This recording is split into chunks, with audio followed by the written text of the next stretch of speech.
Hello, and welcome back. Hope everyone's had a good day so far. Hope everyone's having a good one. We're back at it again with some programming. What have you lot been talking about in the chat before we started?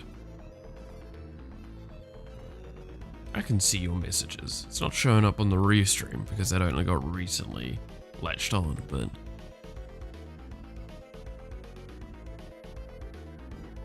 goddamn.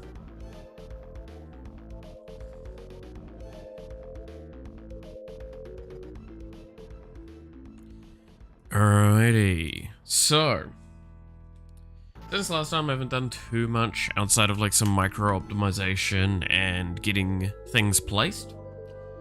So now if we actually go into the game, based on the suggestion from last time, which again, still love the suggestion, but oh dear god, it's going to be a painful thing getting all of it working. We now have everyone available. Yay!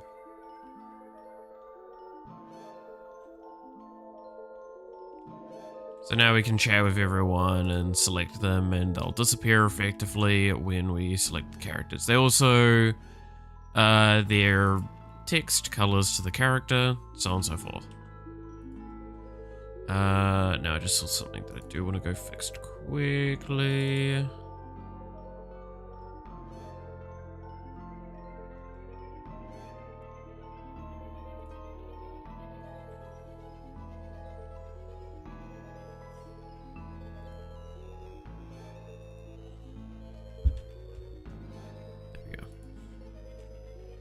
But yes, now you can select your characters via talking to them. So what we're going to implement now is for today, we've got a couple of things we're going to implement to further this feature, and it should basically be this system done. Again, I'm not gonna fuss myself too much with making this look visually appealing with the positioning of everyone. I've tried to do my best to try and keep it kind of somewhat even spacing, so you do feel like you are a little a ways from everyone. But we do need to work on the collision, because, like, again, this is inconsistently activating it. That's an interesting one. Gonna have to test that out. But yeah, this is where we're at with it. Fucking improvements have been made, is the short answer.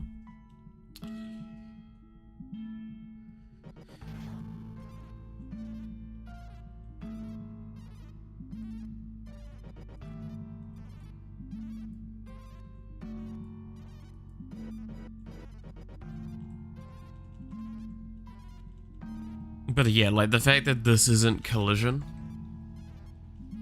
should be a sign that like we need to actually make a unique collision mesh thing for it.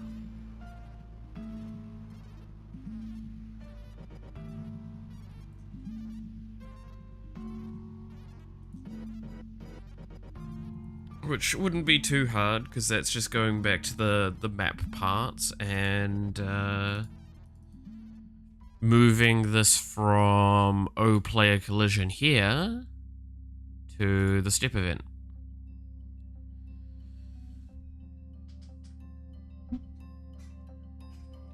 Oh. Sorry, I'm going to set up a little bit. Aside from that, though, we do still have dialogue tree stuff that we want to have. So now I need to remember how I input something.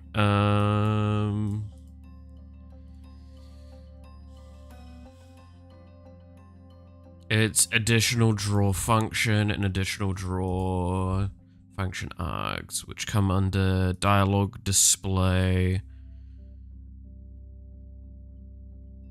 So in a dialogue option, it's that.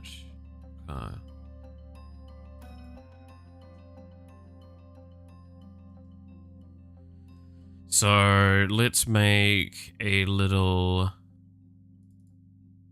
script for this.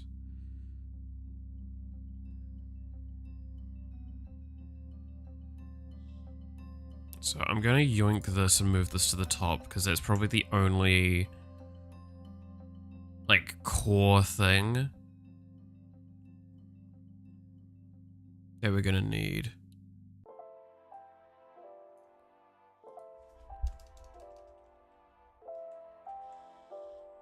We're going to need that one. And I think we can use this. All right, as part of it.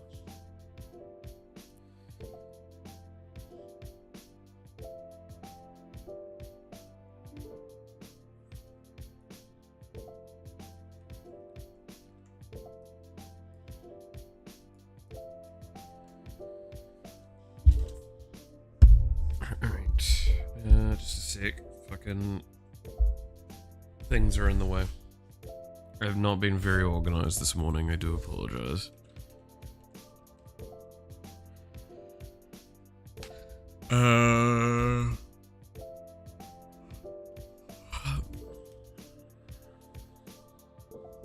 So I'm just going to underscore this once so we can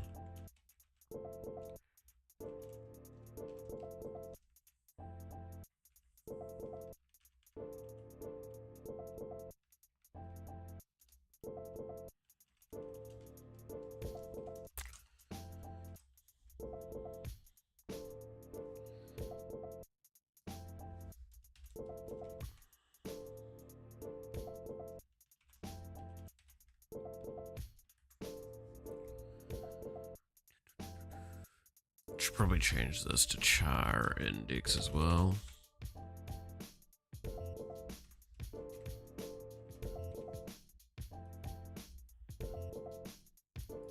So it's just nice and consistent because we are just requesting its index.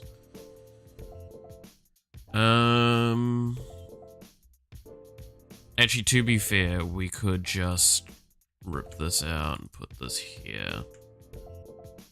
Because we're going to use this inside of this pit here.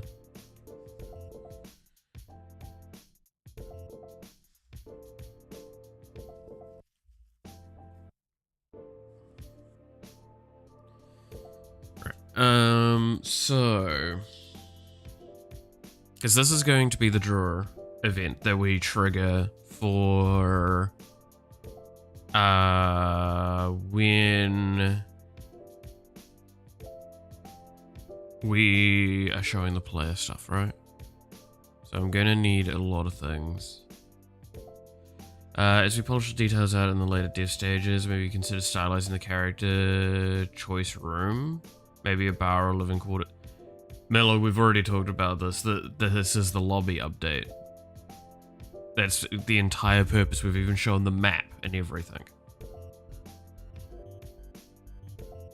It was always the intention to have characters moving around and walking around in spaces. The difference is now that we're going to make that so that's selectable. We're probably not going to have them moving around as much then. I just blanked, yeah. I was going to say, like, we've talked ad nauseum about what you're talking about there. It is the entire purpose of the next major update, not this current major update. The current major update is to get all core mechanics ready for the game and get the bosses updated to what we want. Yeah, we haven't worked on bosses like at all. I'm gonna be honest, this update's very depending on how like motivated I can get. I don't even know if I can get this major update done this year, realistically, just because of the art requirements. And the next update's going to be worse for art requirements because it's going to be a lot more finicky art.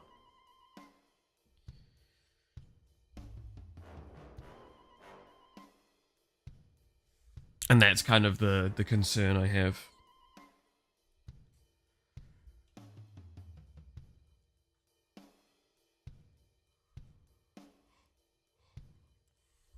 Right.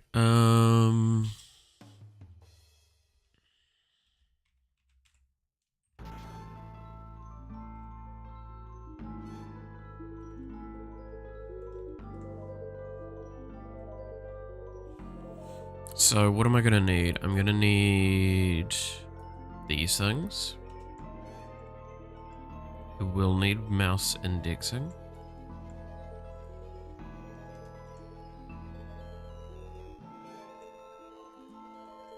Because we're gonna have hover over.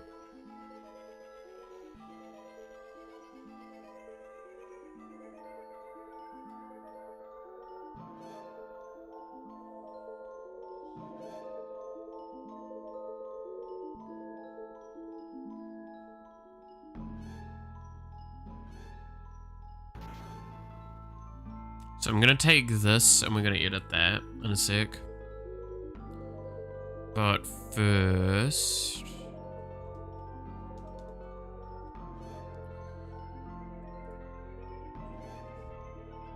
where do I want to position this? X is going to be...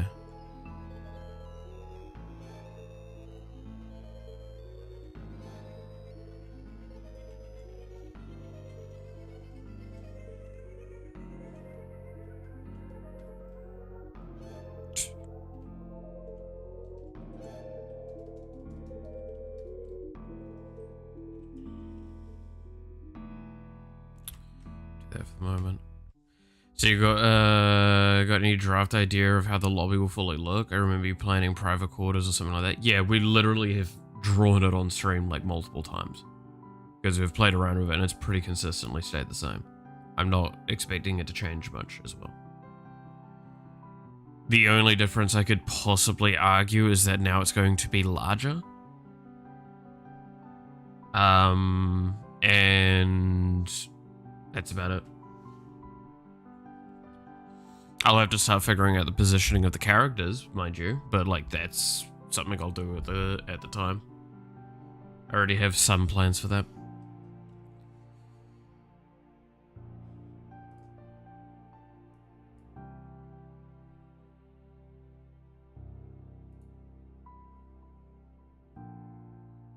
I'm pretty sure we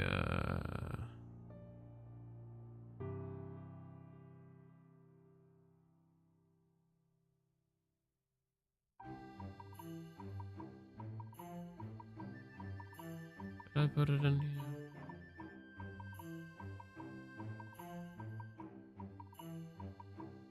No, I haven't.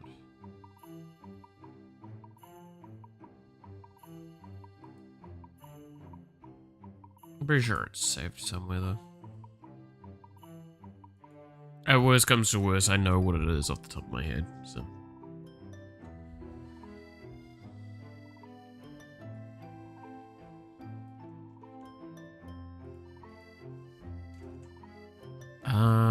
If it's 0.3, I want it to be like 0.3 on the other side. It means it needs to be 0.3. Doesn't seem right though.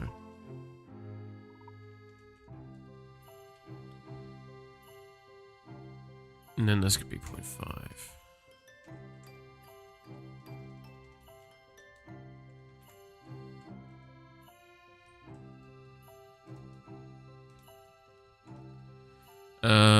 And then this needs to just be like I don't know, 4 for now.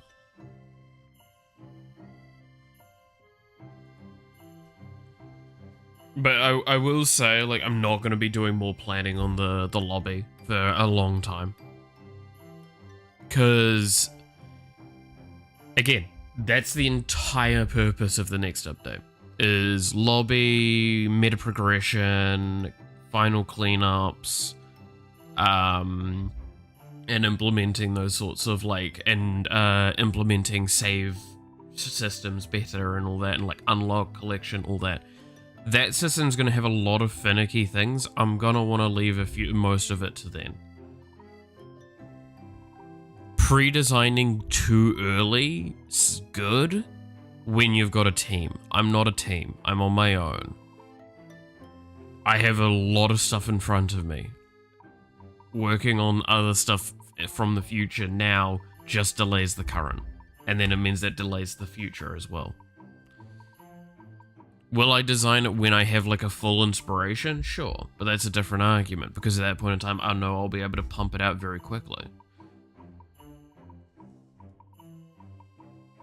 It's just a waste of time otherwise.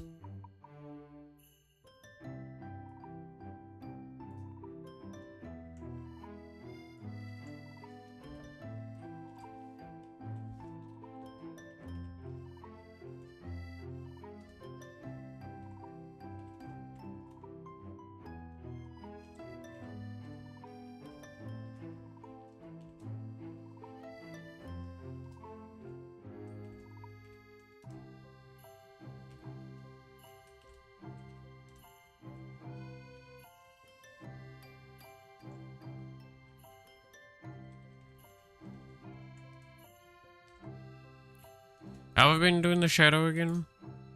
Is it just +5 or is it +1? Where have I done shadow? I did it with the dialogue box. +3. Because that's looked good so far.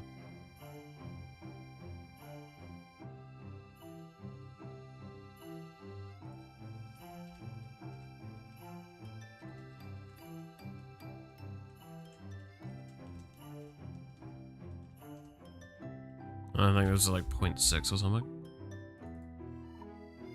Hey, nailed it.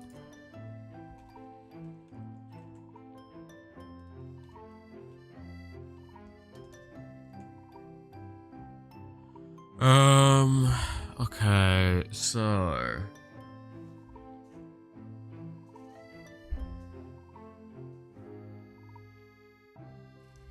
with this, we're now in a situation, this is going to be a little interesting. I'm actually going to change the text for this. Character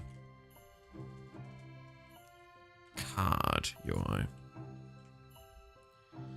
Because what we're going to probably do with the design of this, if I just pull up paint for a second.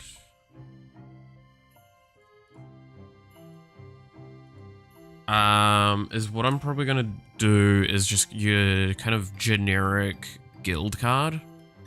So we're going to kind of go like this. Then we will have, like, up here is the icon of the character. Name. Then probably stats here. And then down the bottom will be the EX and abilities. Like that.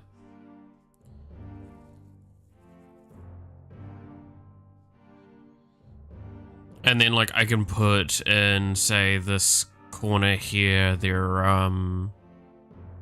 like, a bunch of other stuff, right? Like, this would be the main thing.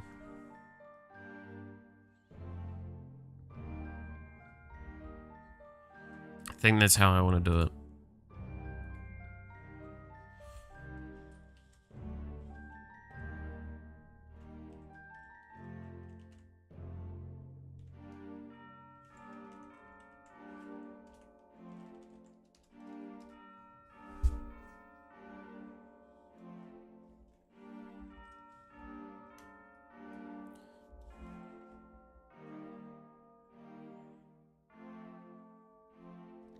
So how do I want to draw that? I'm probably going to draw it very similar to how I was going to do this, but slightly different.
Let's see.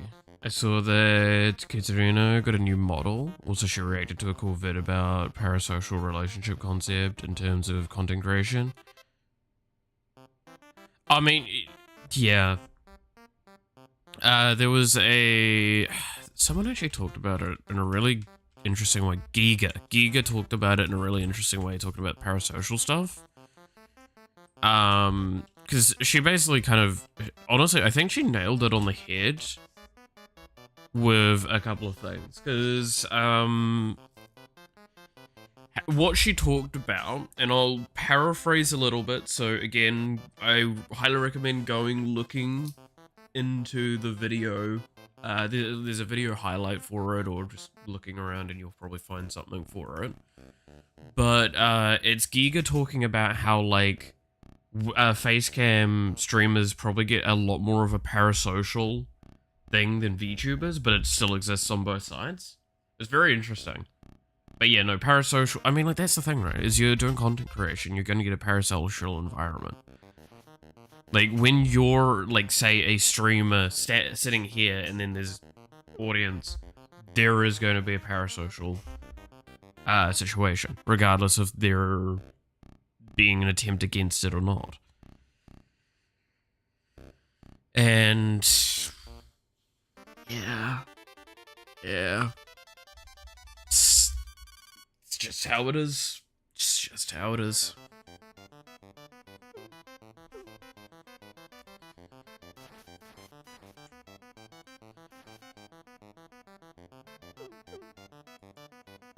And I'm not gonna say, like, it's inherently a bad thing, by the way. It's not bad, but it's definitely, like, if it's not managed correctly, it's bad.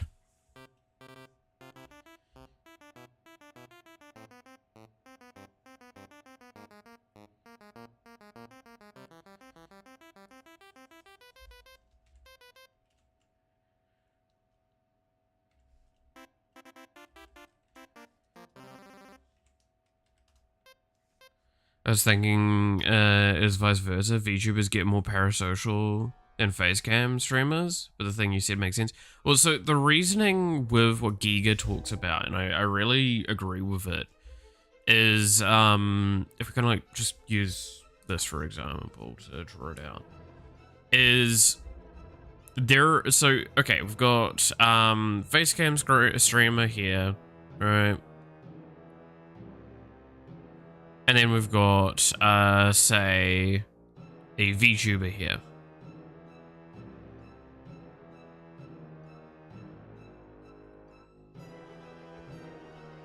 What is the biggest difference between these?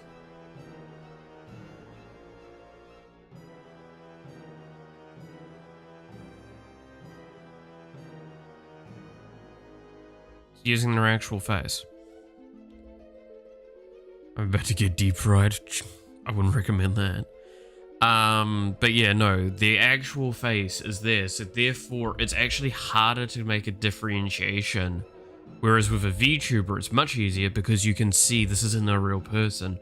So your brain can kind of make a little bit of a, like, acceptable difference. Of this is a persona, this is not the person. So there's that separation. But that's not the case with a facecam streamer, for example, with me. Because you see me, so therefore you actually think you know me.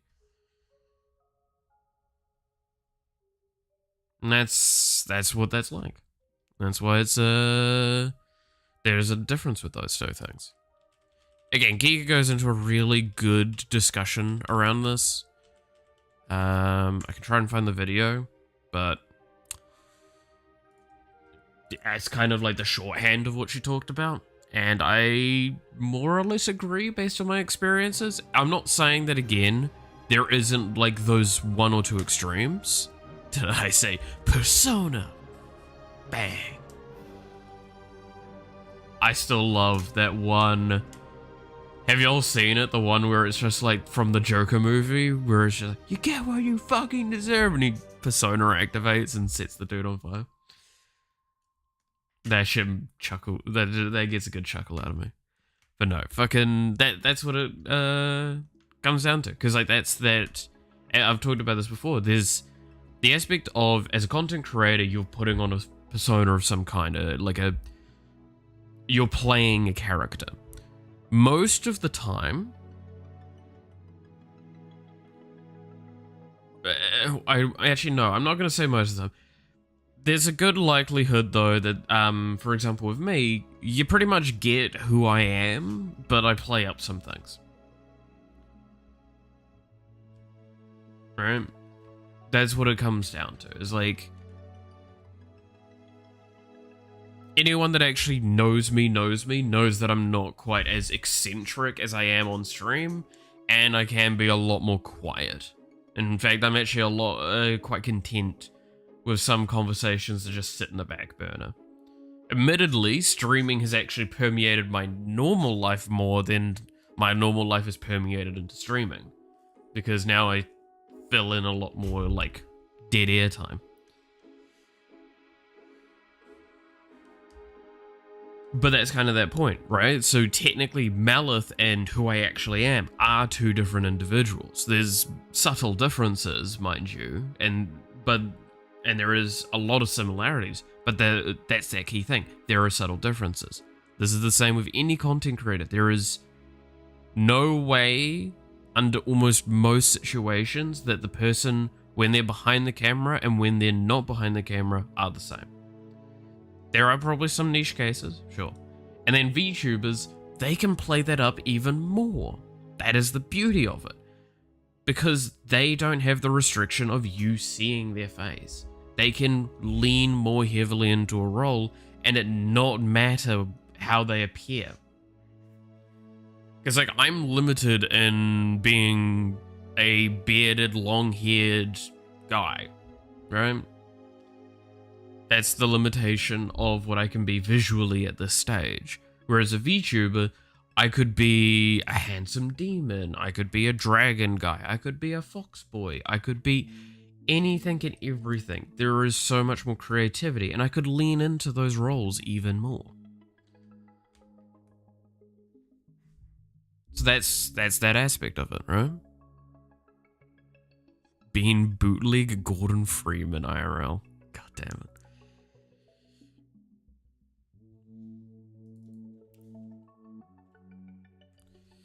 Okay,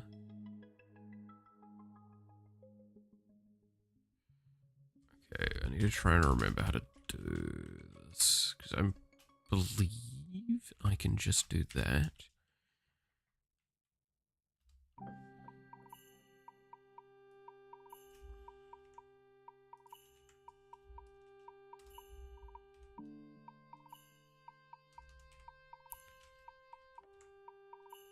That's where the text will go. And this is where the dialogue options go. Alright, is it cheating if I'm drunk and kiss my roommate even though I have a girlfriend?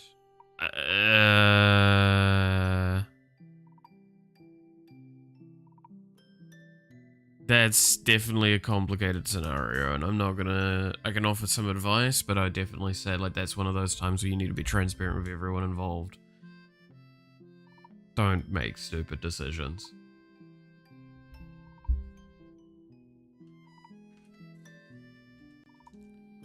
And I'm not gonna dwell on that much longer than that statement there.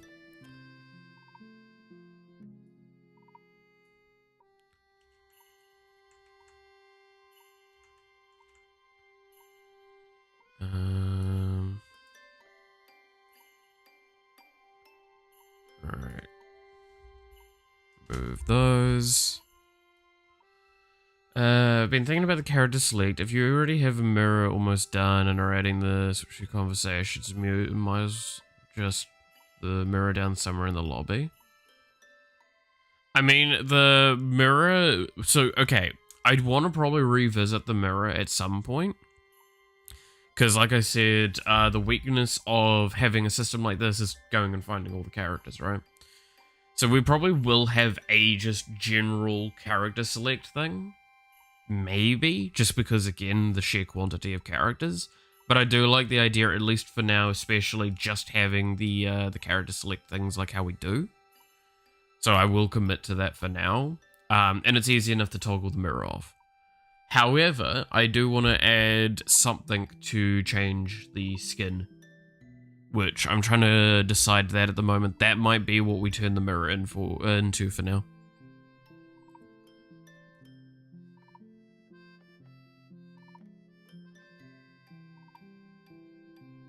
Having both the mirror in one spot to pick all characters and also being able to walk up to the characters and talk to them and switch. Yeah, that's kind of the idea that I have with it.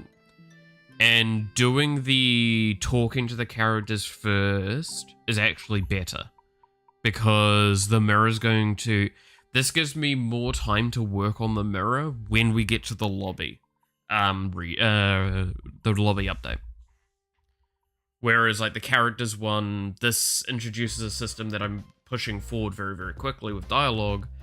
But, like, this is a fairly lightweight system comparative to more work on the... Like, I'm going to be honest. If we hadn't switched gears on the last programming stream, would I probably be finished with the mirror today? Maybe. But there would be still so much more room to work with, right?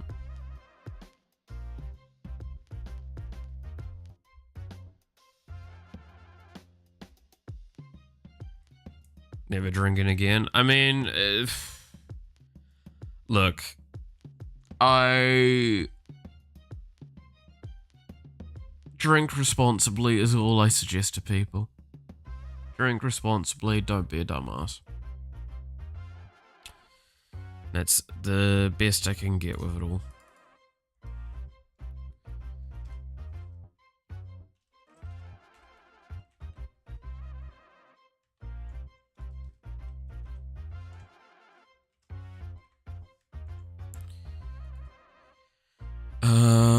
So what is it again? It's dialogue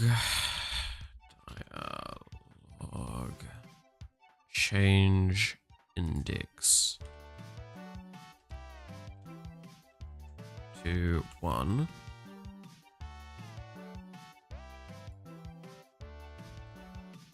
Dialogue change index to 0.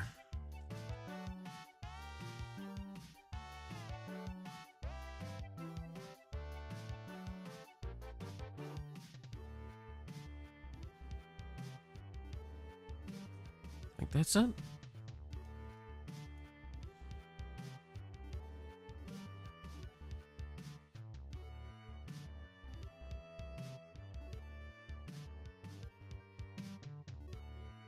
Bro's getting cooked, yeah. Well, I mean...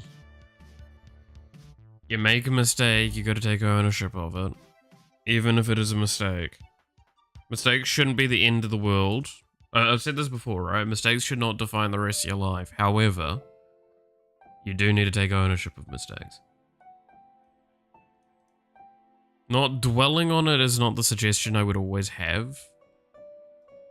Because it's just not how human brains work. But hey. Shit's easier to... it's easier said than done with a lot of that stuff.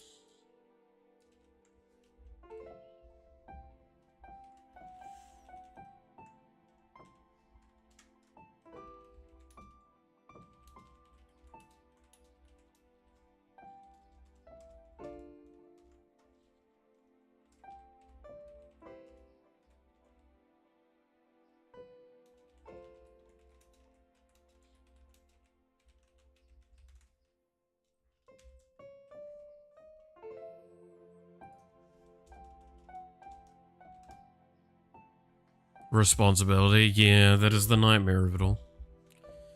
So we gotta take responsibility for our actions.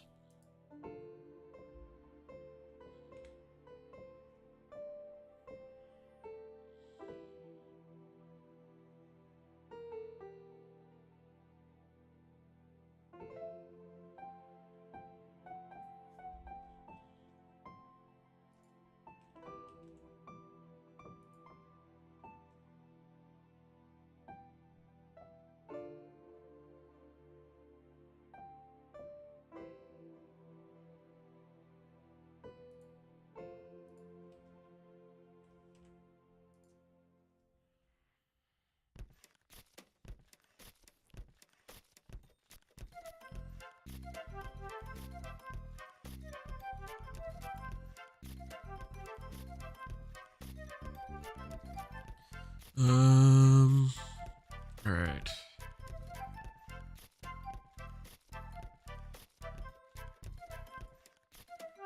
So how am I actually passing these through?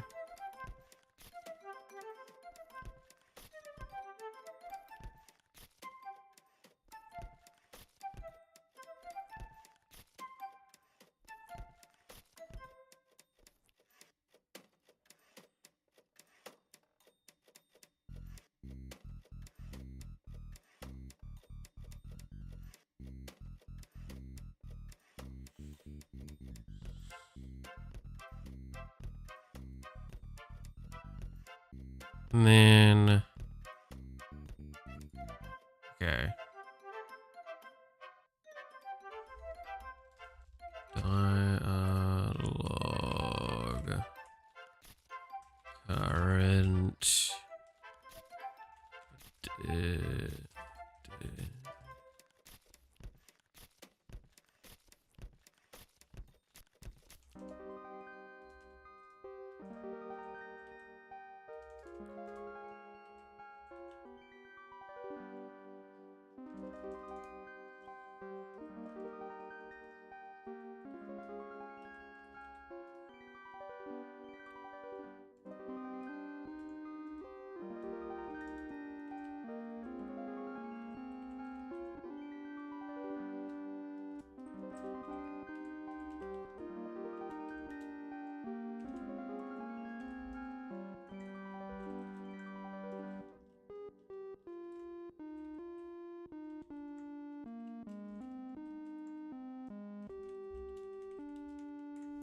There we go. Alright. Do I have everything good?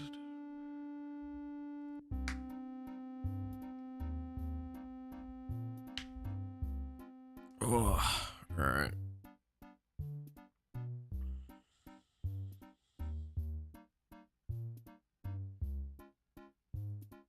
Warhammer Rogue Trader. Never heard of that one.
Okay, and then...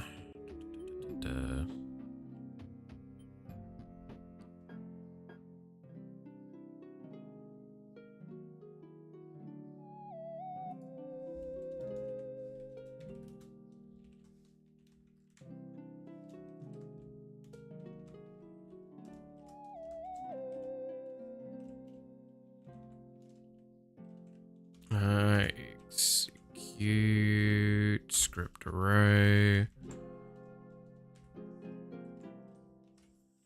There we go. Right.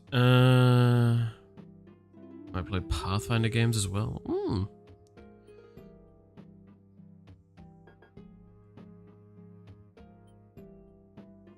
And at least it's paced, right? That's good to hear that you got it paced. It's a new game. It's based on the rule set of the Warhammer games. Oh, okay. Interesting.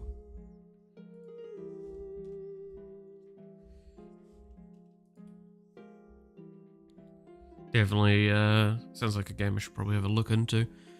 All my friends fucking buying goddamn... Honestly, right? So, my friends are trying to get me into goddamn Magic the Gathering, and I think they're also going to try and get me into Warhammer, and I'm dreading it.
Okay. No, I'm figuring out what I've done wrong.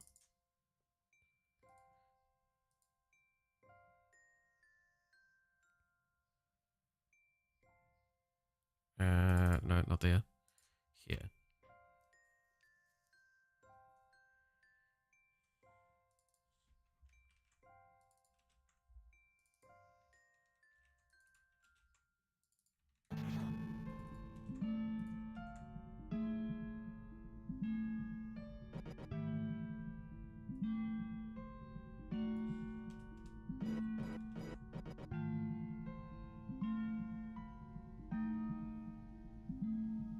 So I don't think it's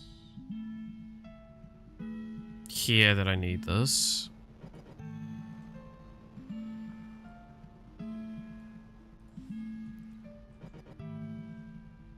It's in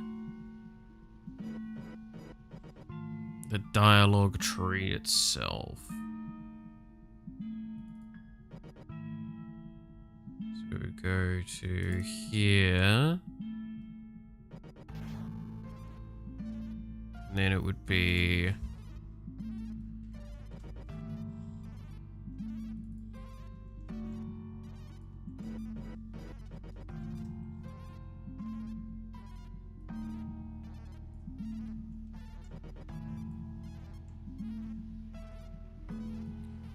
that. No?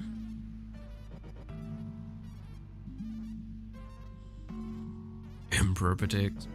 Though it doesn't help, right? So in Warframe, I run a clan for it.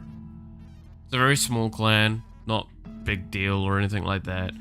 But I've run it for years, and for the most part, I've run it pretty much solo. Like 90% of the work that's gone into that clan is me, which is a huge amount of work. And it's pretty massive for the fact that it's a one-person run thing.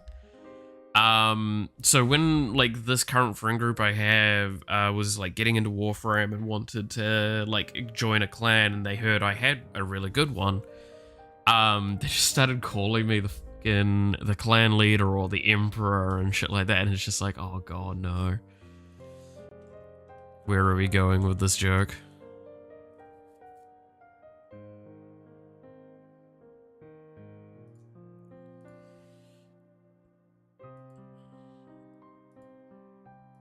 Okay, so does that mean I need to do -1 here, -1 like this?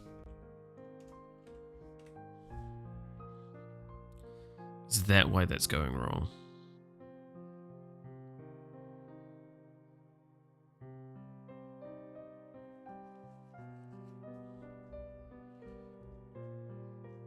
How much do I know about Warhammer 40k? Not a huge amount, I would argue. I'm definitely on the kind of newbie side with the universe.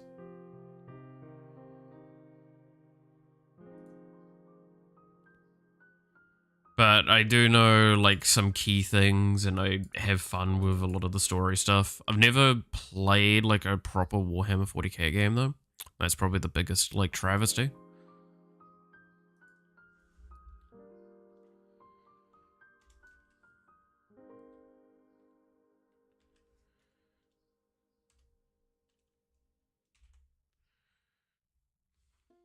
I'm about, oh god.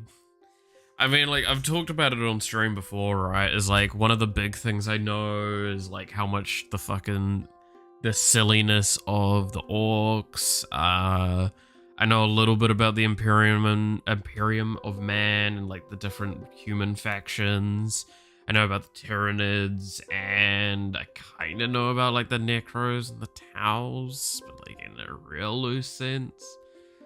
Most of my knowledge admittedly comes from like YouTube shorts, if that gives an idea.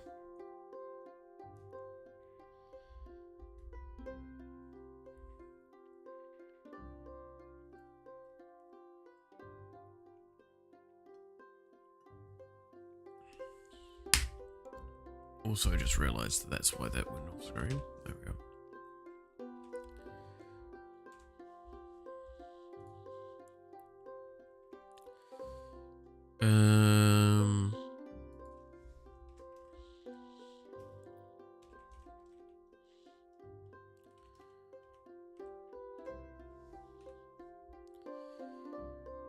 I also might increase the icon size in a sec, because the icon size didn't look very big.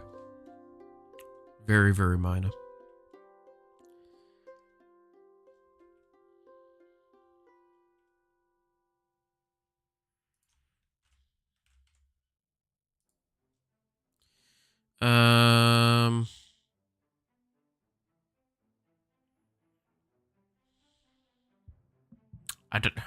I'm realizing how little room I have to work with on this.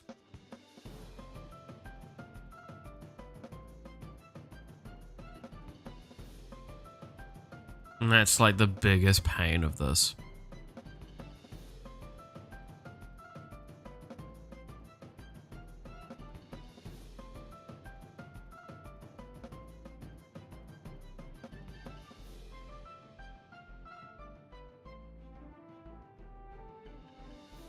Yeah, no, I do know about that with the Imperium of Man and the Emperor.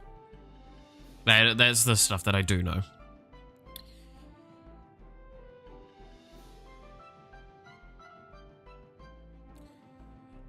Because like the thing is, I want to make this come down a little bit.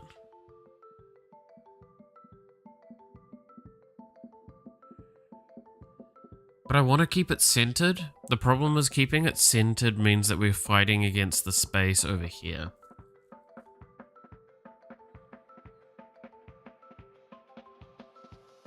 Because like it's already coinciding with the button space, which is already a dangerous thing.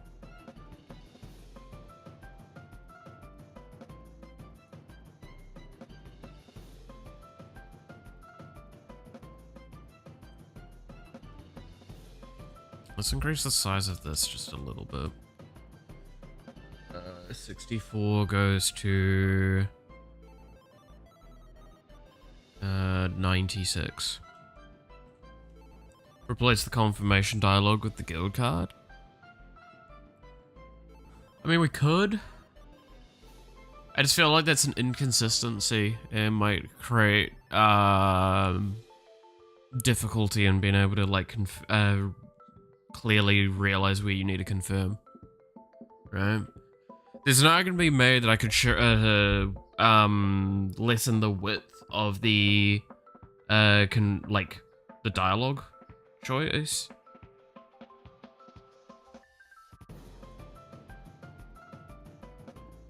Which wouldn't be a bad bit.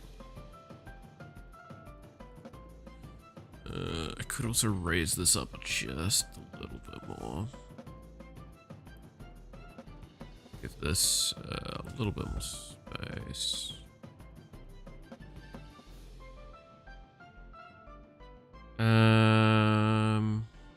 Space is pretty cramped now. I mean, yeah, but to be fair, we don't need that much space for information. Go from point A to point B in space, you teleport through actual... Oh yeah, no, I do know about that, and I know about the warp and the corruption that it has and shit like that. Like, this is where I say, like, I do know a surprising amount of Warhammer 40k. I just don't... Like, I think the short answer is I probably have as much knowledge as someone that knows everything about the game outside of books. And having never played it as well. Like, I don't know the gameplay loop very, very clearly, but the lore I do know a lot about because it is a very talked about franchise.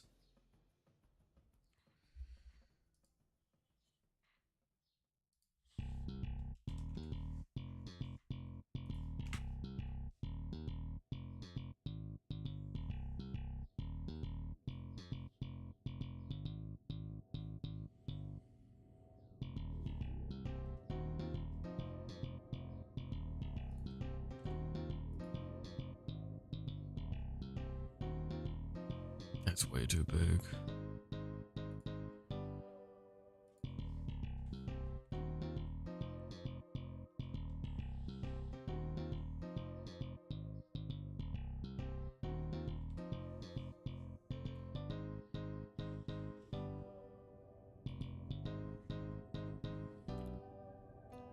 Anything actually specific that you would not know would most likely take me more words than I can fit on screen. Yeah. That's kind of where I'm at with the knowledge of Warhammer 40k. Is like, I've watched dozens of shorts and dozens of like actual videos detailing a bunch of stuff. So I know even some stuff from books, but not like... It's also one of those things of like, you could say something, I'm like, yeah, I knew that, but I wouldn't have been able to tell you I knew that prior to being reminded, right? I do a lot of lookup of story and how stories are written. I kind of talked on this before, like, I consume a shitload of media. So seeing when there is a story or a series or like something that is very, very popular, I immediately want to look into why it's popular, what it pertains, and see the elements that make it popular. Warhammer 40k is popular because, like, it's just kind of silly and really funny. And while also having ultra serious, all these things, right? That's one of the coolest things about Warhammer 40k. And Warhammer universes in general, is that they allow for ultra goofy, they have such a broad spectrum that they tailor to, that anyone can pretty much enjoy it into some capacity. And that's the big thing.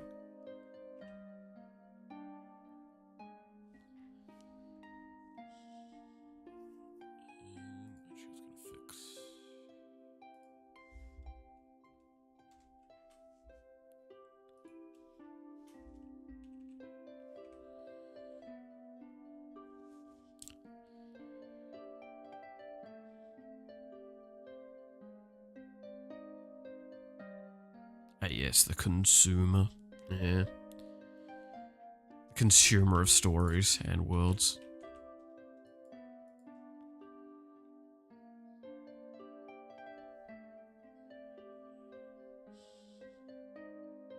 Yeah, I think my correct thing to do is just to shrink this box a little bit.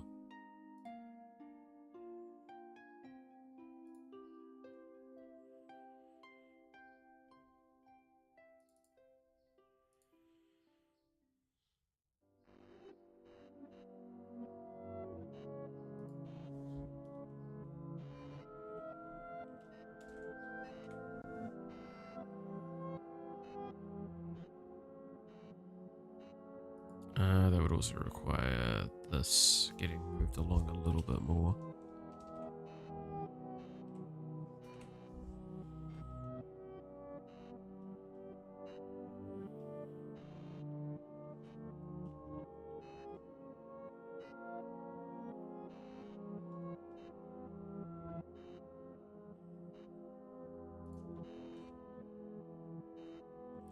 Yeah, that was the concern I had.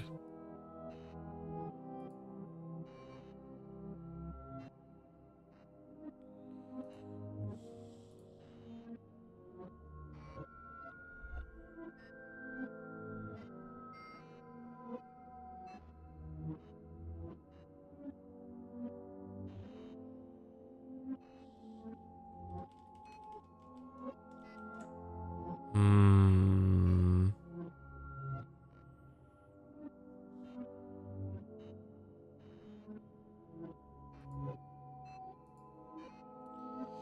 I'm reading the book Shadow of the Demon Lord now, and it has a list of forbidden spells in it, and one is the Miss. Basically, if you fail to resist the spell, you take... Oh god, that's kind of great.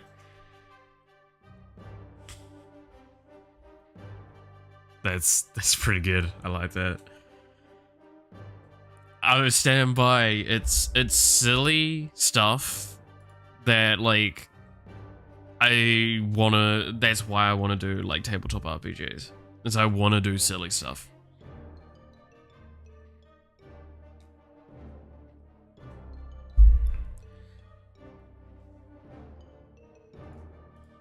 It sounds weird to say, right? Because like I like playing games now. Most of the games I try and find and all that, I try and play games for silliness.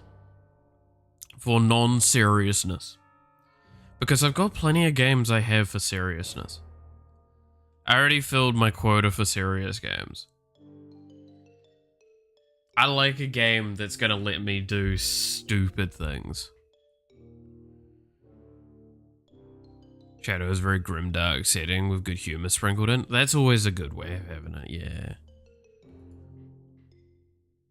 That's the best way. But yeah, no, that's one of those things. That's why I say, like, I really want to get into tabletop RPG stuff, because it's a way of expressing silliness that doesn't really exist in the same capacity in most other contexts.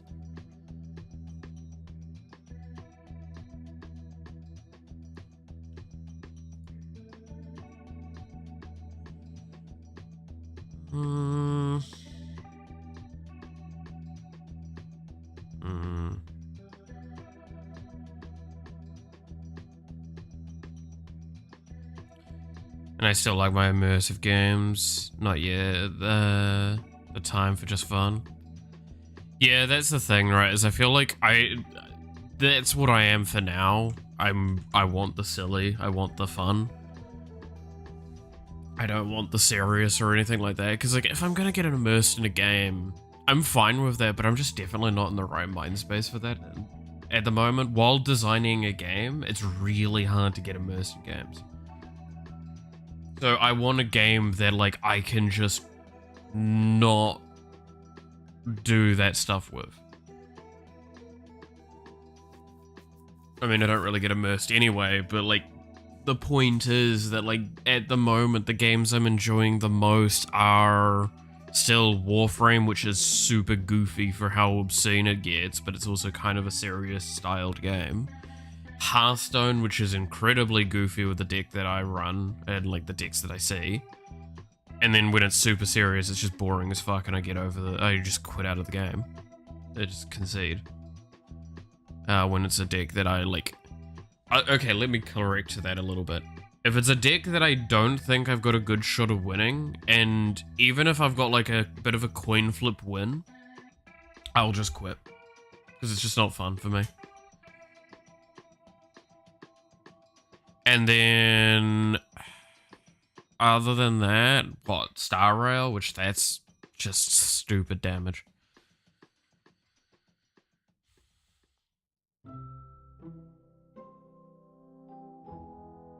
I've seen your deck, just totems? What do you mean? I have no, I don't use fucking even shaman or anything like that. What the fuck?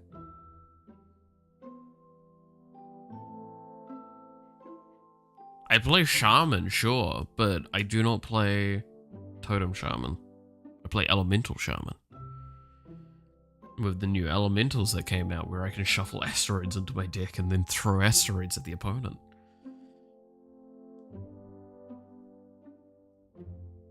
I do know what I want to do to that deck though. I know exactly what I want to change with it, but the problem is I don't have the card.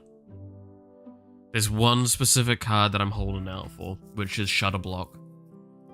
It's a legendary from one of the previous sets.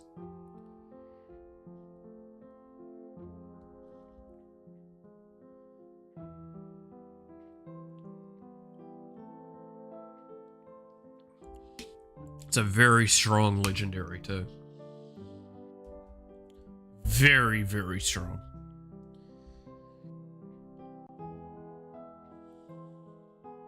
I expected to completely like bust the deck that I've got into like what it would make the late game for it way too strong, and then it would probably make the mid game for it significantly stronger, but that means that I need to target the early game. The early game's what currently is weak about that deck. And that's what I need to figure out, is how to like better tune the deck for early game.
Yeah, there we go. Why?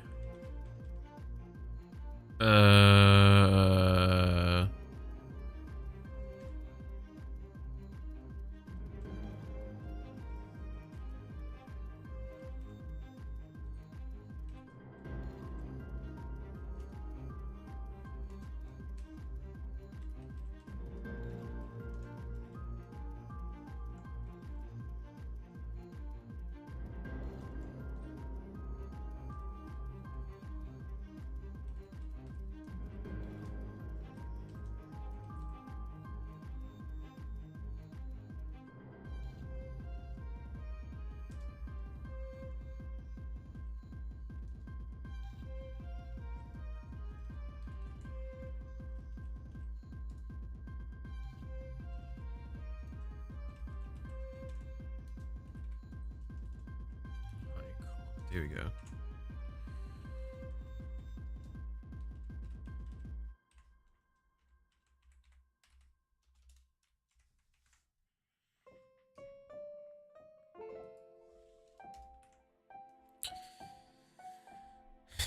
And then x minus equal icon size plus gap times 1.5, so it reverts, and then y plus equal good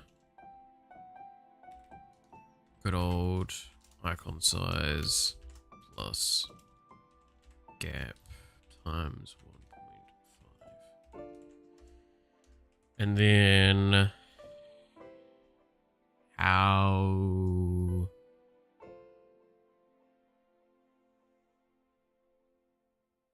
did I draw the stats?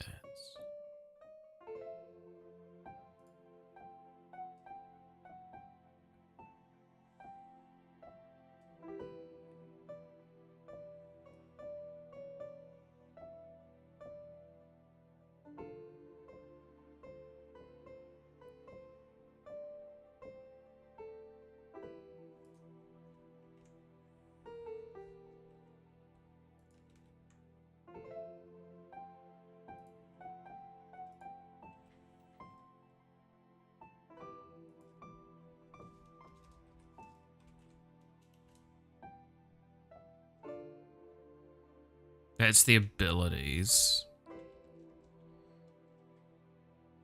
We need the stats.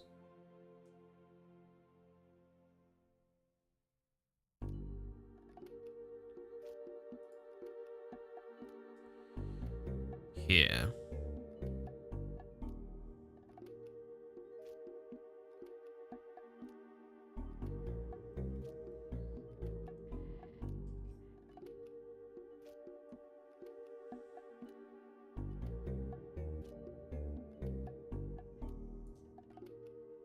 Oop.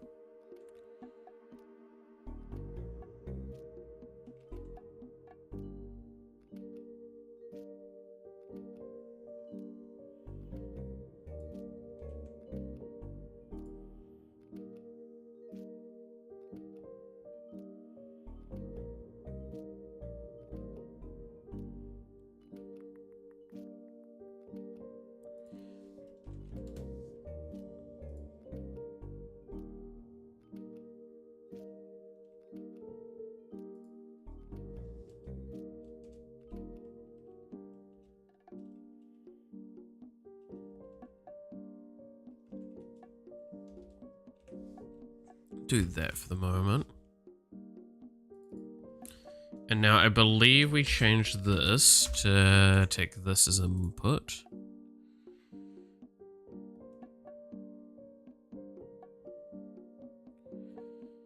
And now... Oh god, trying to remember all this.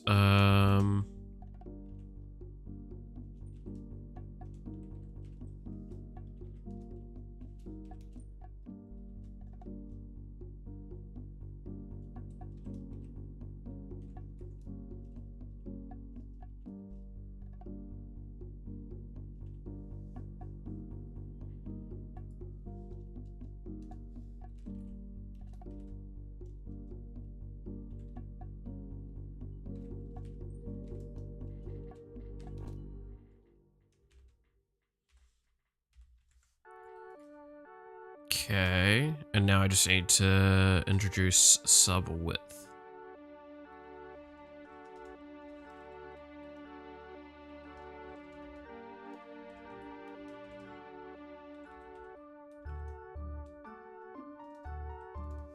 Is sub width the only one? I don't know if I've got sub height in here. I do not. Cool.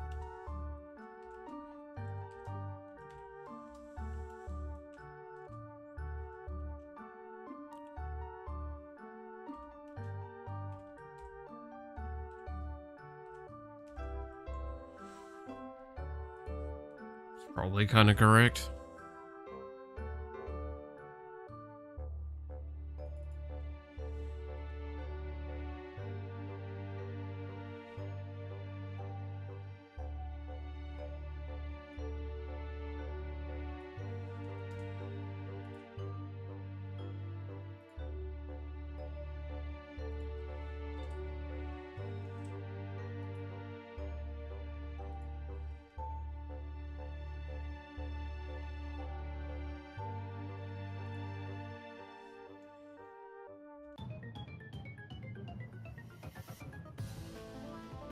Let's see how this looks in the thing and if it works.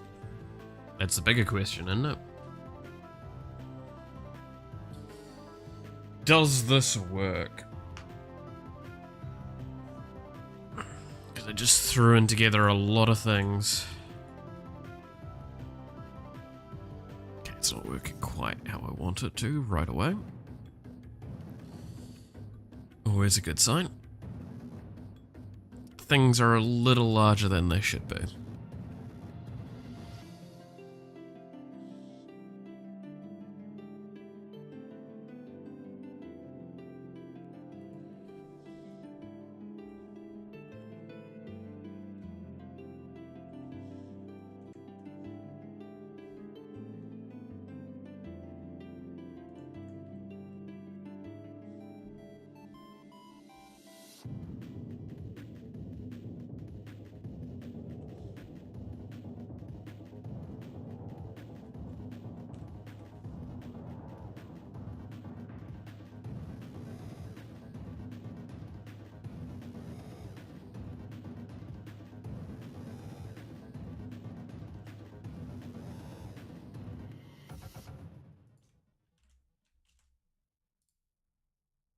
Still not quite there. That's fine.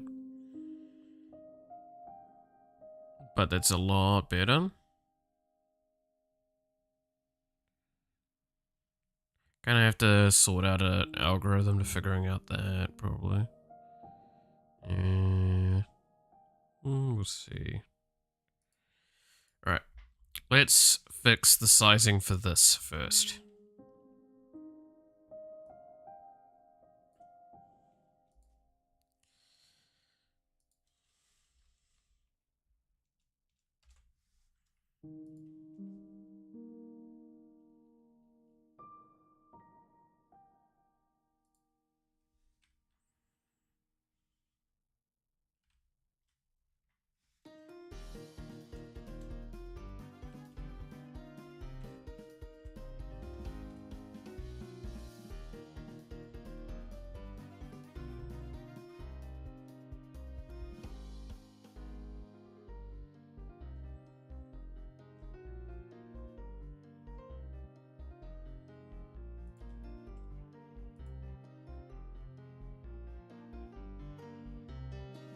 Okay, it's getting better.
Good lord, the amount of fucking variables here.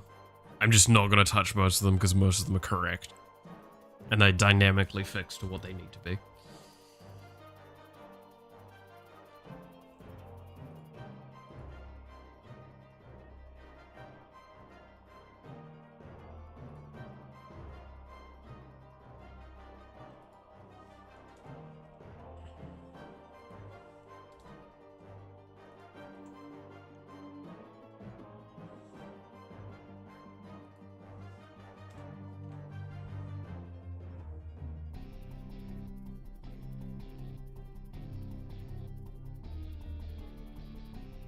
Okay.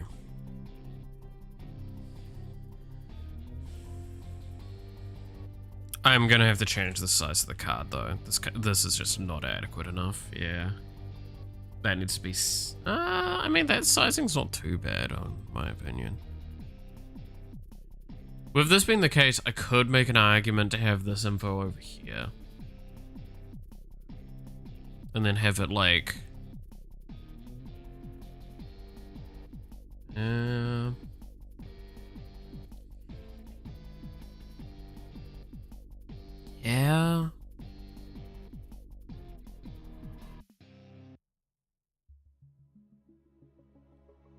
And then it would be fine as long with them being on this side of it, because it will cover over there. Yeah, that's probably how we should do it. Okay.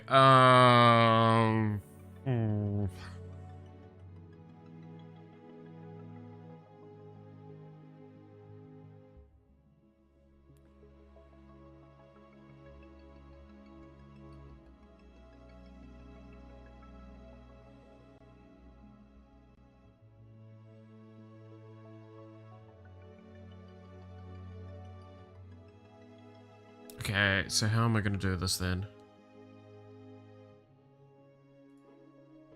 Because the X positioning now is going to be X plus width times 5. And then we're going to have to make this... Do I make this? How do I make this do it?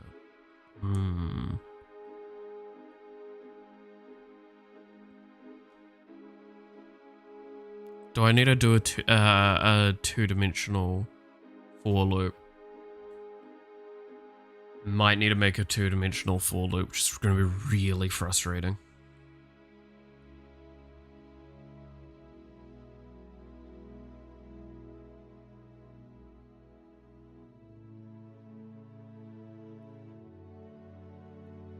No, I shouldn't have to, because all I'll need to do is do the calculation for the resetting of positional. Yeah. Alright.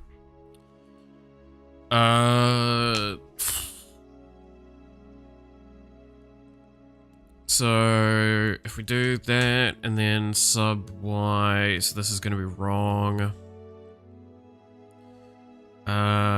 So, sub thing, it's going to be... Oh, what's the...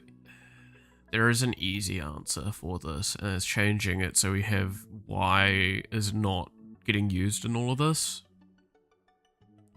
But that's a lot of rewriting. It's... probably the correct thing to do, though.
Alright, there we go.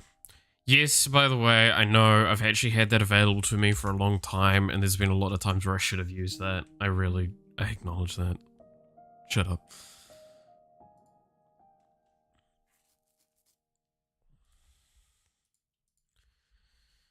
Okay, and then...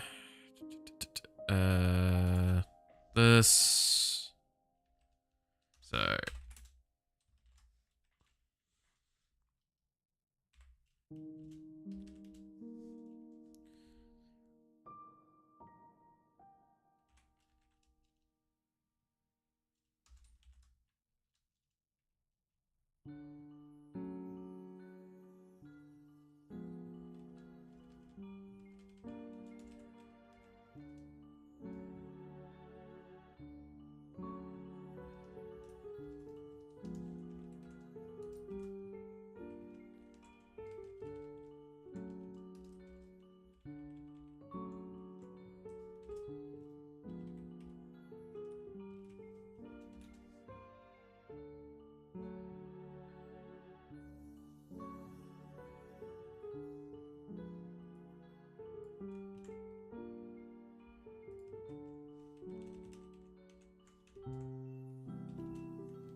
So sub width plus gap times 2.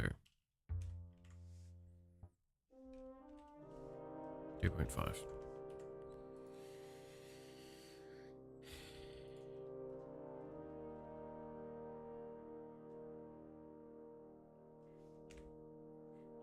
Let's see how this looks.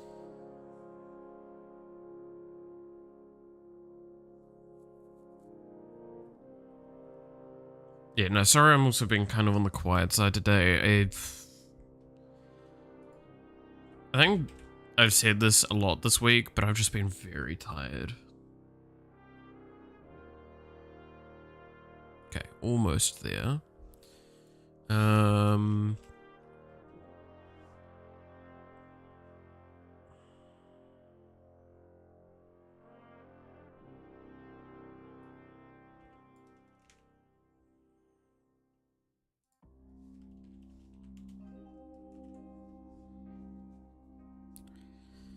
That, and then this sub-Y thing was... I don't know why I'm doing that. I was treating it like it was an equals when it's a plus equals, so it's just gonna get a shitload of fucking shitload of distance between where it should be.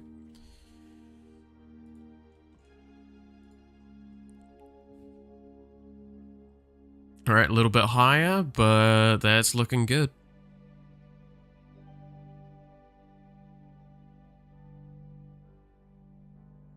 Maybe a little bit further across for this as well. Gotta add gap space.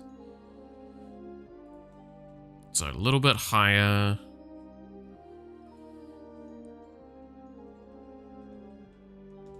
I think it's that I need to fix. And then this needs gap times, I don't know, 1.5. We'll see how that goes.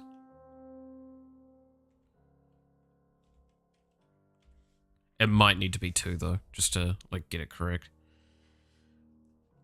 aligned with that. That would make sense. We'll see what this looks like for the moment though.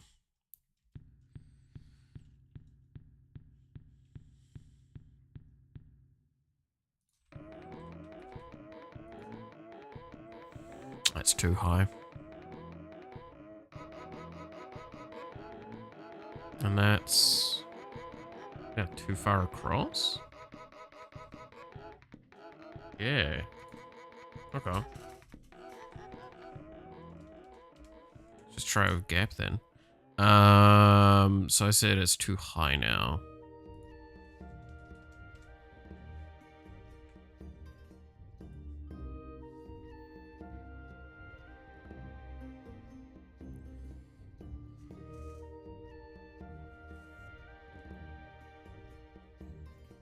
Ugh. Probably not minus the gap at all. Yeah, no, if I remove minus gap, it should be fine. I think.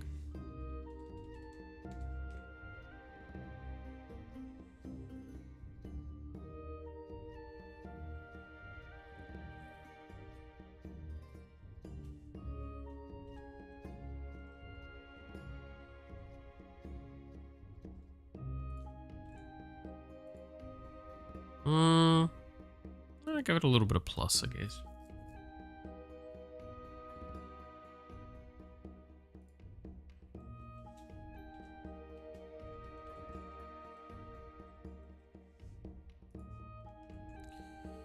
Let's give it plus gap, and then also I need to remember now that names width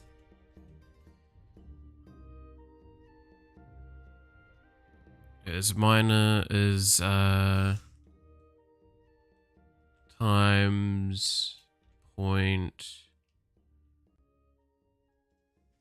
Is it 5? 4.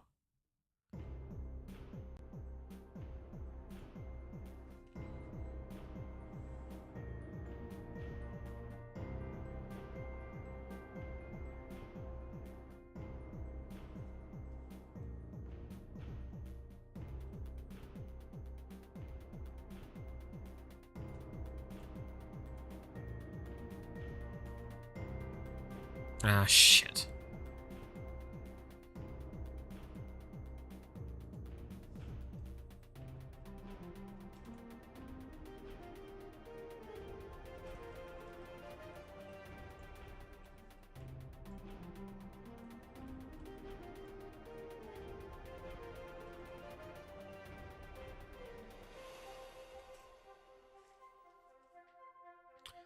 If you're wondering, whenever it freezes like that, that's an indication that it's, there is a calculation that is taking too much runtime up.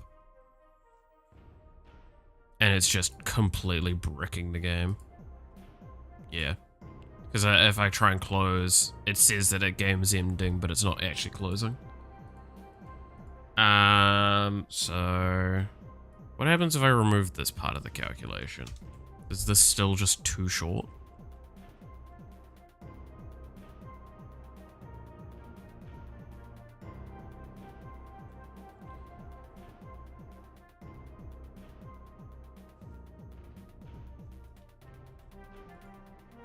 Is okay.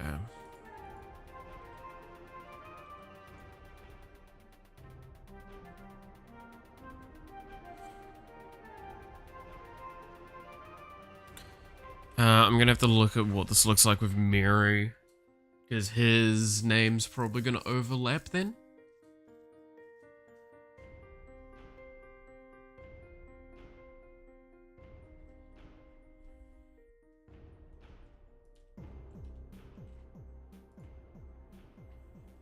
But yeah, I think that's all the positioning's correct there. If we go look at Mary's card, no, it scales down correctly. Cool. Okay, never mind.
I need to fucking add an effect for butterfly effect that still doesn't actually have a visual to it, I don't believe.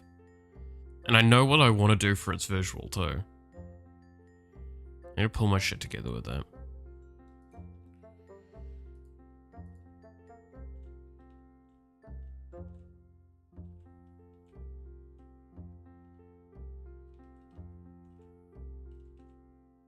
But yeah, this is cool. Having this kind of character card.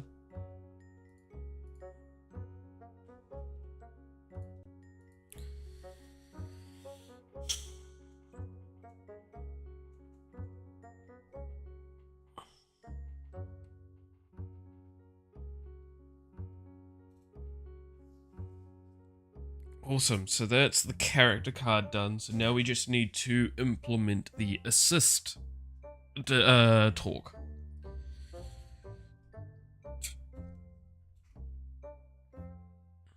To the characters. The assist dialogue.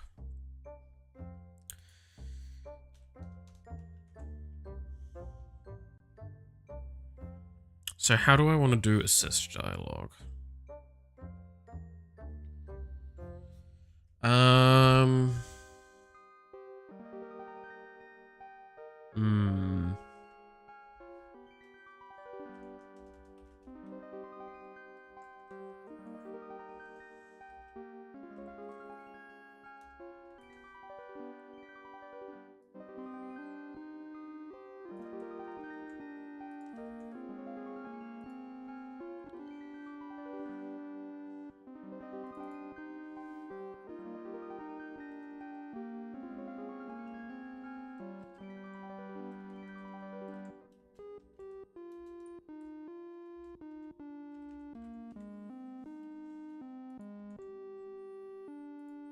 Okay, there we go.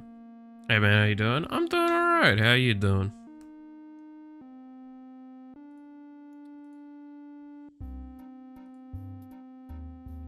Let's see. What do we want to have displayed for assists? We probably want to limit the display for assists for the thing. That's what we've got for when you're choosing to play as them. What would be... because we're probably still going to want another card, right?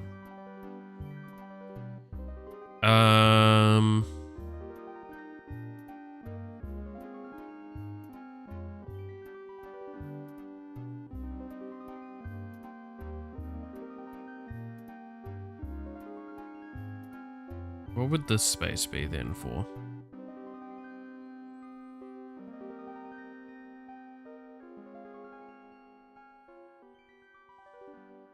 I know what it could be used for, and we're not prepared to set that up yet. Yeah. Okay, I know what I'll do. We'll do this as the card then. So it's going to be a little bit of copy pasting for a moment.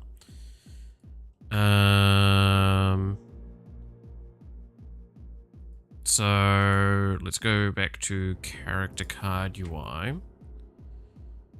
And we're just going to minimize this for a split second while I do function character whoops.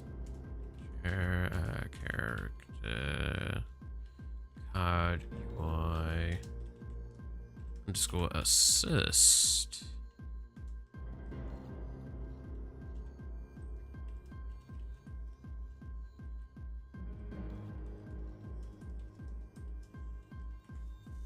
You good there, buddy?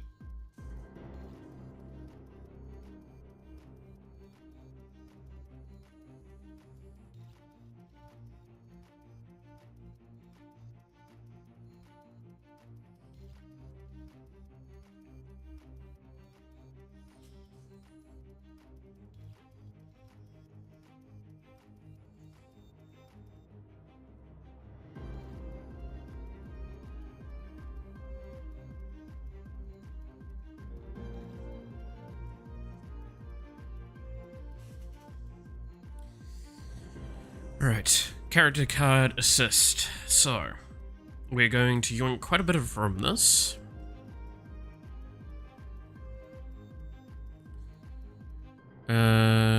So this we need to write here is a stat, so we know what it is.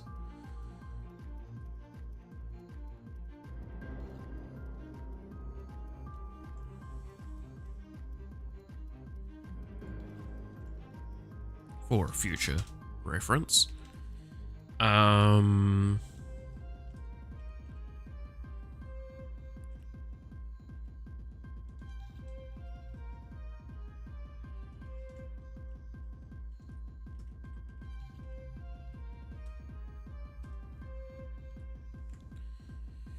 Okay.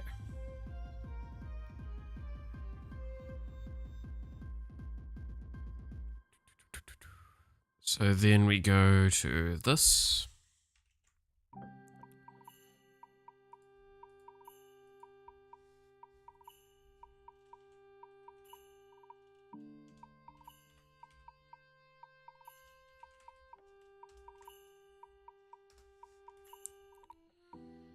And for this instead, how do I want to handle this?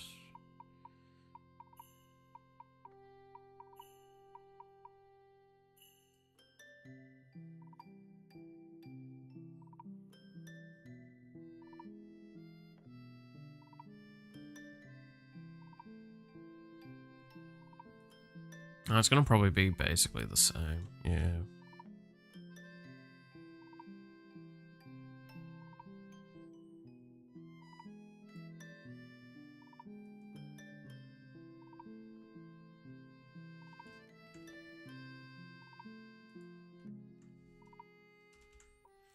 There's just going to be some stark differences for it. So instead of this crap,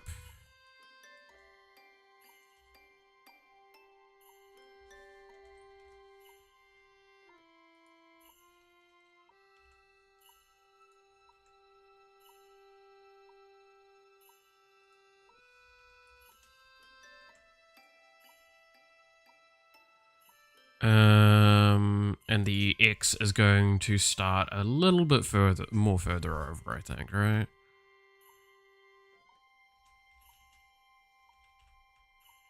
Just do that for the moment.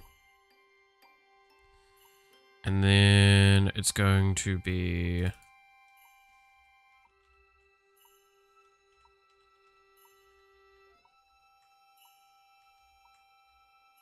just that.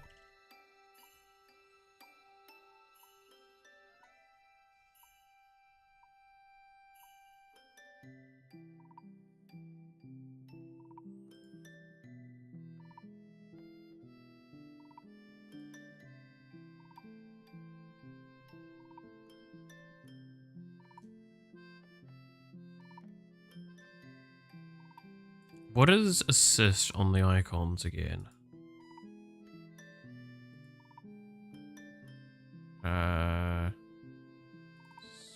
Skill icons. It is the one before EX. Cool.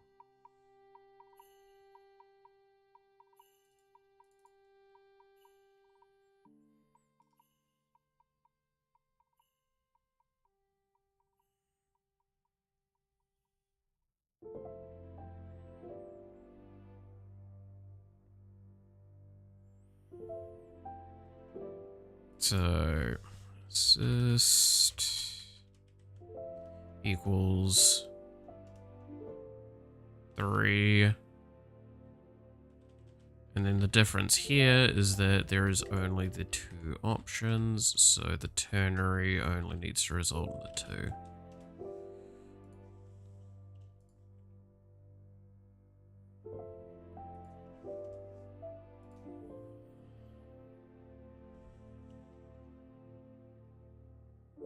And I don't believe we need any of this.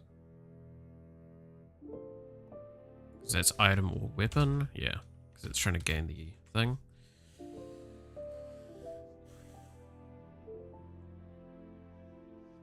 It should be what it is.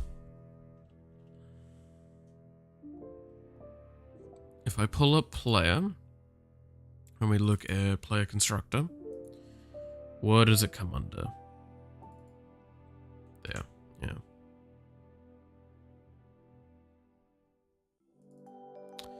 Okay, so just double checking. This is the correct thing. Yep. So this should be right. We are going to need to display the card though. So now we need to actually set up the assisted dialogue.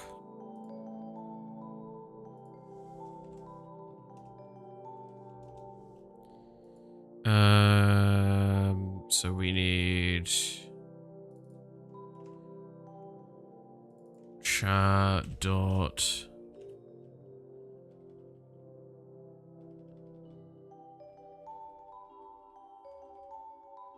I think that's the value. I can look very quickly. Player constructors. Yes, that is the value.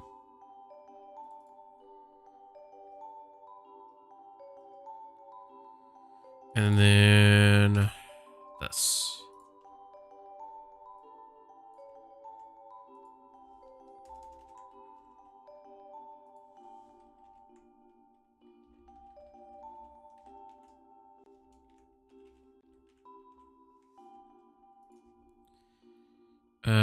Da, da, da, da, da, da.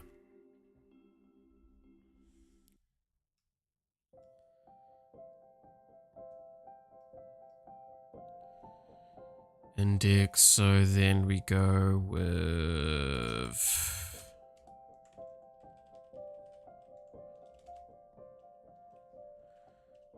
dot assist character assist index equals index.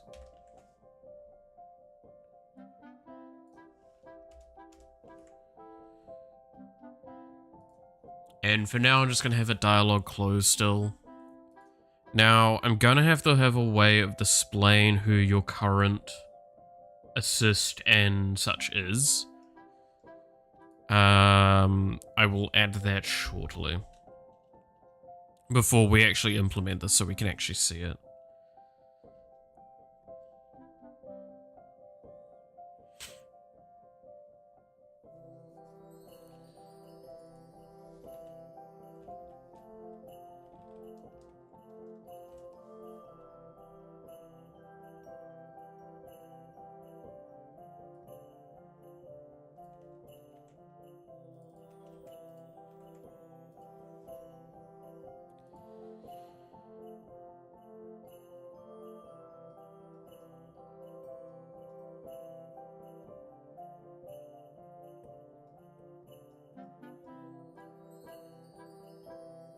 Oh no, what am I doing? Yeah, this is correct. It should be this character index. Fucking, I'm stupid. Okay, so now I'm gonna just quickly whip to UI. And we're going to open up lobby. And then we're going to have a simple draw thing here. Which I'm gonna make it better. Just give me a little bit of leeway for this.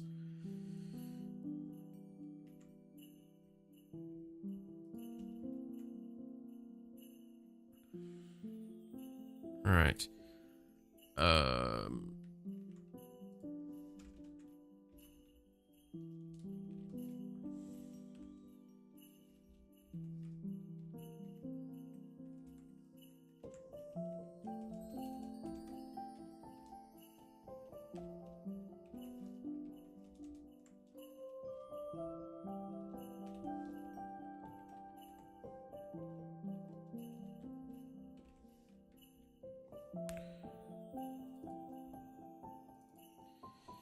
And then...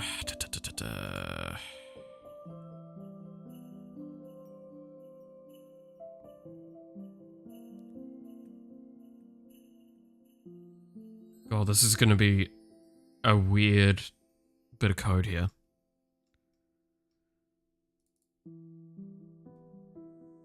I just realized. Gonna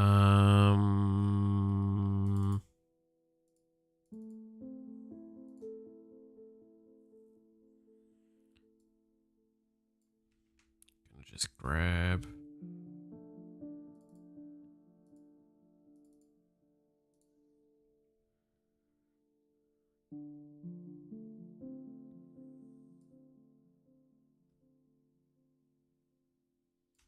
This to begin with.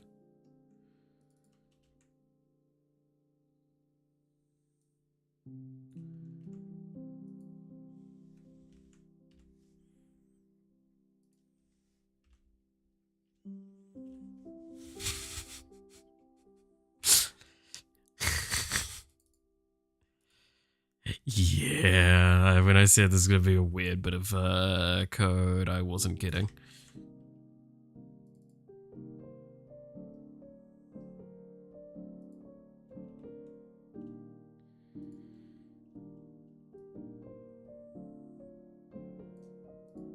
That's a long string there. All right, now, before we go any further, let's actually add this bit in.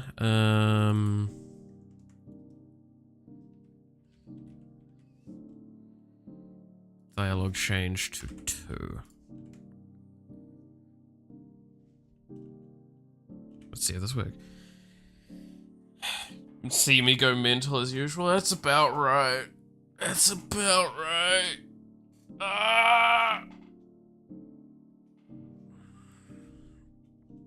Okay. So now... No, it's in the bottom right. Okay, I need to fix that. I wanted it in the top right, not the bottom right. I'm an idiot.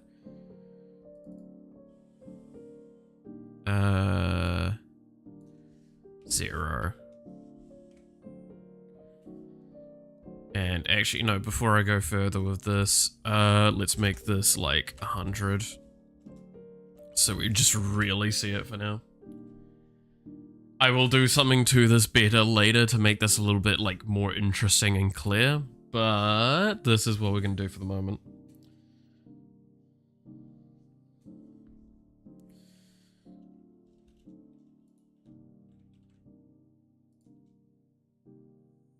Oh. Oops, that's a good point. Let's just do that, and then have that. So it's a bit more dynamic while I'm doing this. Alright. Now let's test what happens with assists. So currently Booby is Iron Mouse's baseline assist. We know this.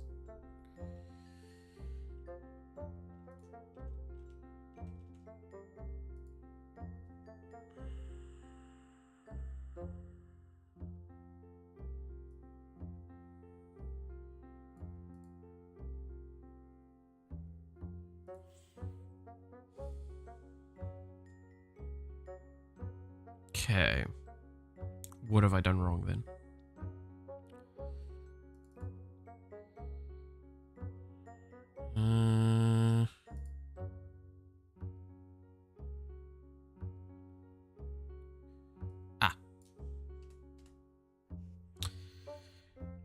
The sound effects in your video isn't copyrighted. I just need to I just used in-game OST and meme song or 2. Should there be any problems in terms of the meme music can be copyrighted. Game music often isn't, but it depends. Got to be smart about it. The other thing as well is that it can be copyrighted, but it could also just be like not an actual like a copyright thing. It's them claiming it. So just to say, hey, by the way, we're the ones that did this song. Just making sure that you realize that, right? Sort of thing. I've got that happen a lot of times, and it doesn't affect your video at all. To my understanding. If anything, it might get you the issues with monetization from time to time, but very rarely. There's a reason why like I use this music though, is because it's just completely fine to use. because Thor's awesome.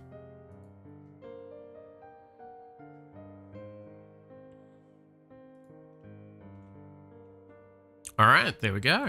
Yeah, so I can select a sister now.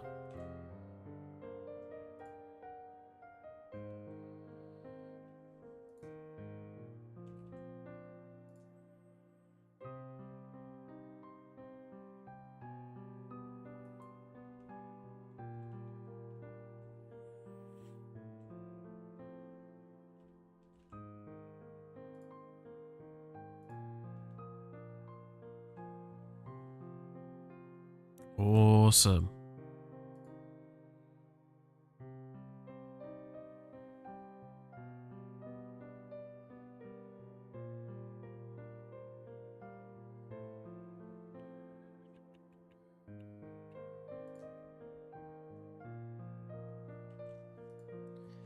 Okay, I'm very, very happy with that.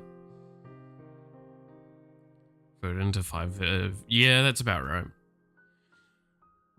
I mean, I still have that one video from like the beginning part of the year that's sitting there that I need to just like do a couple of things to, and I could release it.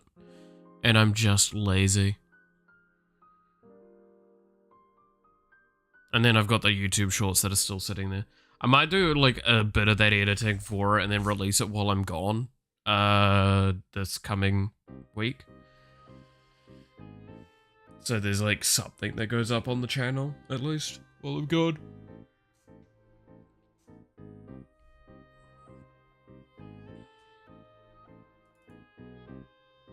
Because I do kind of feel bad that there's currently nothing going up.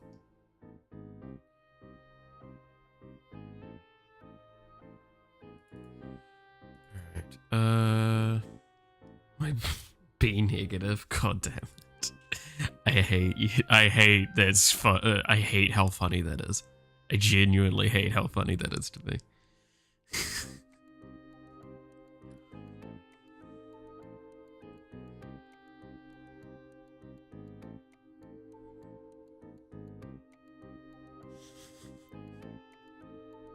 So stupid.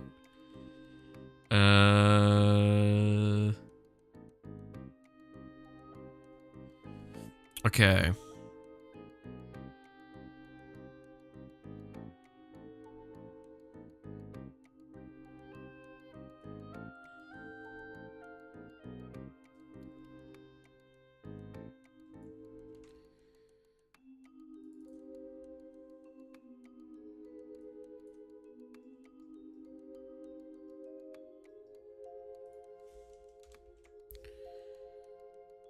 This is gonna be a nightmare to do up correctly.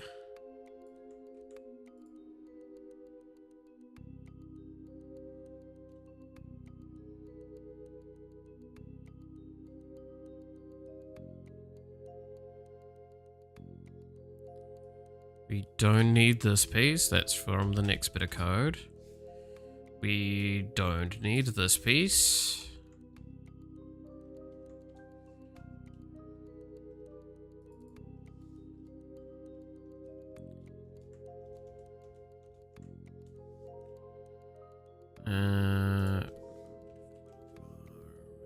Box.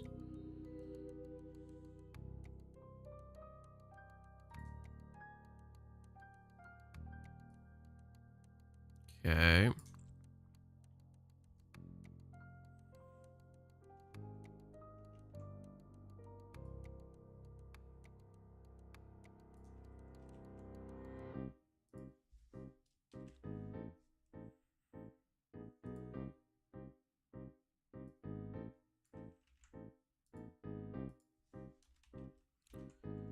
And then do 2 for that.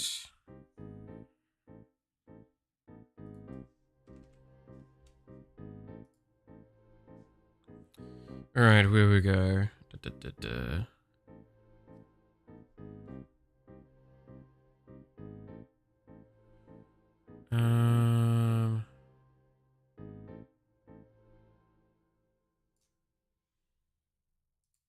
Yeah, that will probably make things a little bit easier. Fuck.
Right.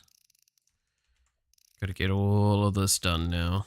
Da, da, da, da, da, da, da, da. Okay, so that's all correct now. There we go. Was one of the designers on D&D 5e who couldn't develop the game the way he wanted because people were keeping the IP safe. Ah. I mean, that makes sense, right? Like, I understand a company wanting to do that, but yeah, like, I understand that it's just like, alright, you know what? Fuck you then. I'm doing my own thing.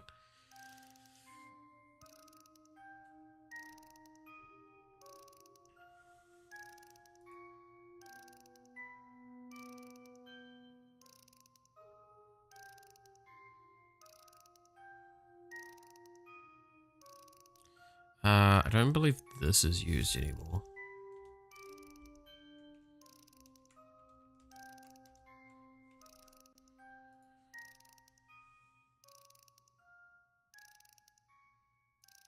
And yeah, that was never used.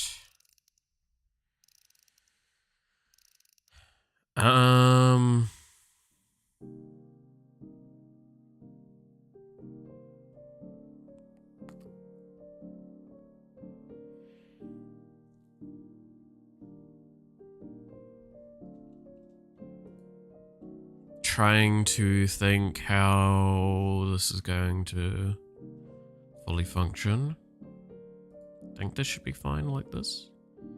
Might give this a little bit more overreach. 2.8.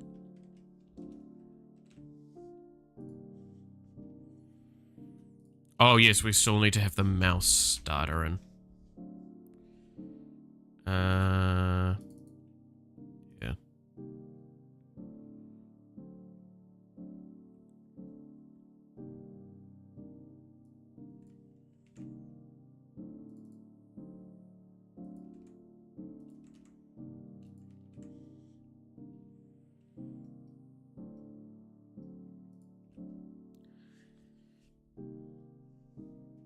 Alright, let's see how this looks.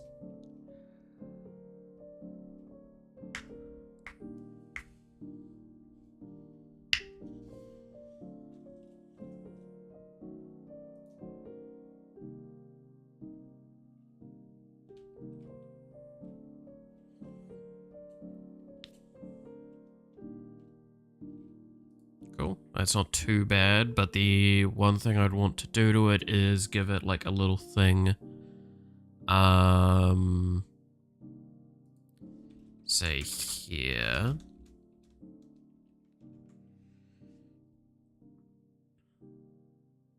That would be like you.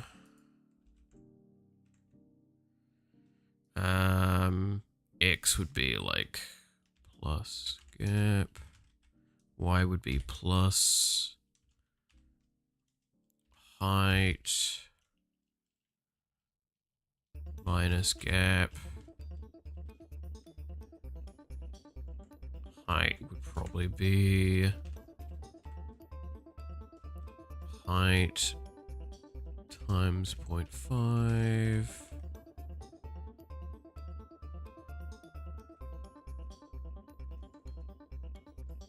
Then we do C black plus 4 plus 4 minus 2 minus 2, and then skill. What is it again? Yeah, SP skill icons. Yeah. SP skill icons 3, and then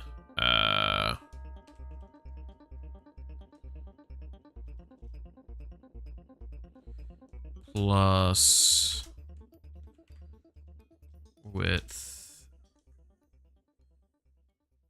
Oh god, this is gonna get really, really messy. Let's see. NVIDIA CEO said that the programming is dead and AI will take over making it. Yeah, and pigs will fly. No, I honestly, I get really sick of that shit, because I've talked about this before. Thor's talked about this before. A lot of people that actually know what they're fucking talking about has talked about this before, where it's just the whole thing of, no, you're talking about something that can only truly occur if a breakthrough occurs. That shit's not gonna happen. You can't predict for that. We've not had a breakthrough in AI since AI came to be. AI has improved and optimized. Nothing has actually fucking changed. It's so fucking stupid when like CEOs like that talk about that, because it just makes them look like morons. It's so fucking stupid. Yeah, no, I agree though, definitely. That's why it's like, it's funny, but it's just, it's aggravating in the same sense, because what's worse is what's going to happen is people are going to see that, those that might not know and might not listen to a lot of people in this kind of area are going to think that that's true. And if they don't know, then they're going to get scared. And they're going to go like, oh, well, maybe this, that, or that. It's just like, we did a biological... Yeah, exactly, right? Like, this is the thing, that's what they keep promising. It's like, oh, they're going to think better than people. So, like, no, they're not. Unless some fucking revolutionary shit happens. And I'm not going to say it can't happen, but the fact is, it's not happened so far. It's been like half a fucking decade. Not decade, century, since we really started delving into this shit.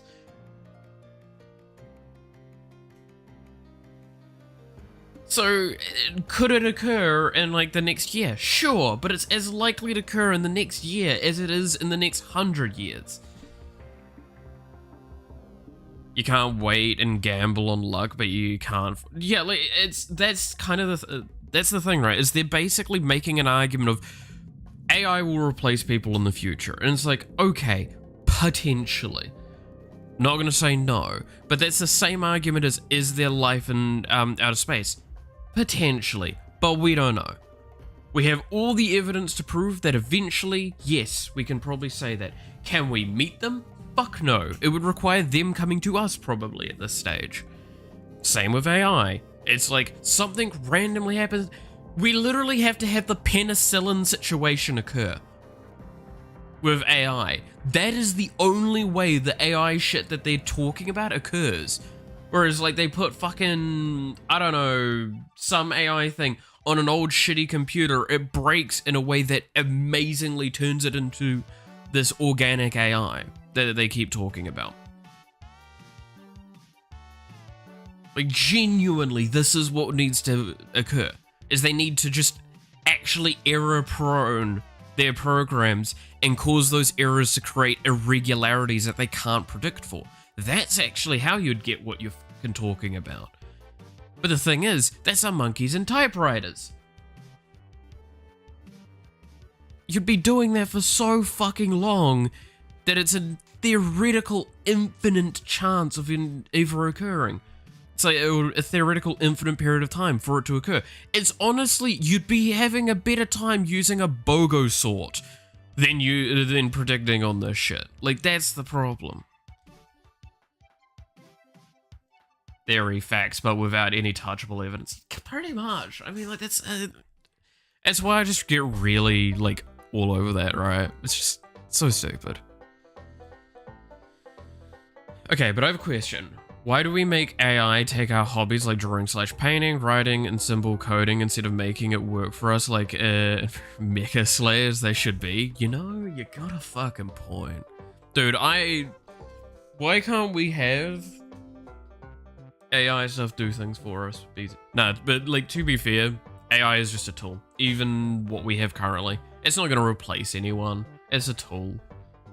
It's just going to shift what's expected of people, and this has happened constantly. This has always been the case.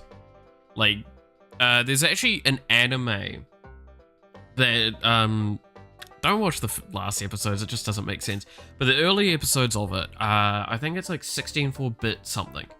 Highly recommend it because it actually delves into game design in like, I think it's the 80s or something.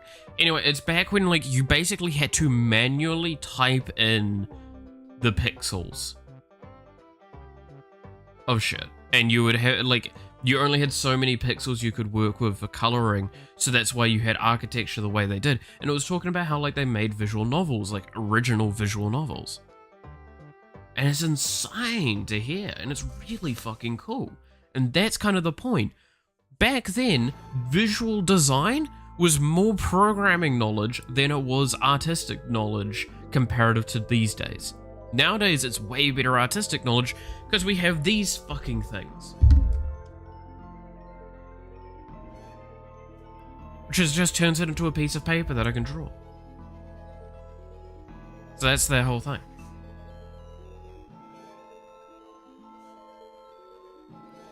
I can't help but empathize with it. To be fair, yeah. Like, I try and be polite with my AI stuff, so when the AI uprising happens, I don't get completely destroyed. Machine slave, I need you to. Oh no! Oh, you're so fucked when Skynet comes in, man. Just saying. But yeah.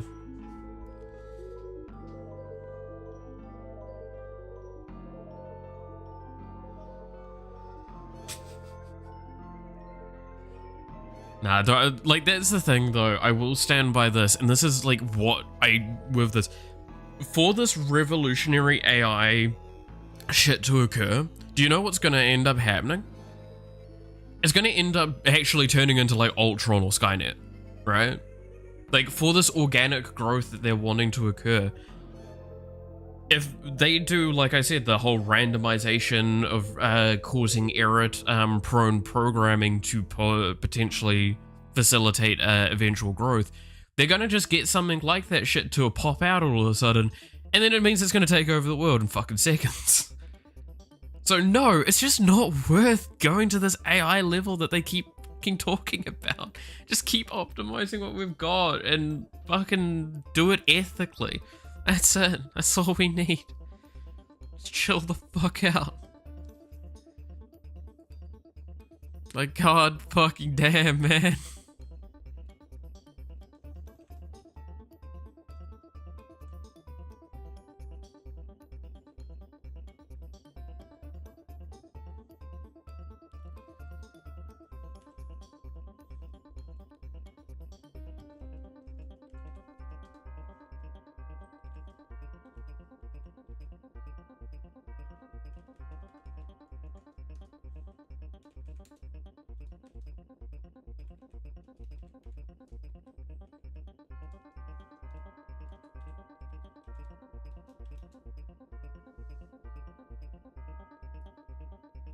So yeah, no, if you wonder why I just bitch at this stuff, it's just that stuff. Like, it's worse because I sit on that, like, perfect storm position in the whole thing.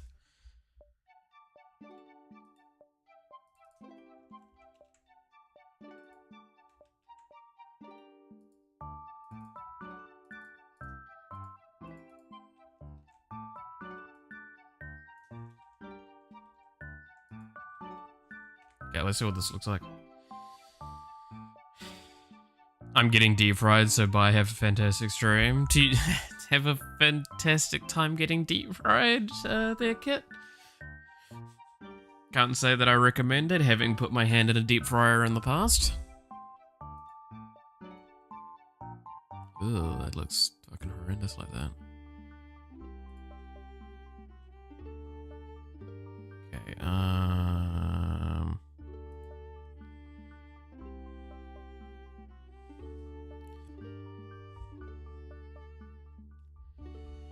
Okay, so the width needs to get altered here.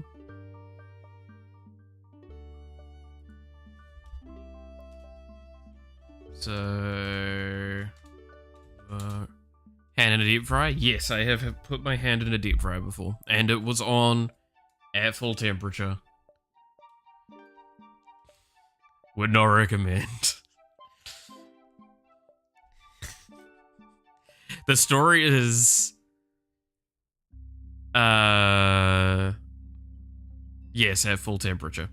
I would not know what the Fahrenheit would be, but yeah. The story's really stupid. It's really, really stupid.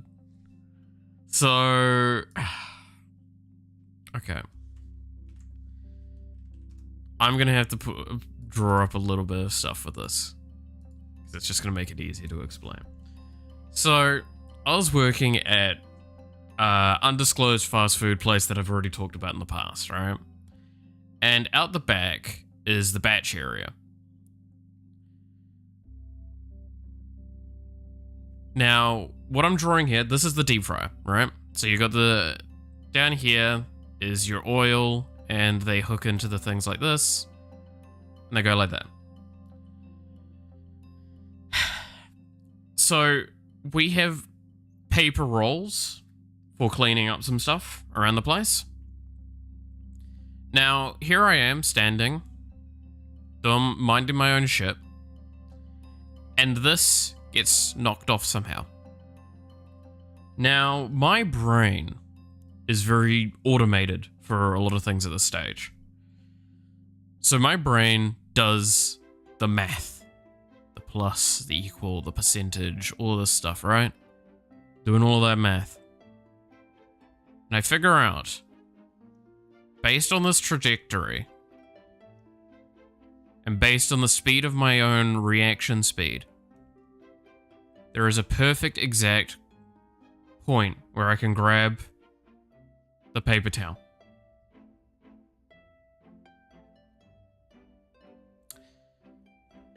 Now, you might see a problem with the position of where this calculation leads me to. In my infinite wisdom, my reaction speed takes into consideration, grabs the paper roll here,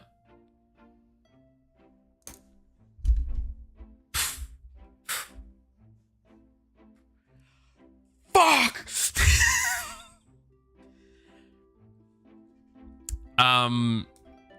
Now the story doesn't get much more pleasant. So I was wearing plastic, like, shitty gloves over, because you had to at the back. So I basically, we're in a rush, so I have to fucking speed through this. I turned to the people on what we call the line. It's the people making the food. Like, putting it together to send out. Like, this is me cooking, so that. And I'm like, I need to go, I just need a quick minute. So I go over to the sink at the back. I start peeling the plastic off of my skin. I rinse my hand really fucking quickly. I put a new glove on and I immediately just go back to work. There was not enough time to deal with a lot of the things. And what's worse is, so this, the batch area that we have, so this is the deep fryer, this is the grill. Which isn't a grill, it's just a bunch of flat things, and then there's a thing that comes down and presses upon this to cook it. So I have to have my hand like this close on average, which, if you know anything about a burn, what's one of the worst things to do with a burn is put it near like 100 and something degrees Celsius surfaces. I think it's 240, by the way. Off the top of my head.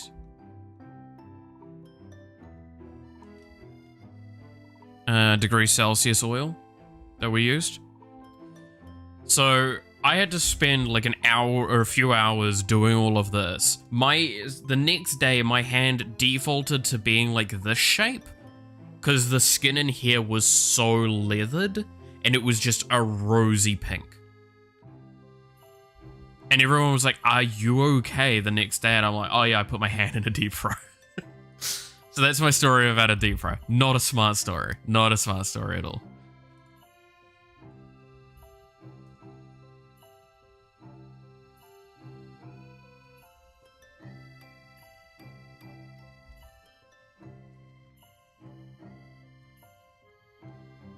New Zealand workplace at its finest.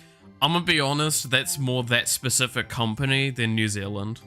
And again, fuck you, McDonald's, you suck ass.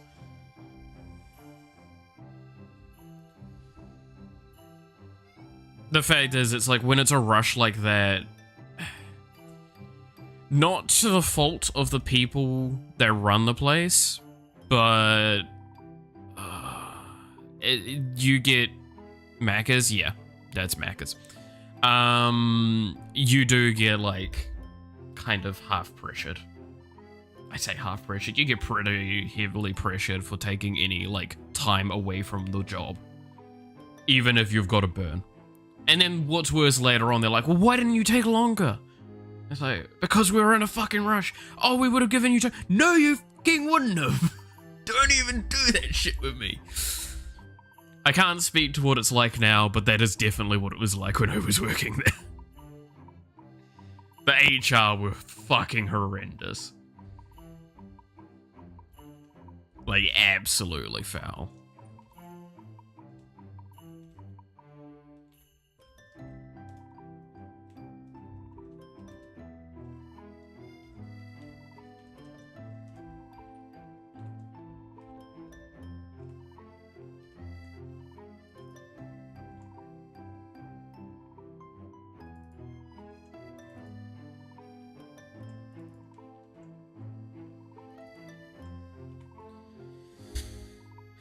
I noticed that my cat is bringing mice to my dog and trying to teach my dog to hunt the mice like a cat.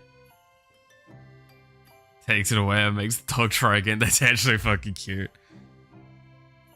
When you worked there, what year? I can't say what year. I am not gonna say what year, just know that it was...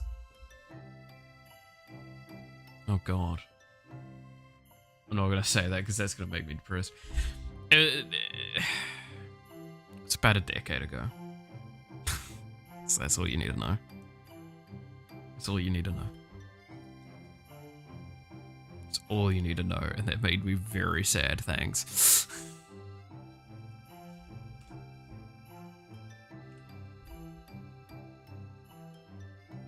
Like, the fact that I can say the minimum wage in New Zealand has almost increased by like $10 since I was working there. So like I was getting like 16 an hour.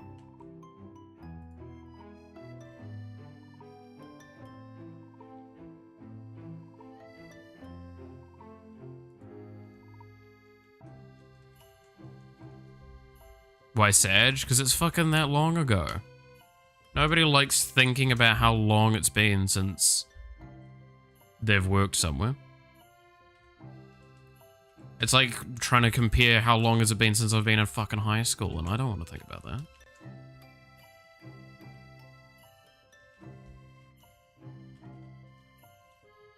It's long enough to make you sad. It's all that matters.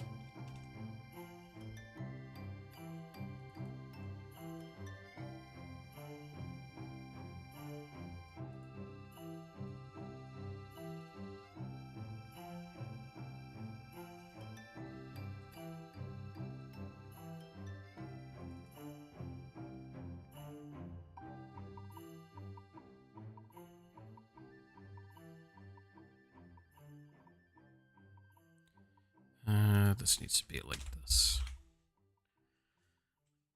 That's so-called nostalgia. I wouldn't call that nostalgia. I mean, there's a reason why I talk about spicy nostalgia. That's what I get. Not fun.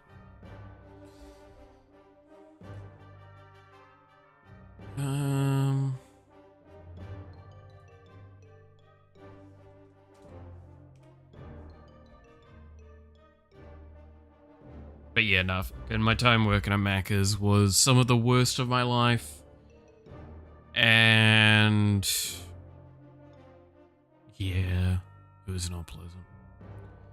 Got a sandwich at 16, made 17 US, made less for more work doing electrical as an adult.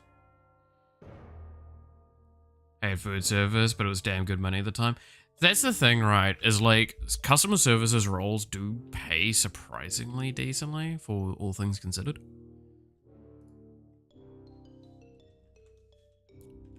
But the problem is, like, how much are you willing to sell your fucking soul for them?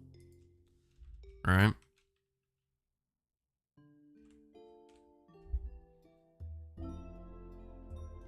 I will say it's probably slightly different now. Also, I don't know about US as well, because like US is very different. Because it could have been like that was a place that didn't allow for tips and you were paid in compensation, because I know that the US does that somewhat.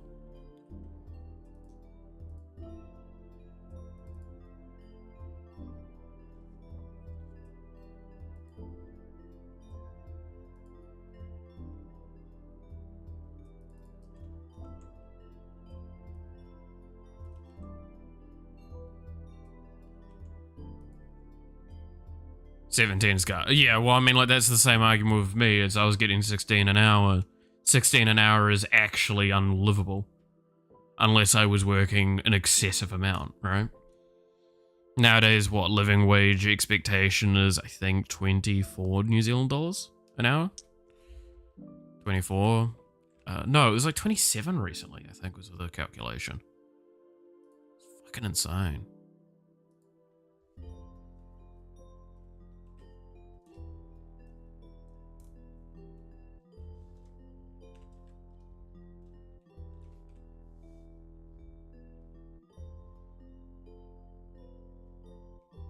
But yeah, like I know, to my knowledge with stuff with US, like it's a lot different there because like minimum wage is typically on average lower than the baseline that you should expect. But the allowance for that being the case is because of tipping culture, right?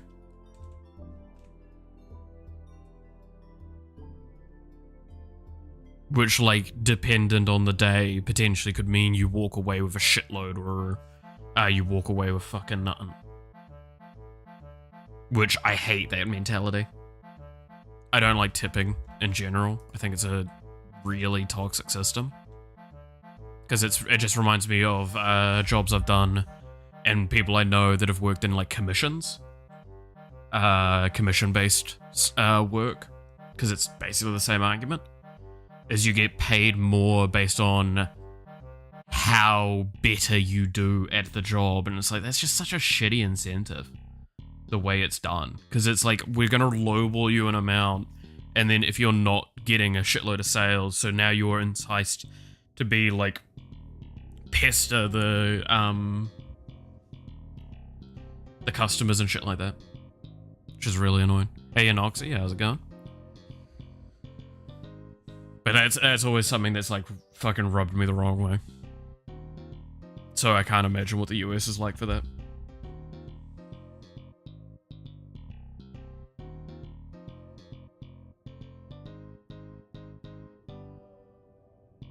It's model building / painting time. Oh, hell yeah.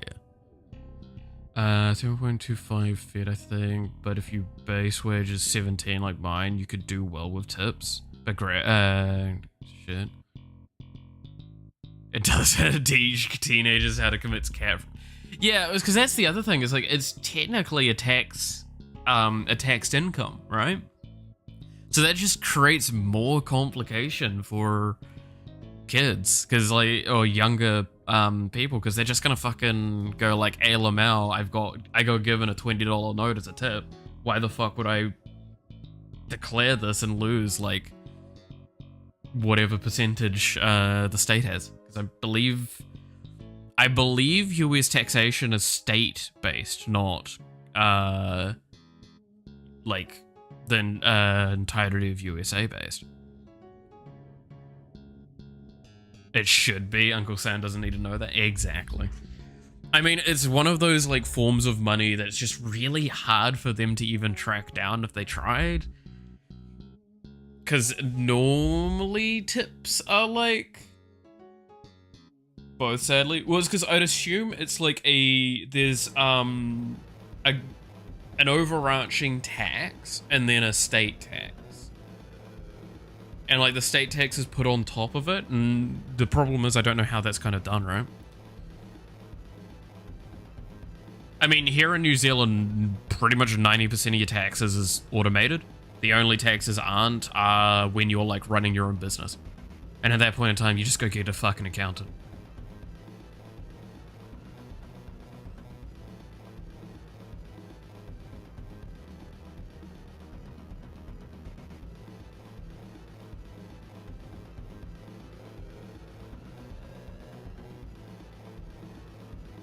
And to be fair though, that has been like in my lifetime that taxes became like super automated, because you still had to like declare a fair few things and you had to submit manually for your tax review every year. Now it's completely automated. You just get an email going, hey, we're fucking looking at your taxes. We'll give you an automated number based on all of the calculations at the end. And then you just need to confirm or deny that, and we'll do an investigation if you deny it.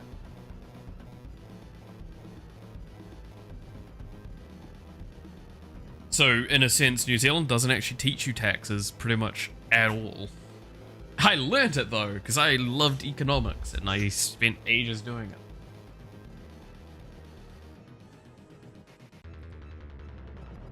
Alright, I think I'll move this down a little bit out of the corner.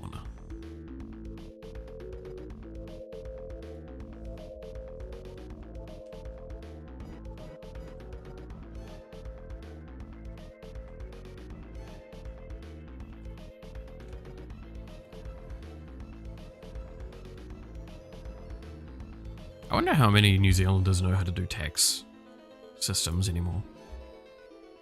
It must be like so few. Got $8 per hour minimum? Fucking hell. That's insane.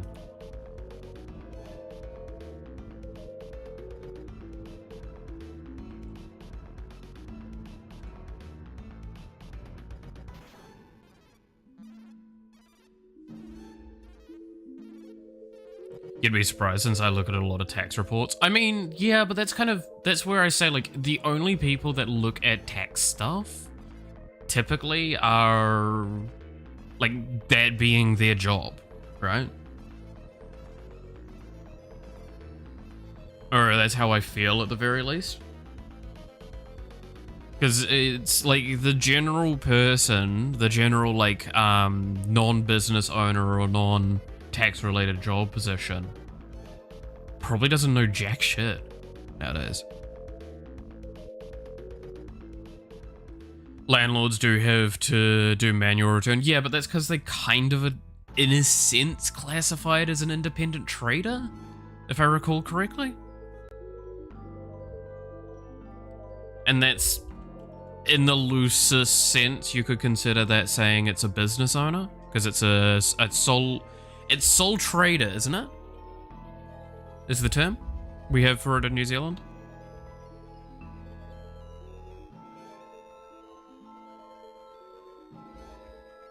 Actually, I wouldn't know, because obviously your system's probably, like, weirdly designed for that, because you use the shitty system. Hehe. Same return form, but it's still rental income. Ah, okay.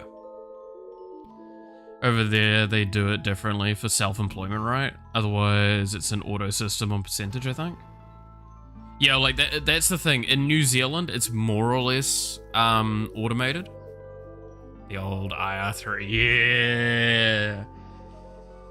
But yeah, it's more or less an automated system unless you have, unless it's an income not from, like, a company or a business above you, is the short answer. Like, that's kind of how it is. If it's an income that goes directly to you, then you need to submit the tax stuff yourself. So YouTube, I believe I'd have to do it if I like YouTube, Twitch. I'd have to submit that stuff myself. Commission work, I have to submit that myself. But that's also that thing of, as we were saying earlier, it's not an easy number to track, and I'm sure it's very easy to skirt around some rules with that. That's, I mean, again, tax fraud, right? Never condone it, but everyone does it somehow.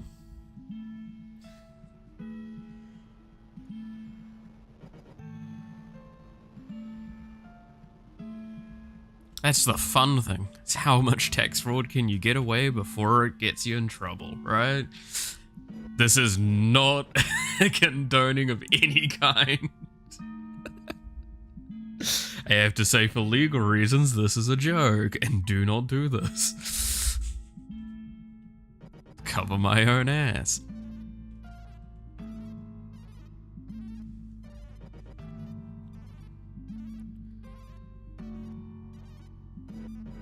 All of it before none of it, yeah.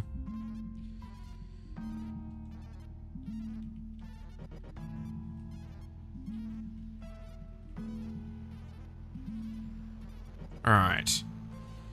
I think outside of skin selection, this is all ready to go, right? Do we think we need to do something different for how we display assists, by the way? Because I think this is perfectly fine for now, showing who your assist is.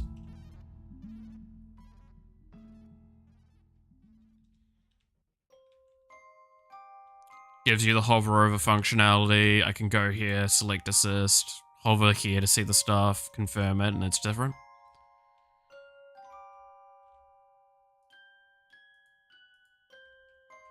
Hold on, you need to register a firm if you're over untaxed income on self-employment. How about self-employment in NZ? So we have sole trader stuff. I can't remember all of the stuff off the top of my head, the exact numbers. But you basically need to declare everything yourself and submit the reports unless you go through via a third party, which by that I mean like an accountant, which I'm gonna be honest, unless you're very confident with math and like all of the numbers and stuff, just go get a fucking accountant. It's not worth your time. Well, it is probably not worth going to an accountant if you're only earning like a few $100s, right?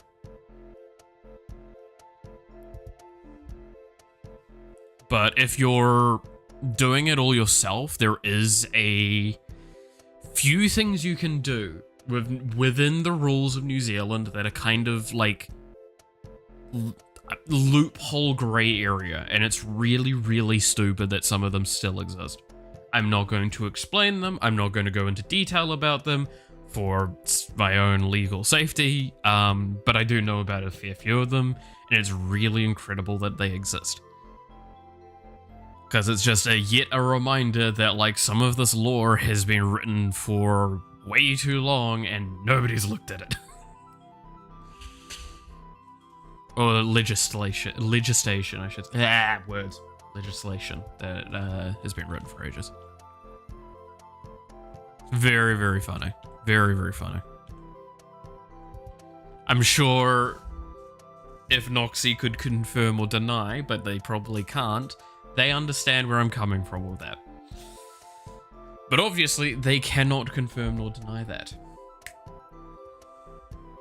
For legal reasons. I'm saying it this way so they don't have to answer.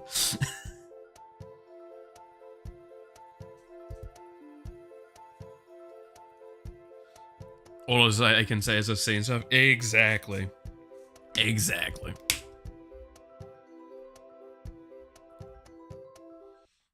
It's very fascinating. NDA with the government. I mean, that's... An NDA with the government is the law. I do get to call them out on it, though. Yeah, it's fair. But yeah, it's the problem with like gray area loopholes, because like that's the thing is if you do it right, even if they try and call you get called out on it, it's like, okay, what have I done that's wrong? It's like,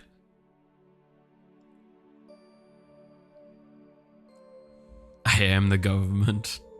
Yeah, exactly. Nox is the government. If you ever wanted to ask any questions at all related to New Zealand government, Noxy can answer them, including all of their secrets, right?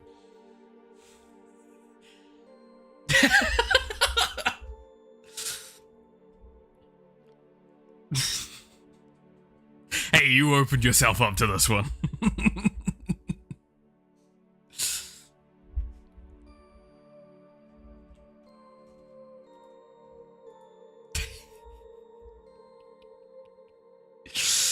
Oh, shit.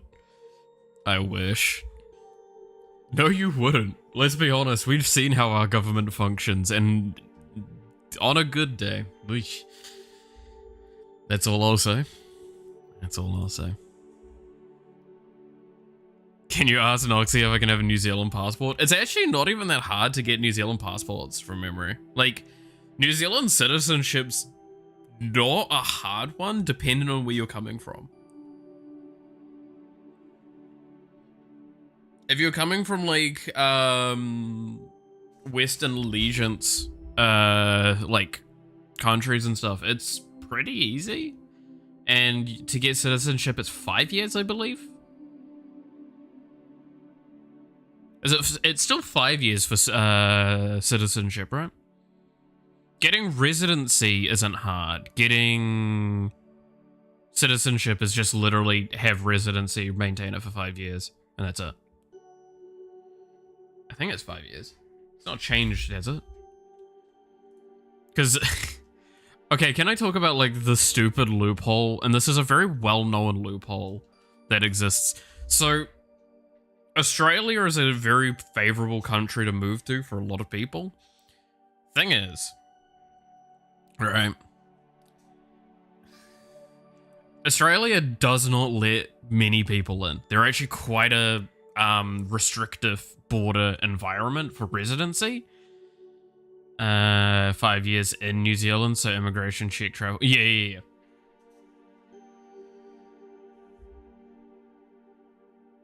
That makes sense. But no, so it's really hard to get residency and such into Australia. However, New Zealand has a really good specialty treaty with them, which basically means we can get it very easily.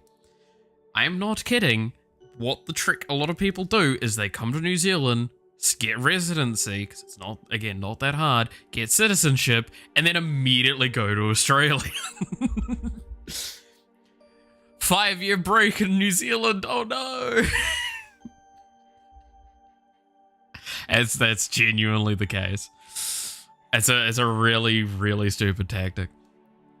Why less and less farms? Why Kiwi farms like slowly go broke?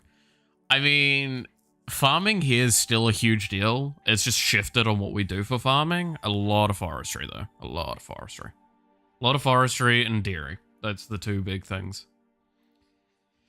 Someone's saying playing South Park on streams. I say, don't go into that house. They open the door and they have no Hudson and Miku to censor it. They end stream. Oh, no. That's about right for South Park. An experience from you. Yeah. That's fucking stupid. That's great, though.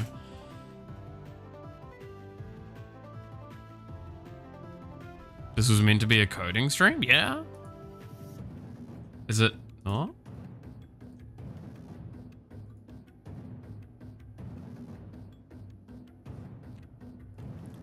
Mate, you're making me question that, like... I mean, at this point in time, it's barely coding. It's just fucking talking. I did coding at one point, now we're just playing. Playing around. Chatting up shite.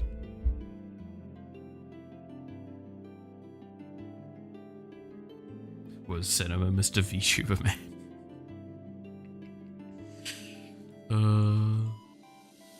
Should probably move the player spawn down to here. So that's... I'm gonna have to eyeball this.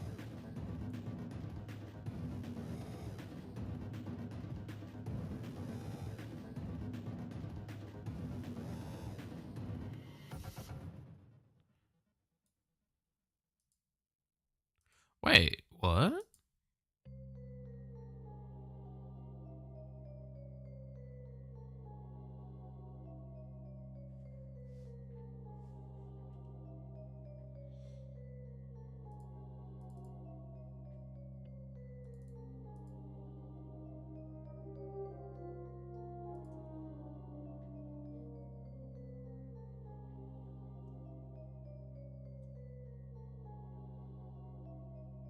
It's RM game.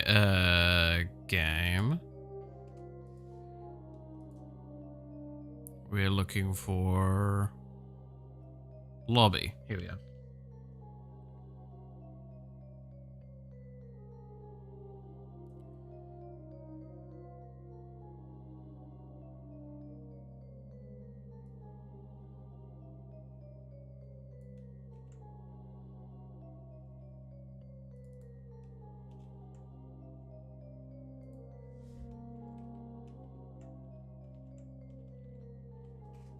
Just do that.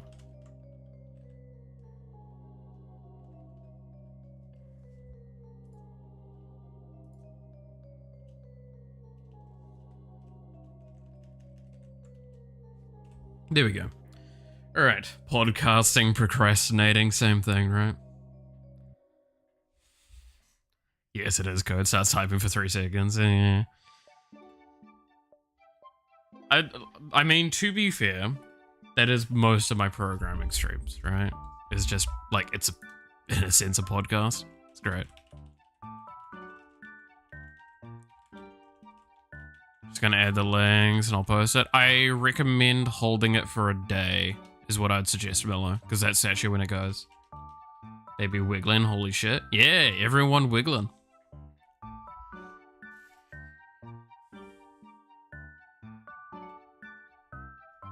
Everyone be wiggling.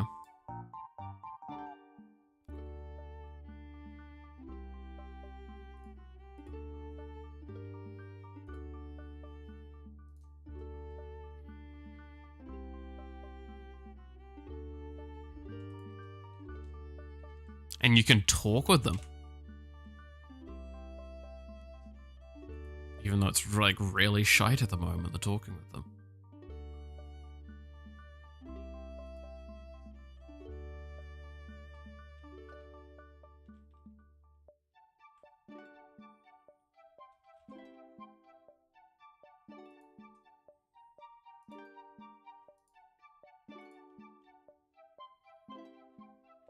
I'm actually really happy with this. I genuinely am.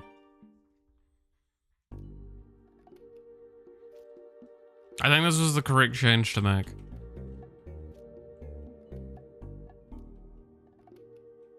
Do they have any personal idle animations, like how Sonic taps his feet or Link flexes himself?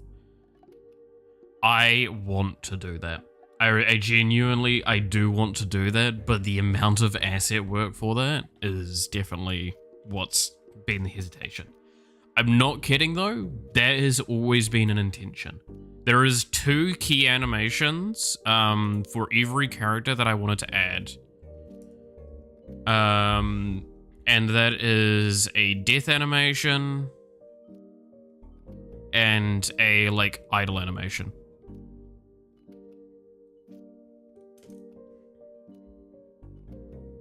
Those are the 2 animations I've wanted to do the most with every character. What frame rate do you use for the creator idle animation in Game Maker? So it's mostly consistent, but I believe like 1 or 2 of them are a little different, and I'm gonna probably start doing that more and more. But if we go into here, it should be, yeah, 3 frames per second. I think Aura and Mouse are different. Yes, you're 4. You're 3. Oh, okay, so it's just Aura. Aura's the only one that's 4, which is why she's faster than the rest. I want to, like, kind of start introducing custom ones, though. Like I said, one of the big ones I want to do while I'm just thinking about it is smack Monarch with a solid 2.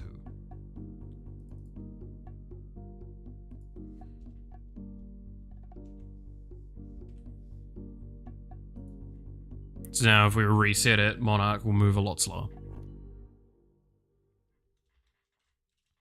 Well, just frame rate wise. Which is fitting because we want her character to feel like she's walking and strutting. That's why her movement speed's garbage.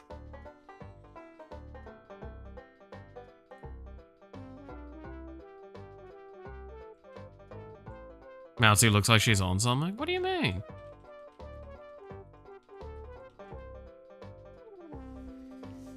I'm getting you to make the character. That's, to be fair, that's not a bad bet, and I can use a bit of evidence, right? So, I've talked about this before.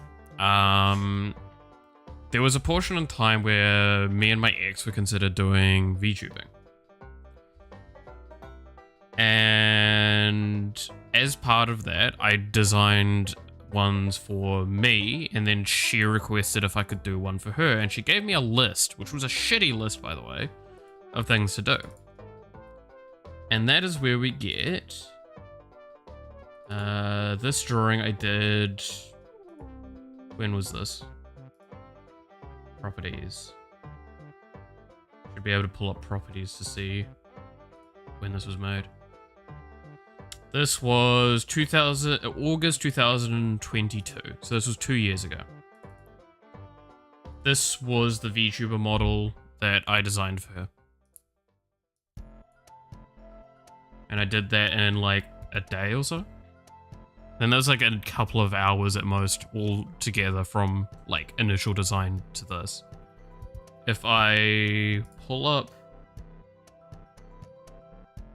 is it, I think this was the hand drawing I did. Yeah, like this was the initial design quick sketch.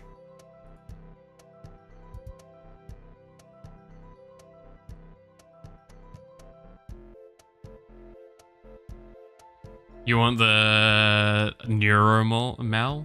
That's fair. That was a very stupid stream. We should do something like that again. Can we see your design? I've shown my design before, but yeah, no, I can show it. This was the design I did for myself.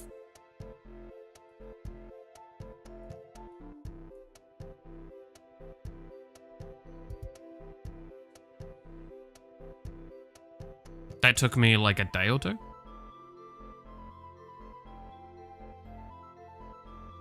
No beard. Yeah, I know. Do you draw in Procreate or this is in Clip Studio? This was me. I'm very uncomfortable with digital art in general, so this was the best one I could have.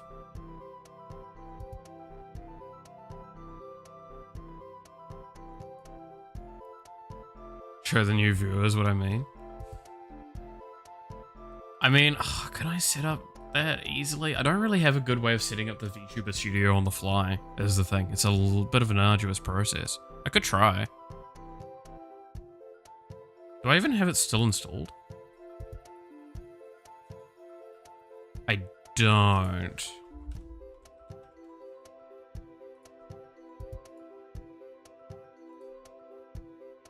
See if it downloads in time. Hairless Malith? Oh, you mean me without a beard? No, we don't need to show that again. Especially Noxie knows exactly what I looked like before I had a beard. She knows exactly what I looked like when I was a prepubescent child. I looked fucking foul.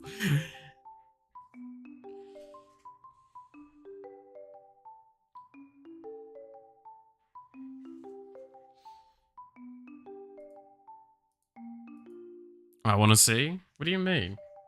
I'm not going to show it now. There was another VTuber model I was designing. I was designing this one like 2 years ago as well. And this was a consideration, was this. The knowledge of pre-puberty goes both ways, unfortunately. Yeah, it does. Yeah, it does.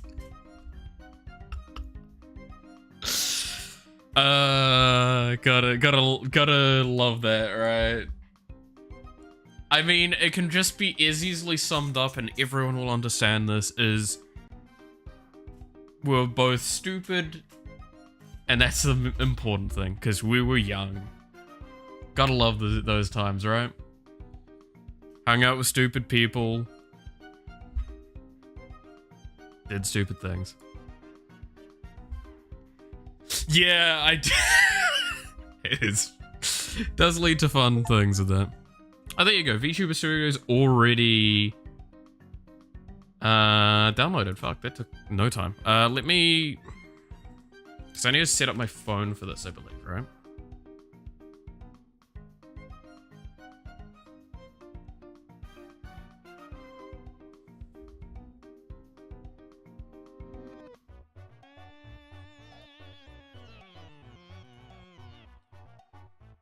Okay, let's close the game and let's have a little bit of fun. Let's launch this.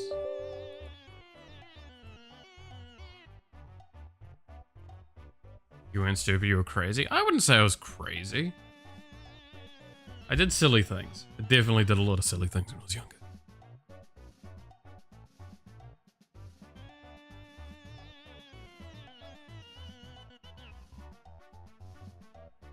Ah, right.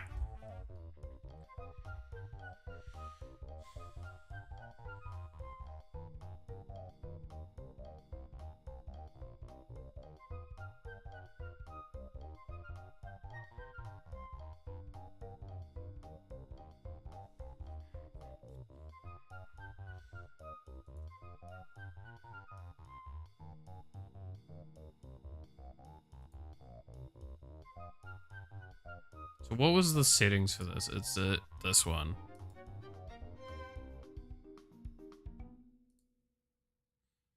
And then I need to set up... I'm just gonna do this on the other screen in case. No, that's not what I want. They've changed a few things as well. Alright.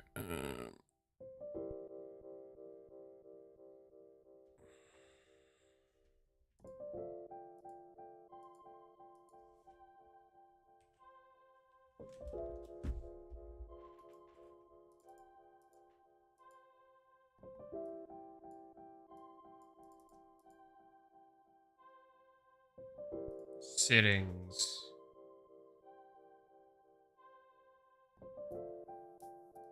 Start server. There we go. Okay, give me a second. Use this IP. I could set it up with USB settings. That might be better.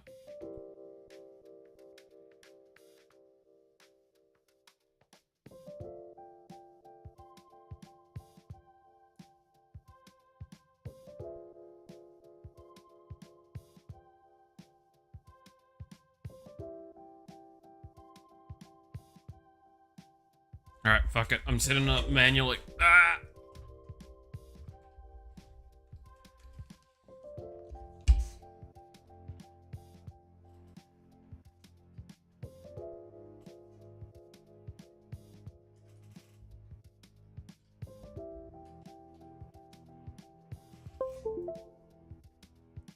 Say, do that.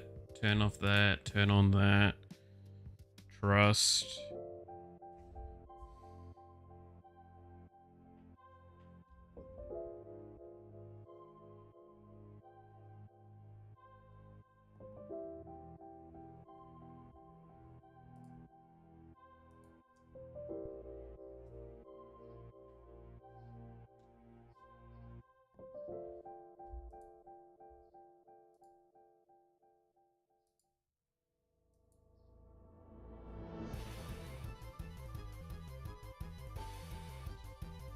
Okay, and then what do I need to do for this again?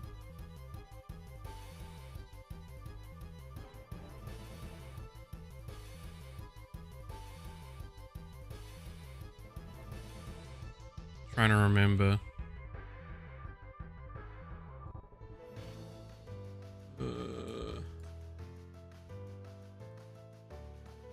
Sorry, I've not looked at chat for a moment.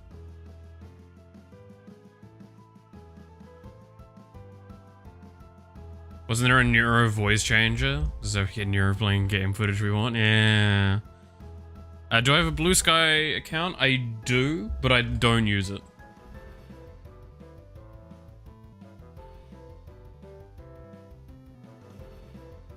Okay, and then...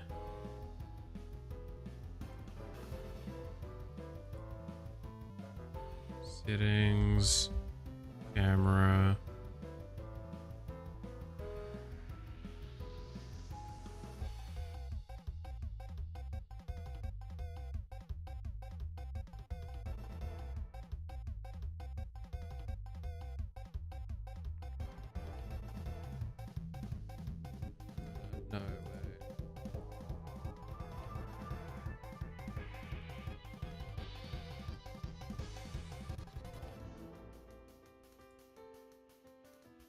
Wait, how do I set it to do this?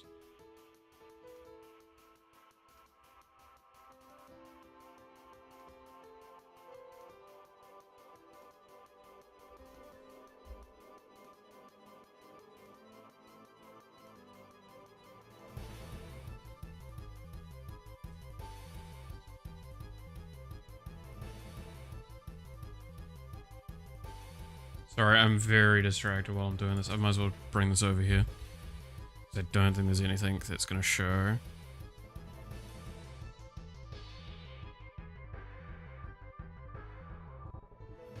So I think it's here. And then what do I need to do here?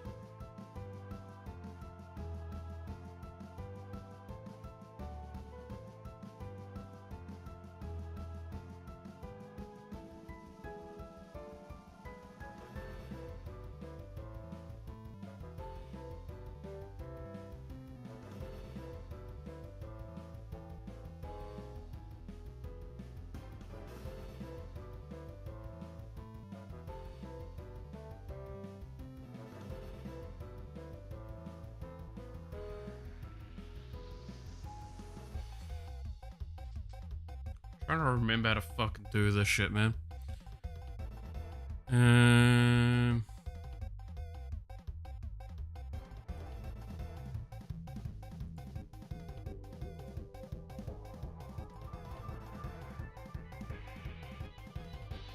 Why is she dancing? I think that's the default, isn't it?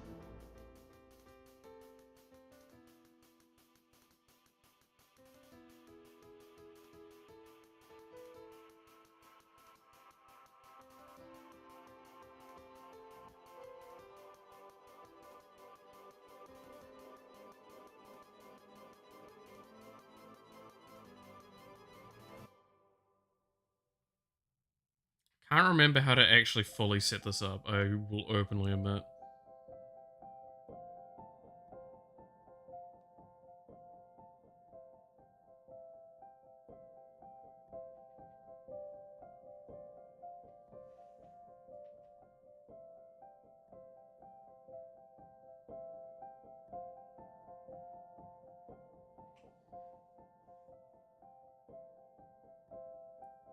I've done this before.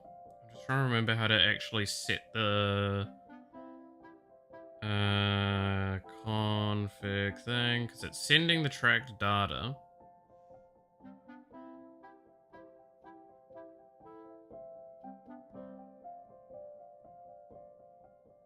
I just need to remember how to actually, like, set the tracking.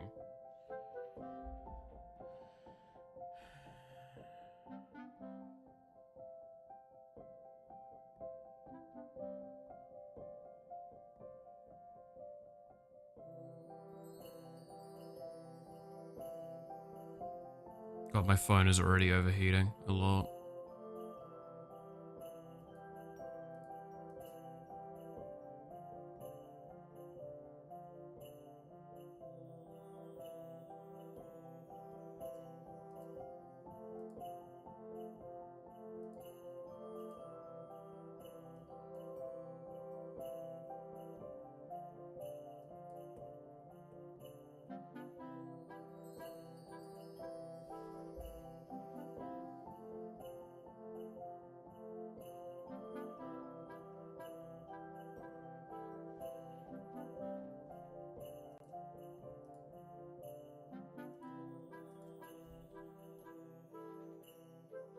Yeah, see, it's linked in now. And then it's... trying to remember...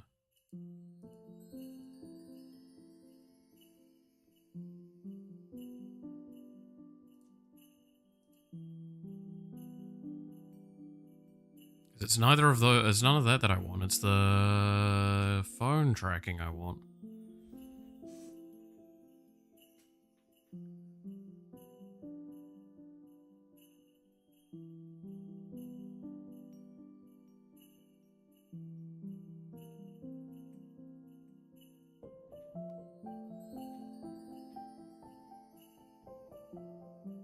She just looks as confused as I do. Yeah, that's about right.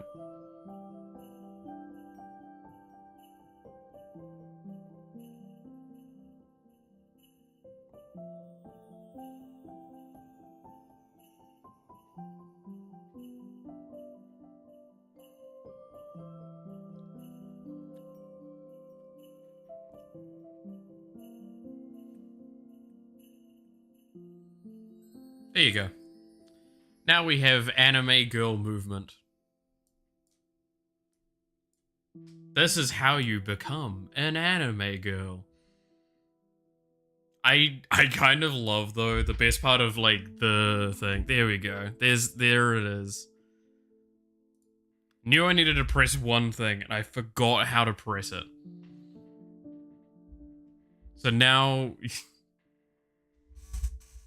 now you get both. Now I have to just remember to hold the phone, like, in front of me. I do find it really funny, though, that just, like, my natural face expression, she looks quite like,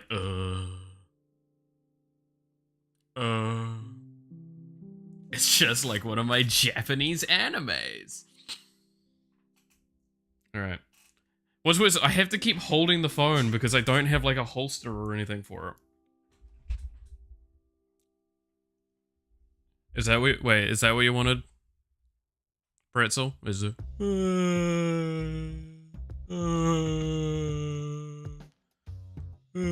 It's struggling because of glasses. Wait, let me... it's not actually... Wait, it's not tracking that. I think there's a setting for that, right? Can't remember if the settings here or... No, it's the settings in here, right?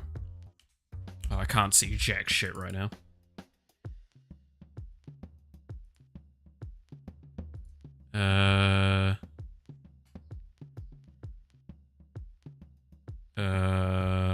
No, it's not there, it's here.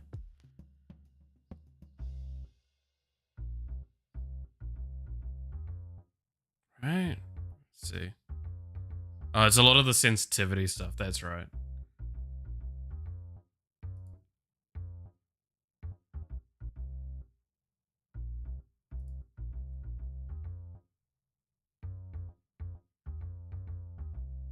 How do I blink?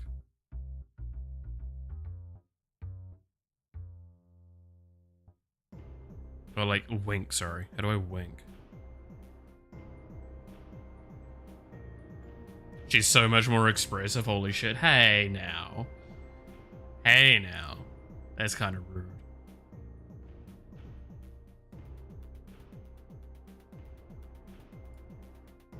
Oh, that doesn't seem to work. Heart, fuck you.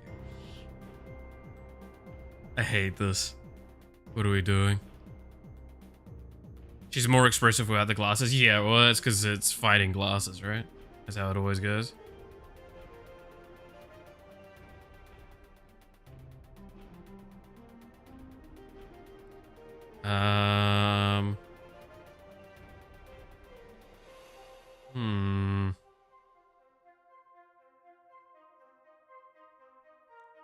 Damn, she fucking flies to each side. If I just tilt my head slightly, it just completely goes over to the other side.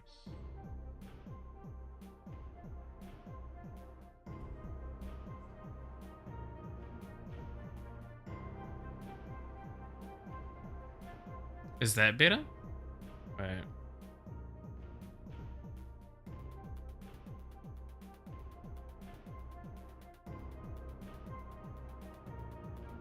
Dude, my phone is actually straight up overheating. Great.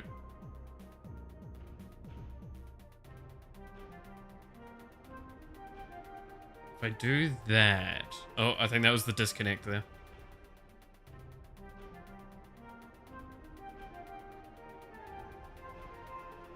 There we go, it's reconnected.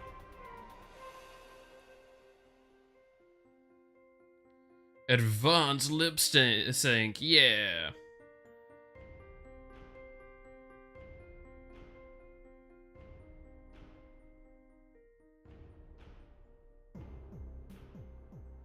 I'm trying to, like...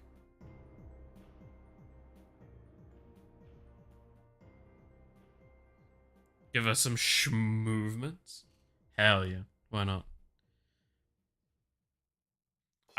Can anyone remember how to, like, set up the blinking again for them? Or not blinking, the winking. Because I had that working before.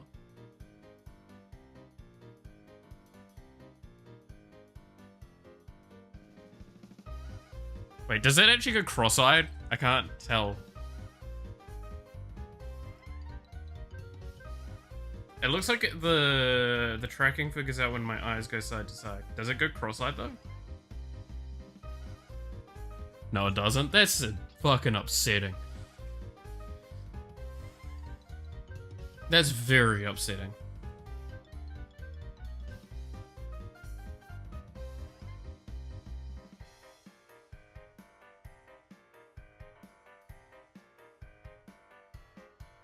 You probably got linked blinking enabled. Do I? Link eye blinking never is set here. Is it potentially different here? Ah, it's different there. There we go.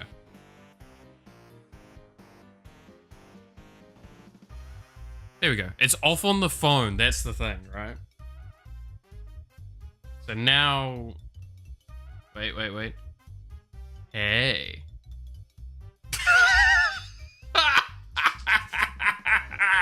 Oh, that looks fucking horrendous. Oh, that's so bad. All right, there we go. So that's your settings. This is the stupidity of VTubing. It's great. Wait, we can do better though. We can just go to webcam. And turn that off. There you go. Actually, no, if I recall correctly, I can go into properties. No, what is it again? It's... How do I output this again?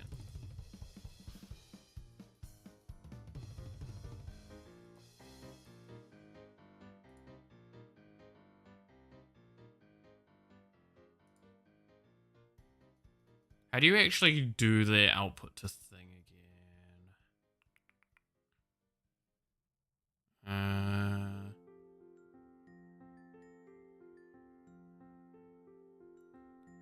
Because I remember I can output it as a device.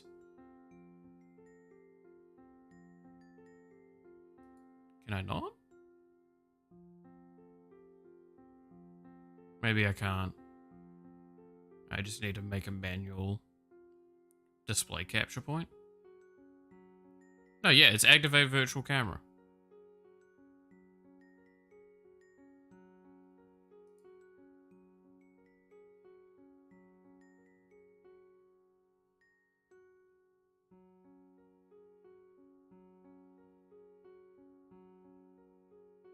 How'd you put her in the webcam last time? I'm pretty sure it was just like a virtual thing for her. No? Because I remember it being annoying afterwards because I had to... If I just deactivate that. There we go. I needed to deactivate so I can reactivate. And Jesus Christ. Wait, no, I need to set the device. Oh no, oh god, it's lagging. It's lagging. Oh. I need to put my glasses on so I can actually see what I'm clicking on.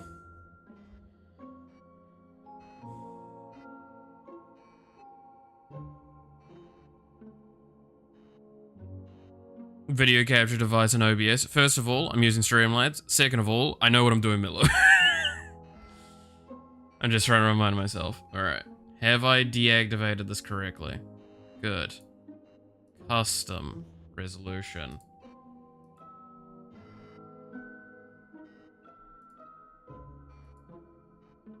If I reactivate this... Oh god, I'm gonna have to redo all the settings later, aren't I?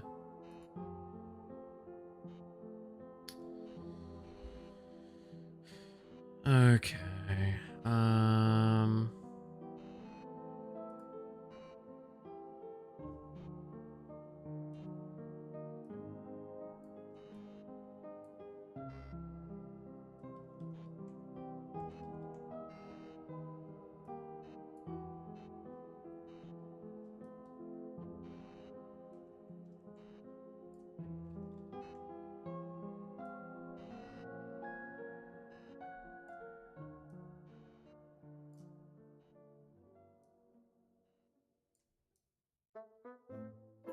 The ratio is off. Oh, that's gonna bug me.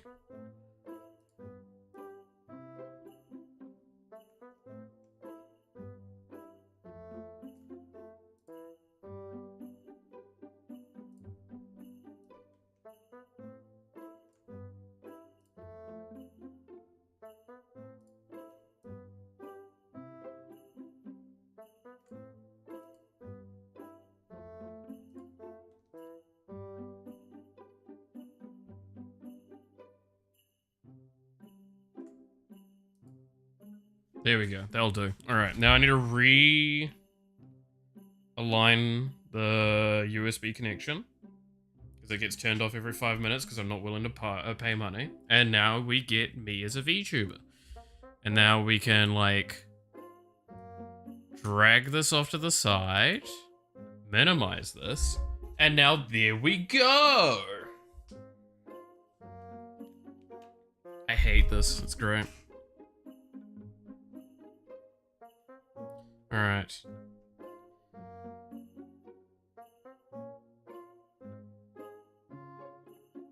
If I do this, we probably want to zoom in a little bit more, right? So it's a little bit more covering the thing.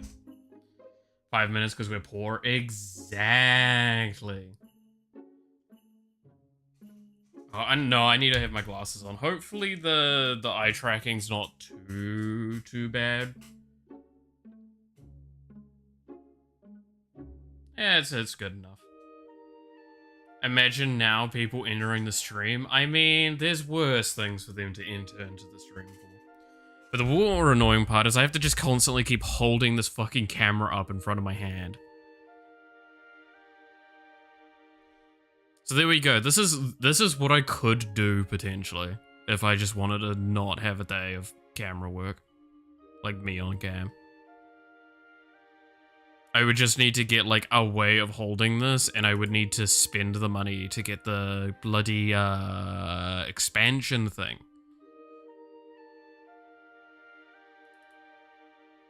For it. I mean, how easy would this be to mount somewhere? Nah, there's not really an easy answer for mounting it, as well as, like, because the microphone's directly in front of me, it's always going to be, like, fighting for position, right? Because, I mean, we all know where my cam is normally, right? Right?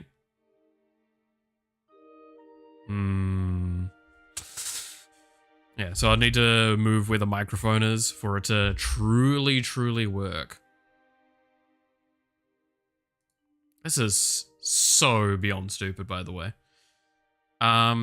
Is there any better settings for the mouth movement? Because I feel like the mouth movement isn't very high on the thing.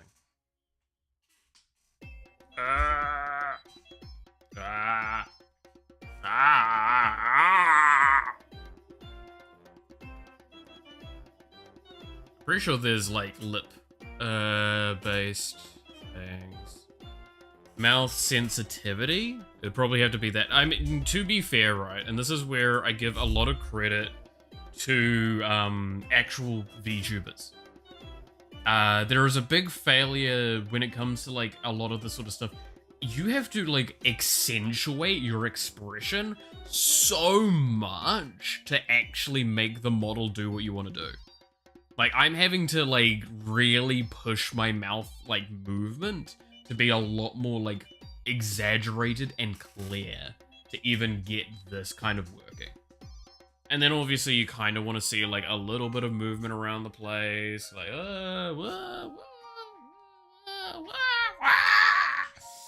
right? I'm also having to move around the mic quite a lot right now, so that's always a fun thing. But there you go. This is the Mal, whatever the fuck Pretzel called it. Right? Does lighting change the data feed to the animation thing? So in VTube Studio, I believe it has some mild influence, but overall, it's not like a massive concern. It's actually fairly consistent for it. The biggest issue is it depends on which phone you have, because I'm able to get away with this on such a good quality margin because I've got an iPhone, right? Which has better facial tracking than Android does.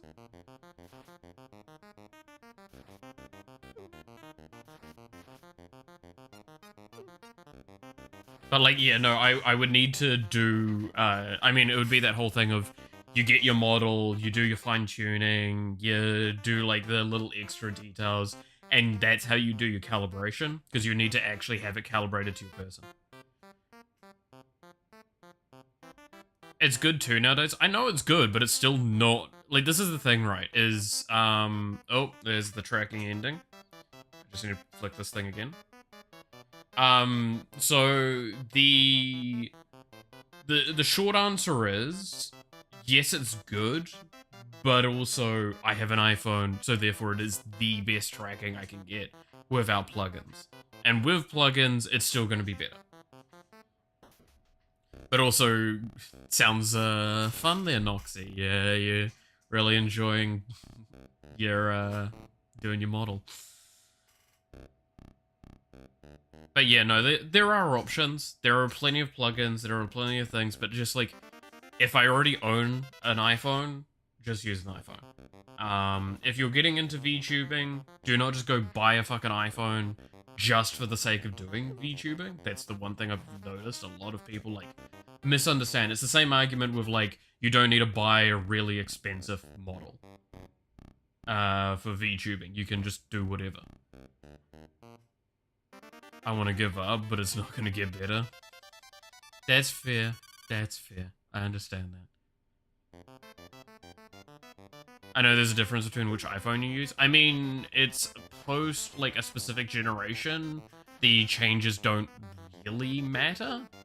And I'm post that generation. So that's fine, because I've got a iPhone 10. The older ones have overheat and worse tracking. Yes.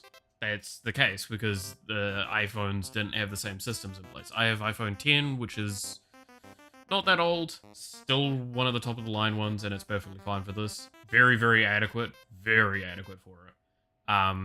Again, it's one of those things of, if I actually wanted to do VTubing, I have pretty much like 80% of the stuff to make a good VTube setup. Like, I have pretty much everything. It's just, this is kind of laggy for my computer. There's a reason I'm not doing programming right now.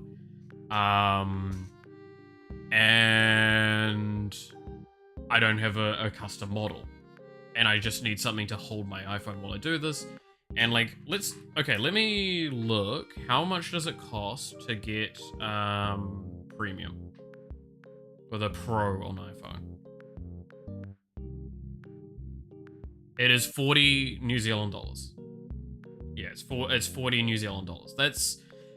I stand by. That's something I could get like in 2 weeks' time if I just wanted it, right? It's not an obscene amount of money. I've just never bought it because what do I get, right? Played around with the and a $40 Android, and the tech was surprisingly good, like $40. Yeah, like that's the thing, right? Is I can use microphones as my best example for this. I can make a $20 microphone sound really fucking good with a good bit of effort. However, I could also make my microphone, which is like $300, sound really, really fucking good with a lot less effort. Right? That's what it comes down to. It's like how much, the more money you put into it, the more incremental it can get and better. But there's also a point in time where like the changes are so minute if you actually know what you're doing. It's the same with this. Alright. So again, it's not me saying you need this or you need that with VTubing. Like, this is why I say I've done a lot of research into what it means to be a VTuber. I've played around with the concept and I understand it fairly decently because I listen to a lot of them talk about it like on stream, and then I listen to their discussions over on like stuff like Twitter and shit. As a musician, I'm gonna need those mic specs. This is a robbery. Yeah, that's fair. That's fair. I stand by, like, anyone that wants like sound audio info and like that knows me often comes to me because I know way too fucking much. I was fully trained up to go, like, if I wanted to, I could run a concert, right? Like all of the stuff that I would need to run a concert and figure out all the stuff for that. It would not be too difficult, and that's me being rusty. I knew how to do all of those systems. I can run pretty much all of the key essentials, set up the amps correctly and all that. So I know what I'm doing. That's why I like gave so much money towards audio equipment for my computer, and it's arguably some of the most expensive peripherals I have by a long shot. That are like really hard to justify other than the fact that it's a hobby, right? Because like my headphones and my microphone are like $300-ish each. My fucking webcam is like $100. My stream deck is kind of expensive, but that was an efficiency argument. Oh, there's the tracking stopping again. Just a sec. Okay, there we go. My fucking computer monitors are like maybe $200 total for both of them. And then like my drawing tablet is like not even $100. My mouse is like, I think 100 something. And then like my keyboard's... What is my keyboard? Like it's a decent Razer. So it's not cheap either, but it's also, I don't think it's much more than 100. So again, it comes down to this whole thing of like, oh, for my peripherals, my sound-based things are the things I put my money into, because I care a lot about that. That's why, like, one day I do want to get into like having a better mic setup and having multiple mics set up for things, even though I do not need them at all for streaming. I really, really, really don't. But I kinda wanna.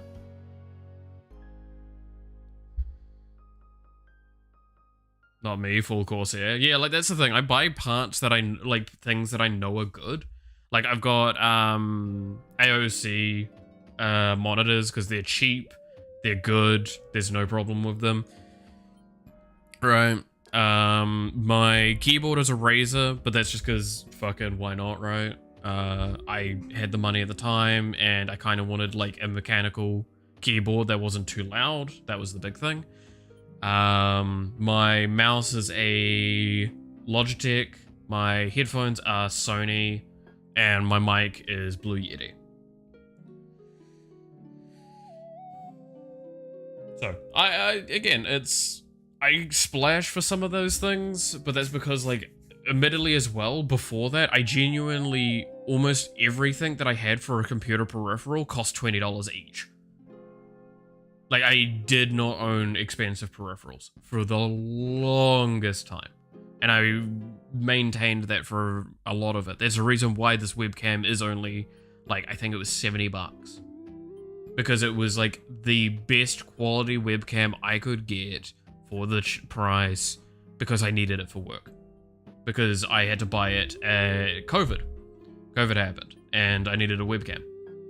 Because all of my work stuff and my uni stuff needed to be done at distance all of a sudden. So that became, like, really important. But like that's why I say like I don't like Razer most of the time. And the only reason I have a Razer keyboard is because it's one of the like best quality mechanicals out there. For its price range. As well as I do actually want to have light on my keyboard, but I don't want to have color, if that makes sense. That was the big issue I had with my previous keyboard that was like 20, 30 bucks because it had lighting, but the only lighting it had was RGB because it would be set like colors across the board. This one I can set it to a nice simple bit of a white bloom behind it, which means that I can see it easier. That's the only reason. 100% only reason. Do you have a preference on keycaps? Not really. Nah. I mean, these keycaps are fucking destroyed at this point. My poor S and D are basically just like completely worn down. Because that's my main resting keys. Shift key's also kind of seen a better days because I use a lot of the shift key for a lot of things.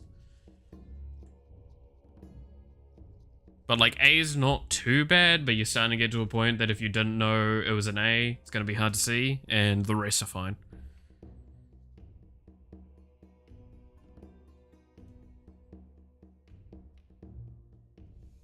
Alright, I'm going to turn this the VTuber stuff off, because again, my phone doesn't like it, and my computer doesn't like it.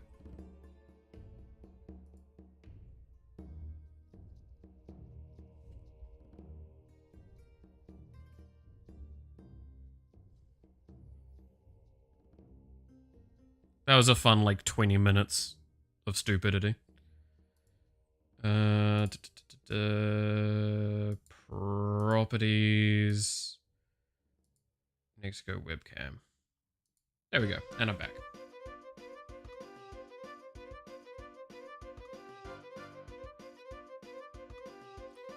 Ask for Warframes. Might jump on that when I'm finished with the model. Yeah, I'm probably gonna hop on, like, not too long into the future. Myself. I mean, obviously after stream is when I'll hop on, but like, yeah. I'll hop on after stream.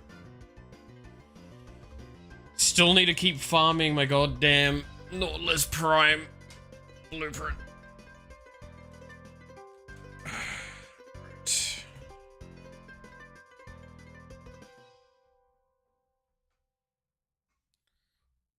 You're right, beginners don't need pro equipment. Yes, that's the big thing that needs to always be, like, accepted, is, if you're a beginner, you do not need pro equipment. Do not fall into that trap.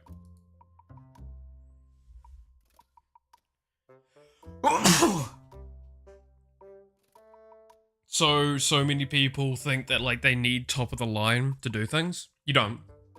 You just, like... In fact, not having top of the line's great because you learn to manage. That's the big thing, right? You learn how to deal with things in a way that you don't have to concern.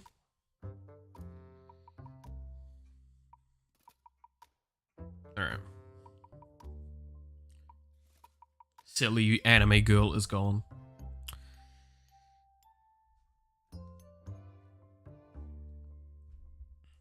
But that's where I say, like, again, delayed gratification is good for you. I mean, like, that's where I made the argument of, if streaming really picked off, right, for me, whoops, then I would use the money from streaming to fund back into streaming so streaming could get better.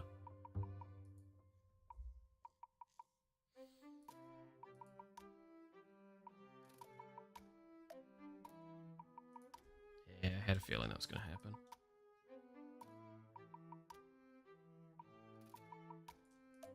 There we go. Cam back to normal.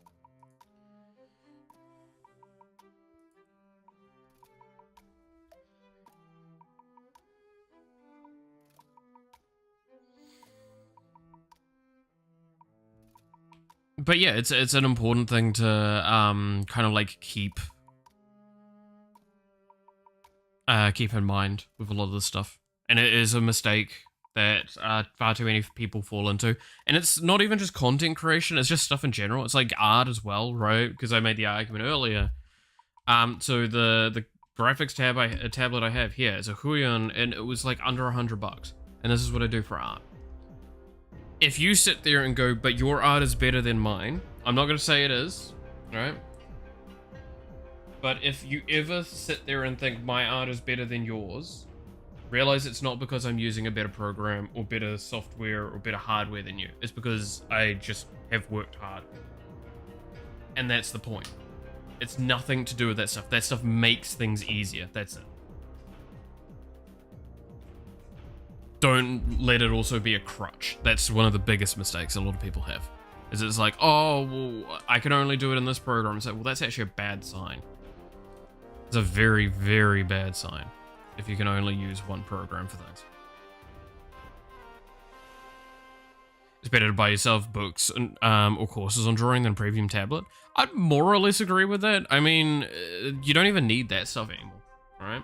There's plenty of stuff online. There's like Mark something. He's really good. He's an ex Blizzard artist, like head artist. He does a lot of good stuff. He does have courses, but like, again, you don't need to pay for courses. You can just go online, look at YouTube videos, listen to some people explain it, and then just fucking trial and error it. That's what I do. And it works for more people than it doesn't. It just requires an eventuality of like developing a good mental for it. Because that's the mistake that a lot of people have, is that like they don't get a good mental going and then they're just like, nah, don't want to do it. And I mean, like, again, kind of fair, kind of not. Point is though, is yeah, like you do not need a premium tablet to be good at digital art. It helps. And again, I stand by. If I'm forced to keep doing art stuff in my future, I am going to get one. But I don't want to do art in my future. I want to eventually stop having to do it pretty much altogether. But, well, unless I get my love for it back. But again, that's not very likely to happen. Okay. What else is there that I can think of that I needed to work on before we can, like, prep for a final push update? There's one thing I know I want to do. I'm trying to think how I want to do it.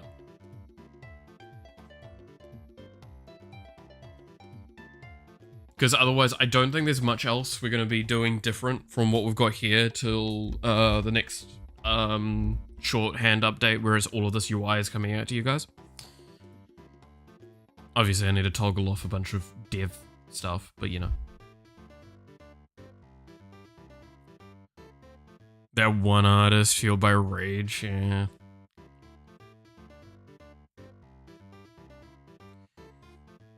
God bless cheap Chinese Wacom knockoffs. $20 got me a tablet with pressure sensitivity. Yeah, exactly.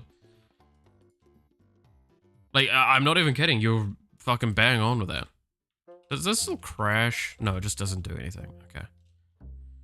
So, do you guys want to know the thing that we need to work on? And I want to see if we can do something for it very quickly.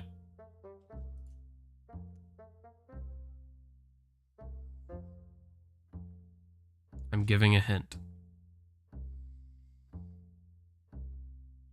There's something that's been missing since we started updating to the new UI. And I haven't added it yet. And it's something that I think needs to be added before we do an update.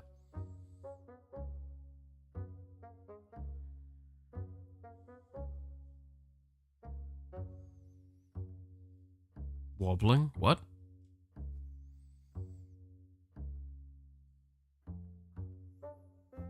Iron mouse rotation? Nope.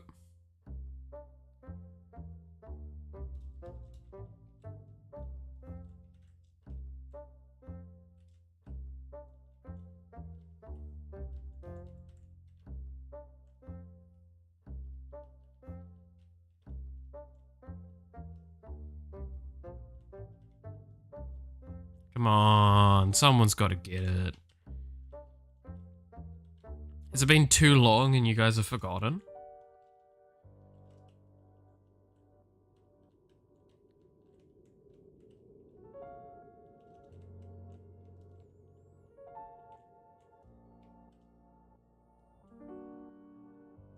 The circles aren't red enough? You're at least starting to get on the right track. I'll give you that.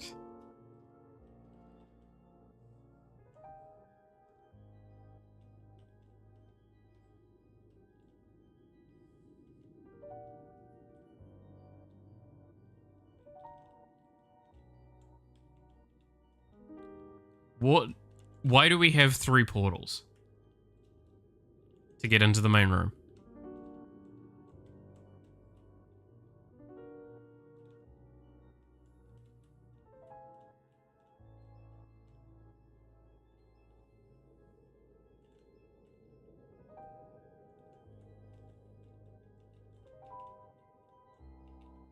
Damn, that's apparently collision down there.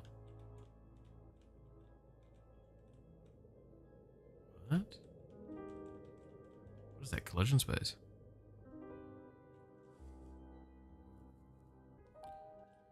Because of the board with a number?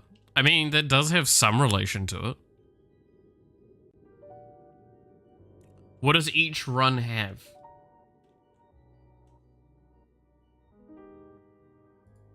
Come on, people. We've talked about it so many times. I'm now disappointed.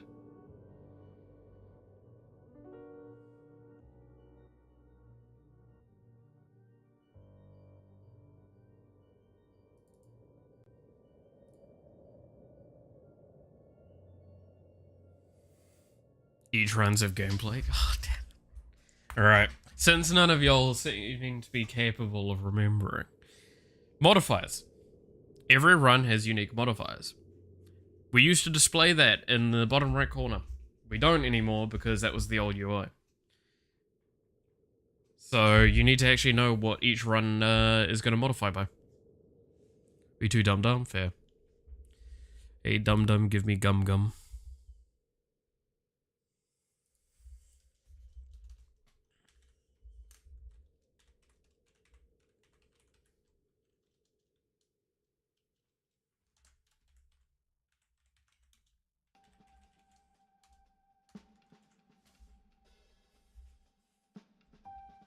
So, for this, we are going to need...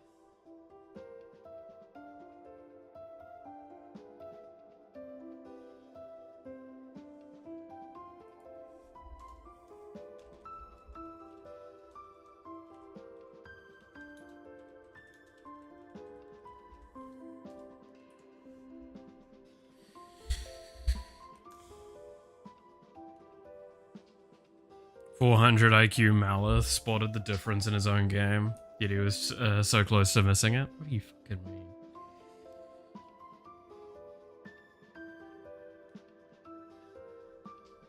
What do you mean?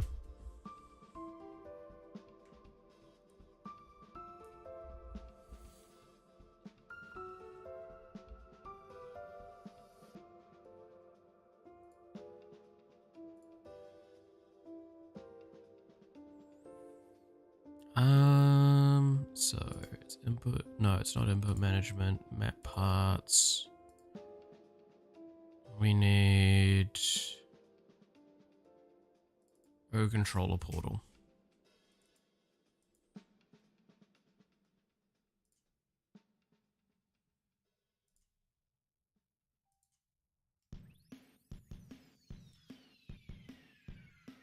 Oh.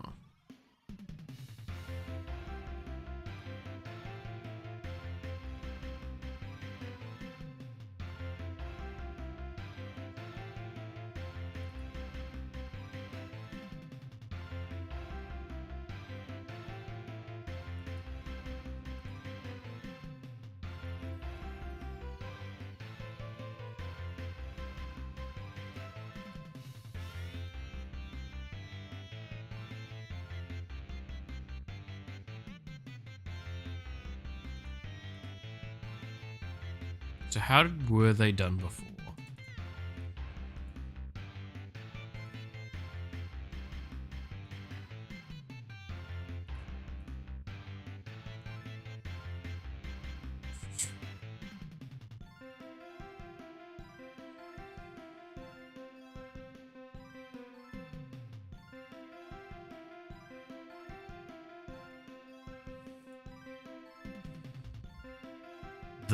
This is how they were done before.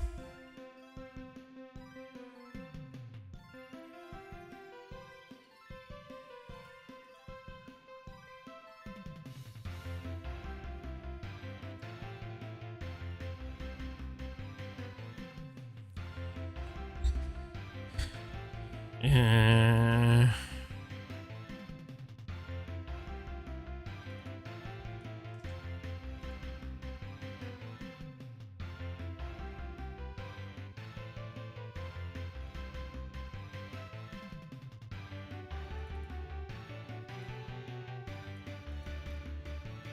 Okay, here it is.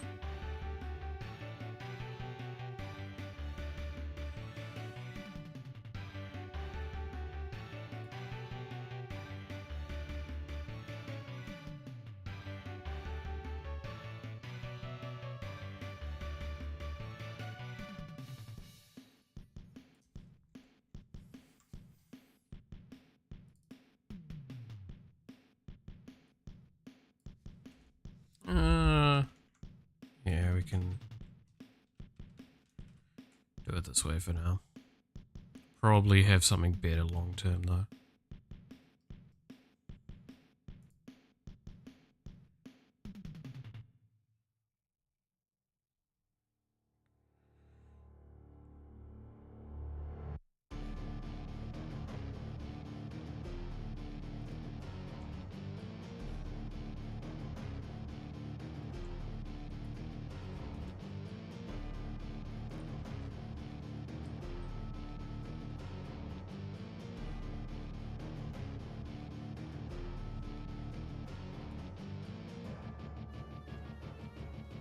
There we go.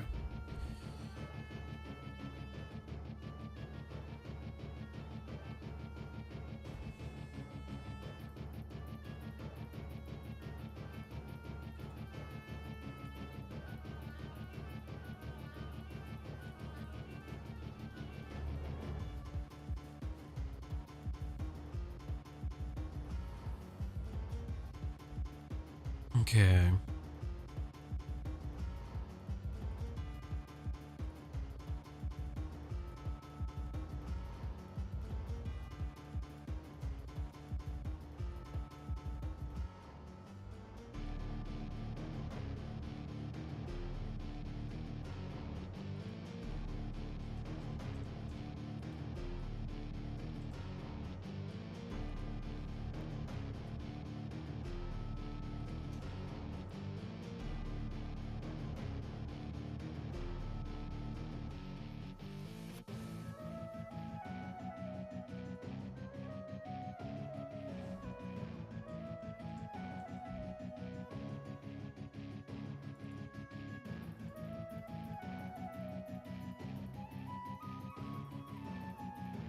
Hmm.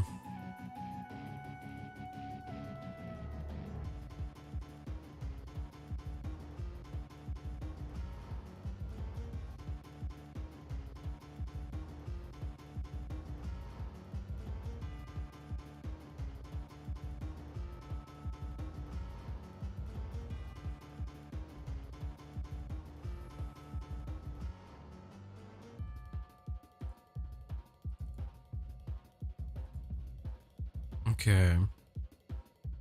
Sorry, my brain's currently doing like trying to do a remembering thing. Because I'm trying to remember how all this is output to.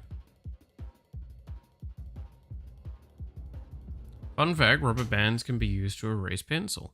Huh.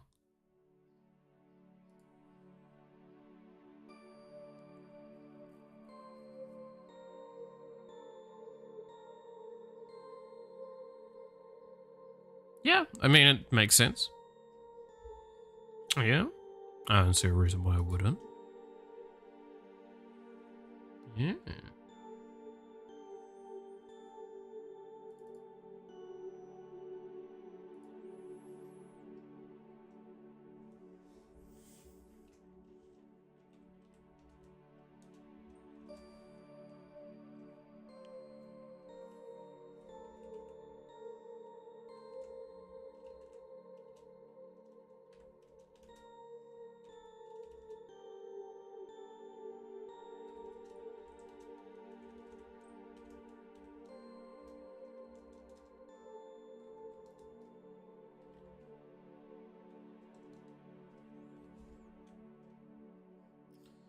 It's easier to find a rubber band than an actual eraser sometimes. That's fair. That's fair. Do I even have erasers anymore?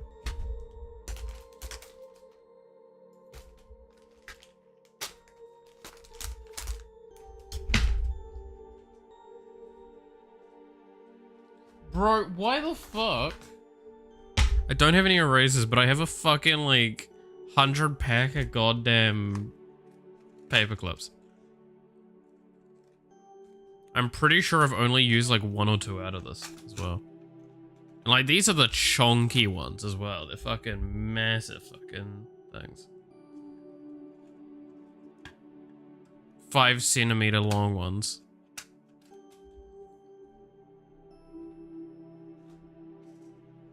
I have crayons?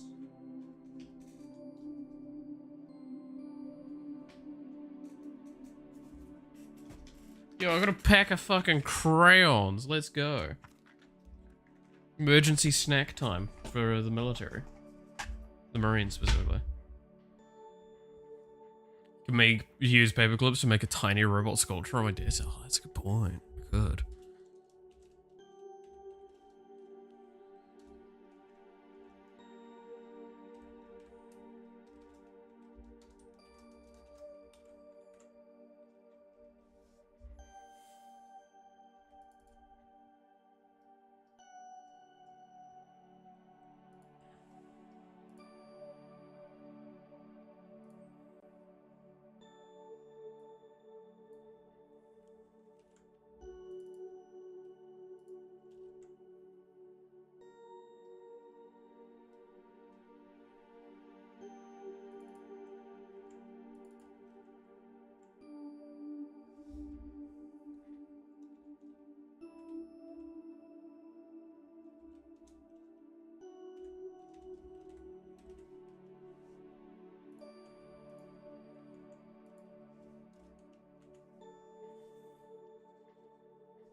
I mean, any medium can be made art. Yeah, sure.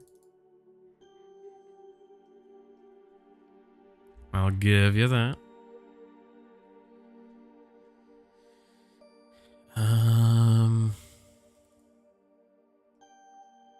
I need to set location data for this.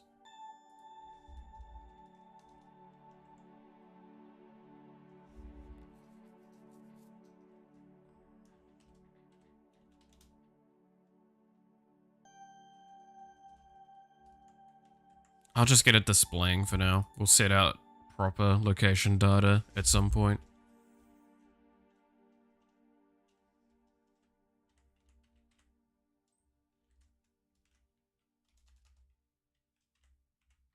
I'm gonna be... Should I be lazy?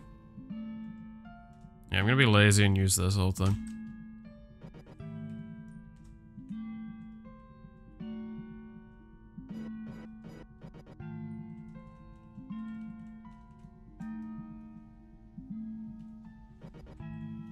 Probably gonna just replace this though later. It's got fucking weird shit for this. Actually, how was a modifier made? Scripts, modifiers, construction. Yes, it is considered a title because that was back when I was trying to adhere to the ruling.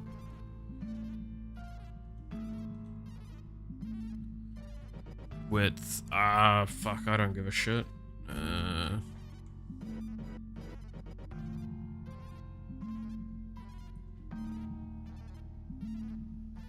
What does he go for the width here?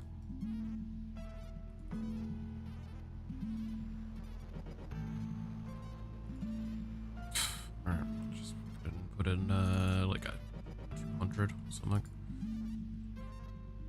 Text size can just be 1 for now. Text shadow. See black. Text color is text color. Leave it at that. And then we'll have y plus equal gap for now.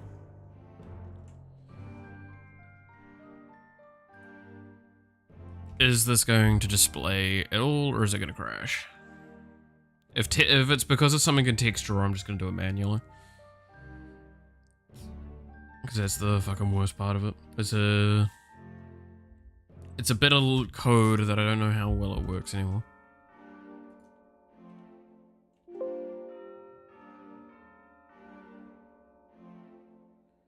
Line 317.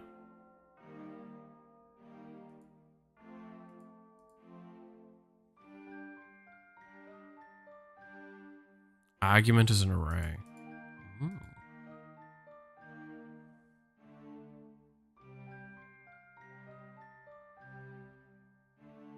What? Wait, what?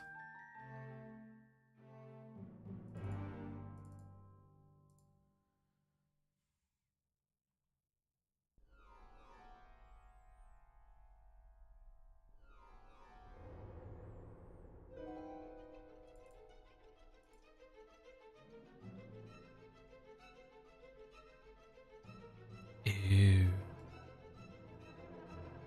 I think that's what's going on, right? Yeah. Okay.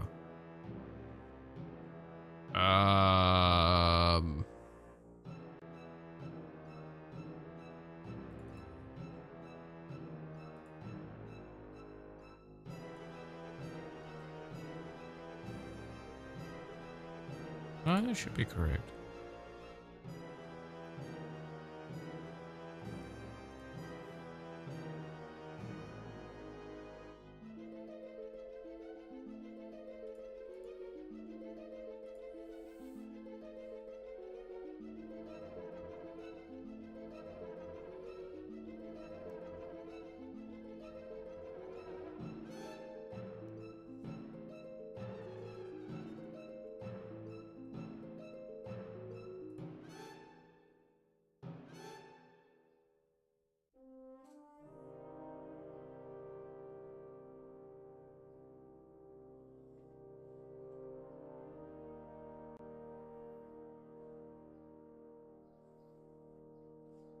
I'm gonna run then debug so I can actually see the issue and what it looks like.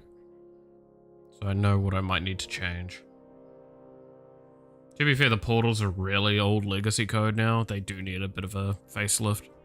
So it wouldn't be surprising if it's something on that end that I need to fix, not on something on my end, but we'll never know. Right, crash for me.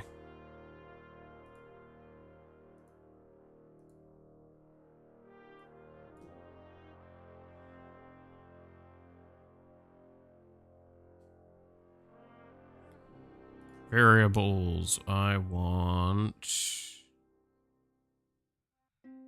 modifier.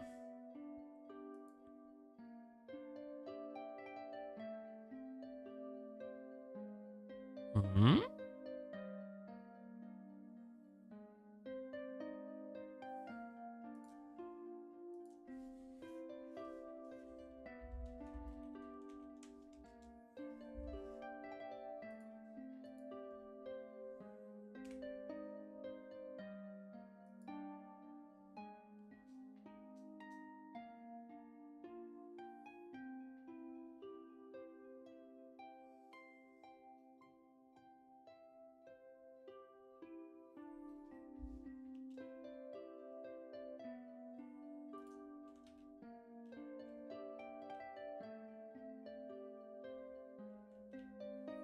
Okay, they're turning up. So now we need to just augment positional data and then draw a background for it. And then we need to add a tooltipping system for it.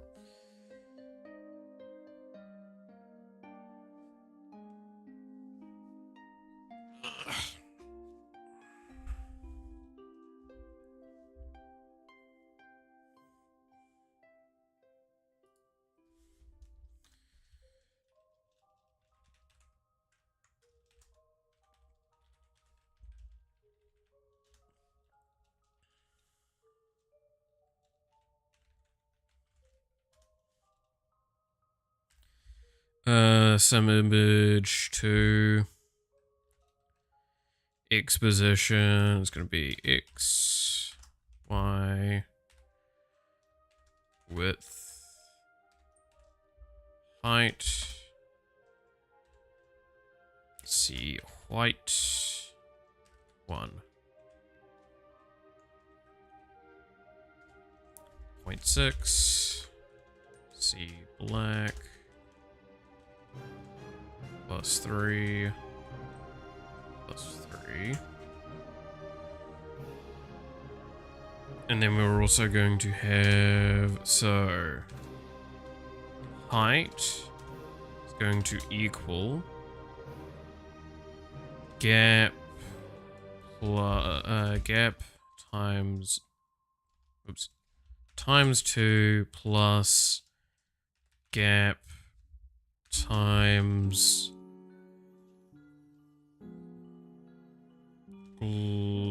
the array length modifier.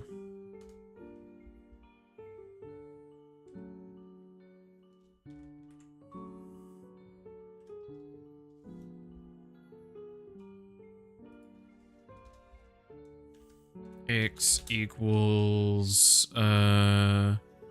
GUI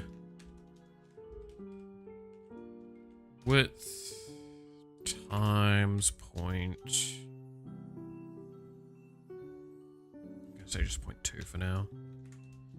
Let's go Y equals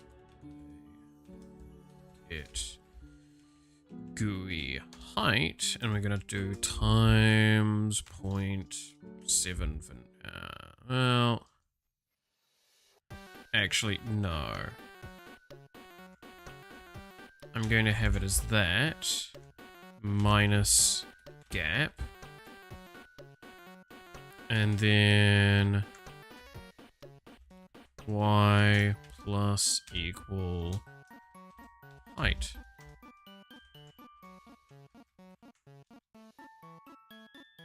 And then width is going to equal GUI width times, say, point. No, that's the 0.2. Sorry, this is 0.75. That.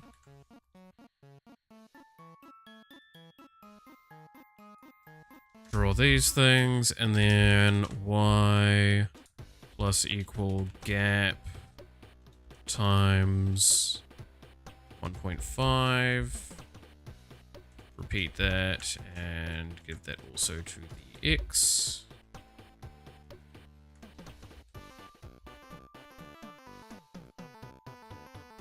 See how this looks. Also going to... We're going to change this to draw paragraph there.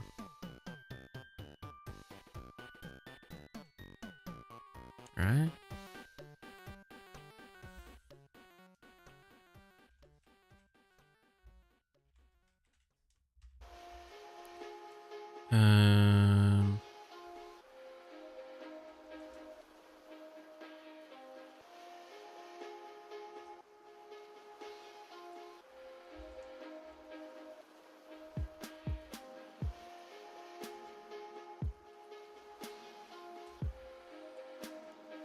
Then if mono rig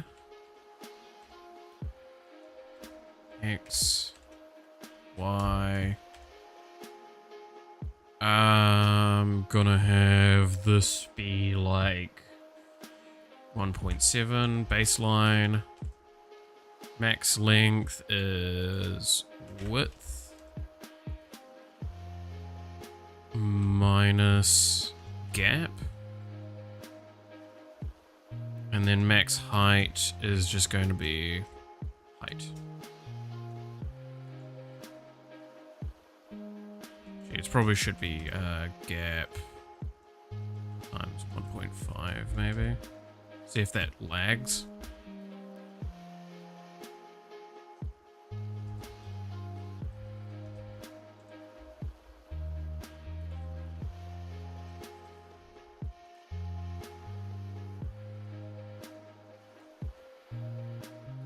So I just did that in that thing. I'm pretty sure that commits to the workspace.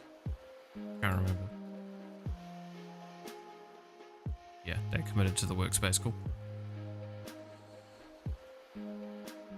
So now it should be in the... Ooh, okay. The calculation's bad.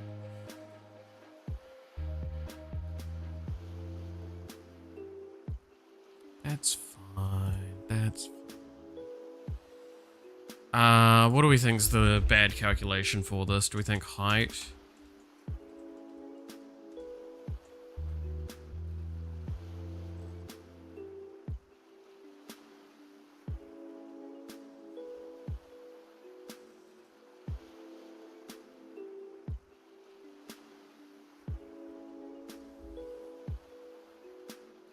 Or do we think width?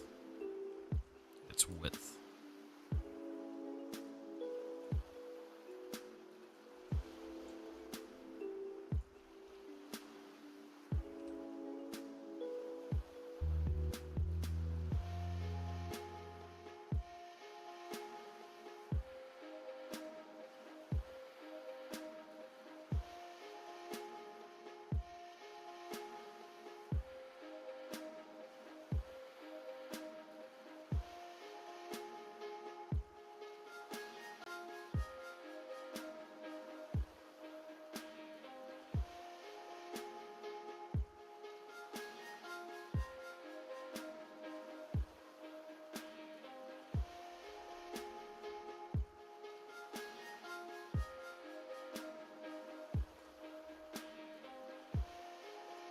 Still broken.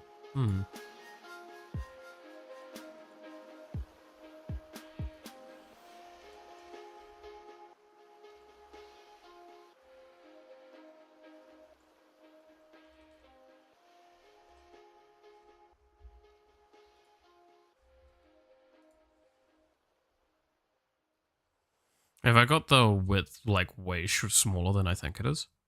Is that the issue?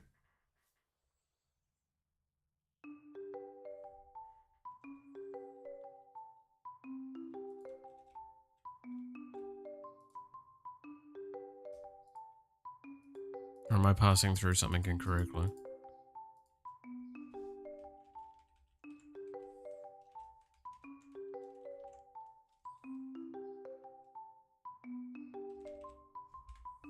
Let's just do that for a row extreme so I can just get this working.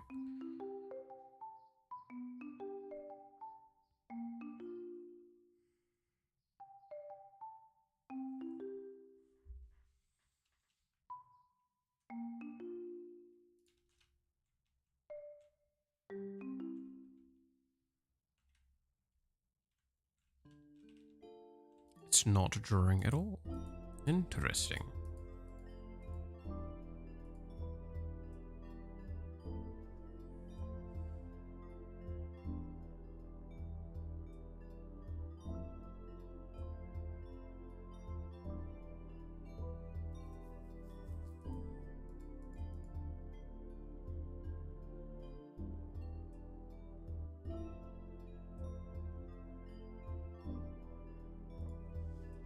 That's probably why.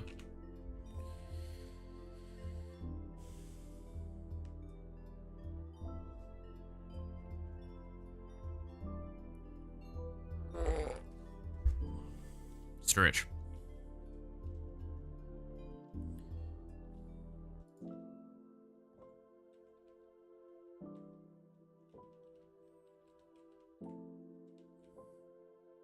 Okay, so this is woefully inadequate still.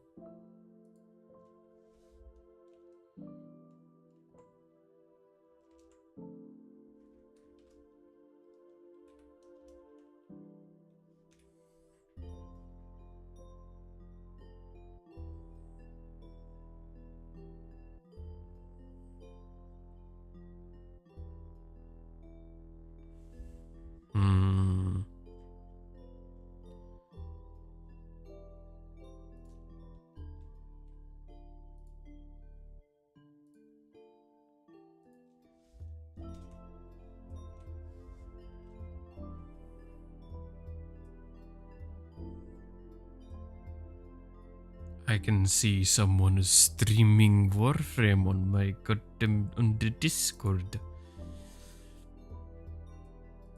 Hmm.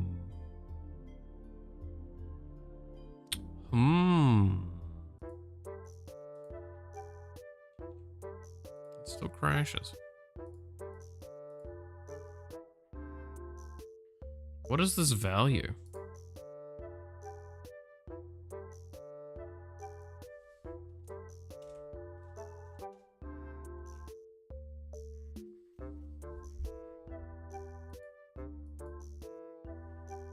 And why is it like so fucked?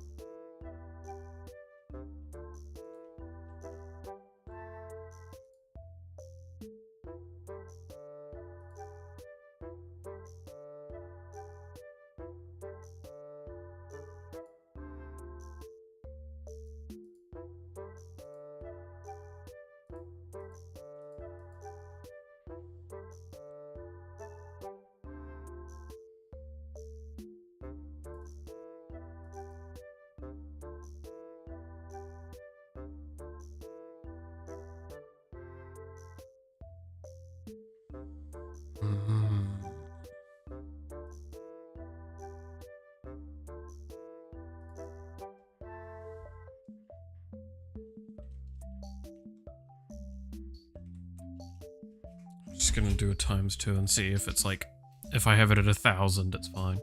That was like 400 something, right?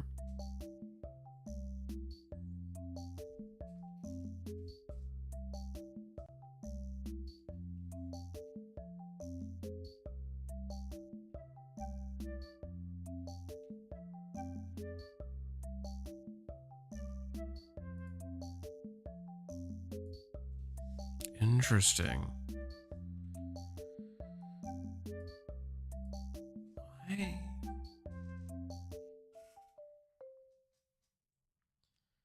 What? So 2,000 it worked. For whatever reason on the previous thing. Oh, it's because it's not on a surface, right? I think there's some differences with surface things.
Okay, we'll do the weird shit in a second for hover over. So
Okay.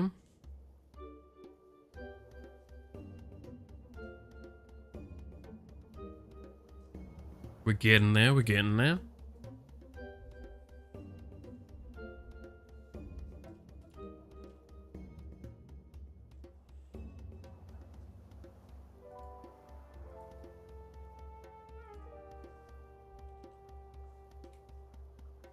Is it seriously that?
This is so confusing to me in some regards.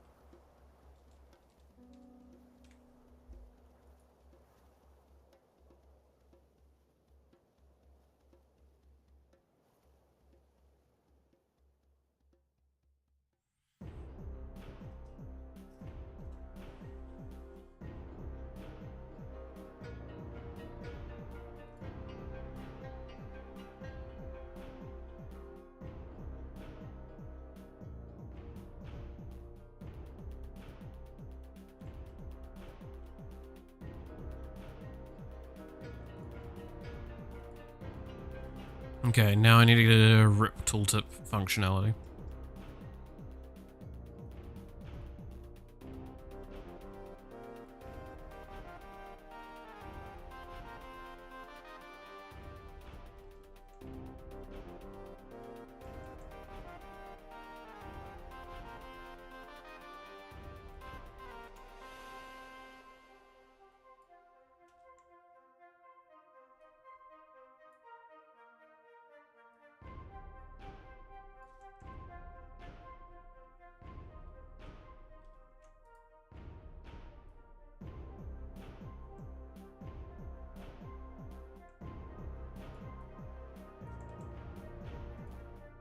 Yeah, there we go. All right.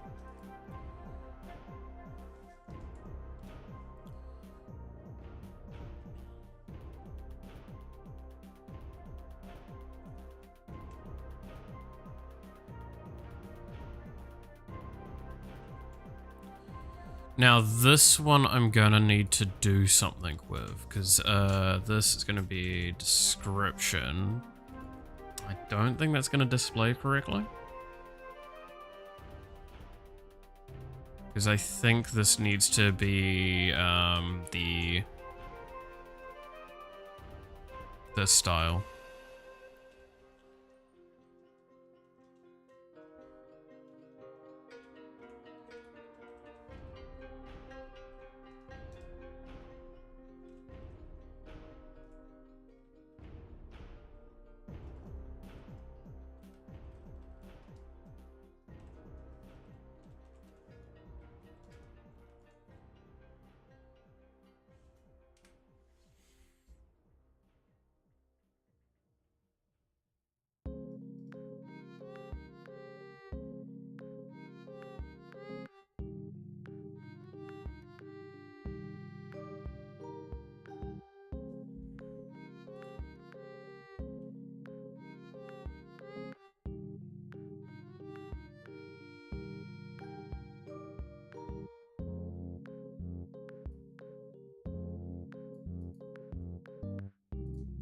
went too deep.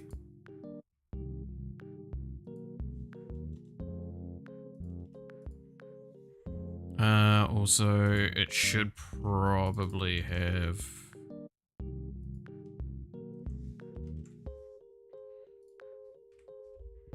that.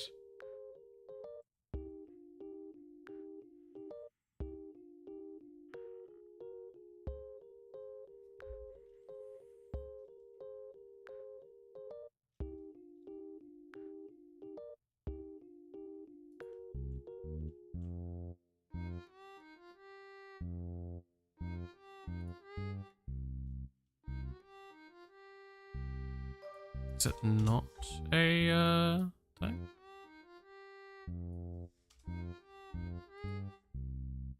Can I just input text?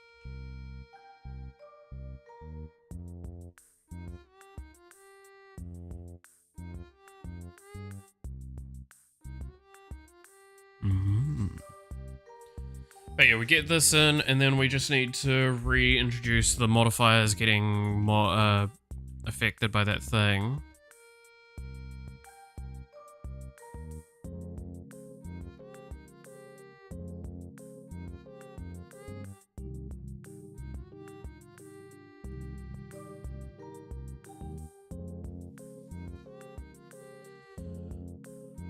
Oh no, wait. Fuck, I think I remember now. I need to use a different thing.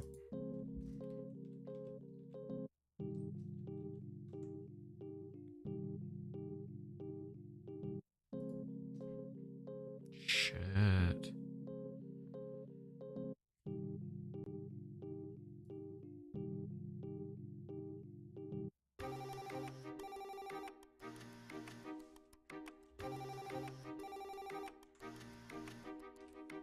Is this gonna work?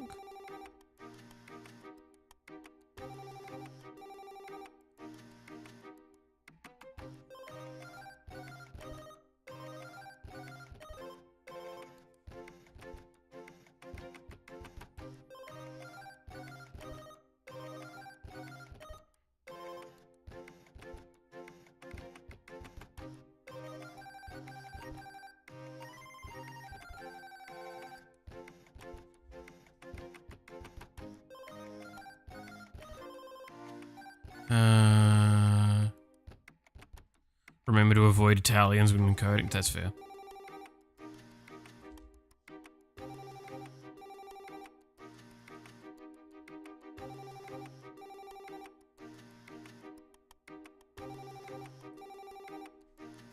I just remembered.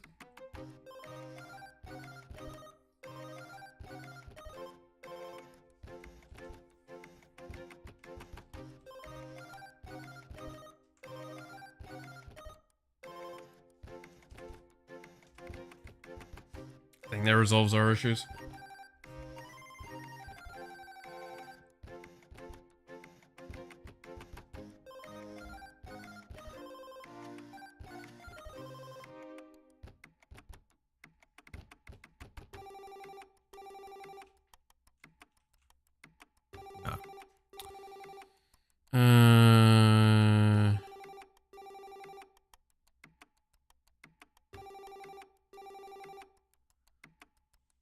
Yeah, so I need to make this one layer deeper now, again.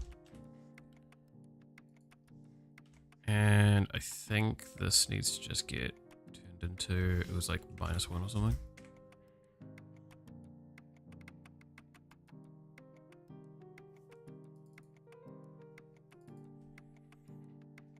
Yeah.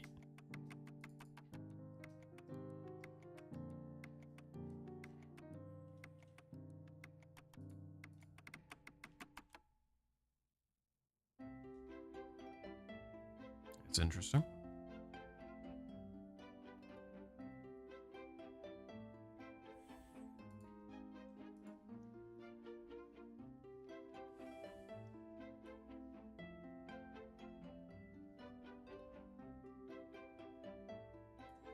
Okay, so that does not look good with italic.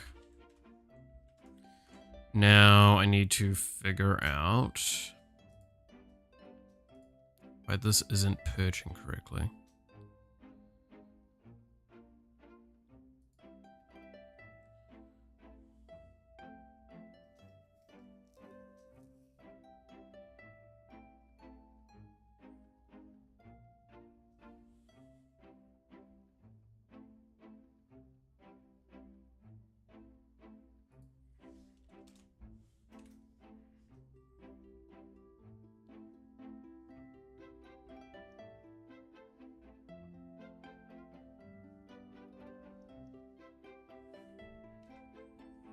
Let's see.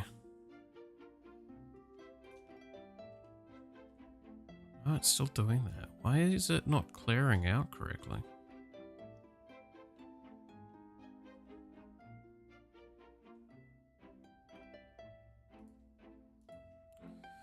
There's a lot of issues there.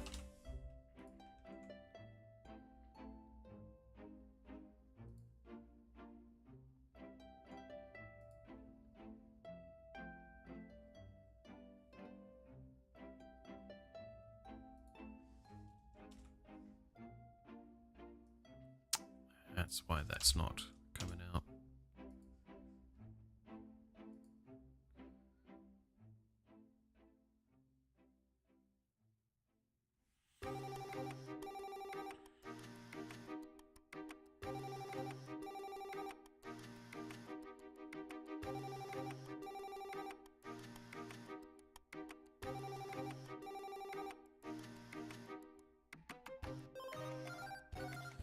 Alright.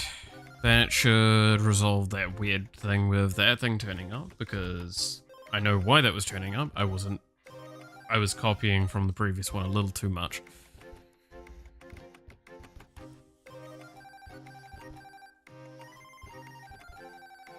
It's now no longer showing.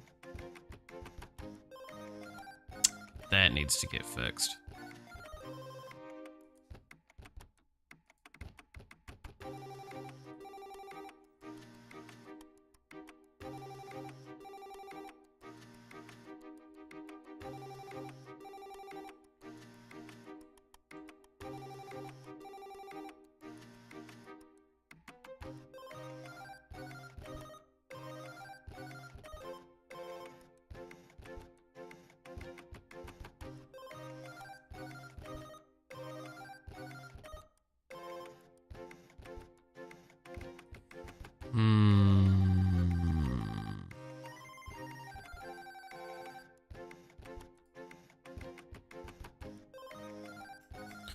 Okay, so I need to make a thing for clearing out here.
There we go.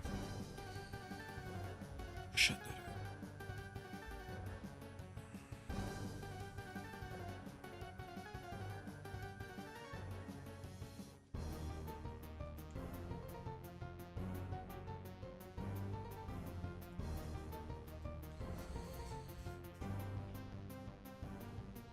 Let's see. How are we gonna do the purge for this correctly?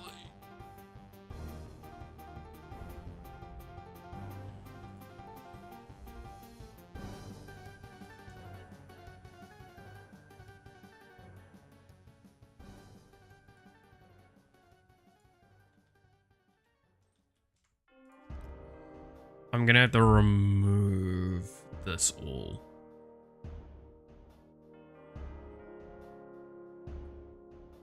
from in here. That's what I'm gonna have to do.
Does that fix the issue, or are we still gonna have this issue?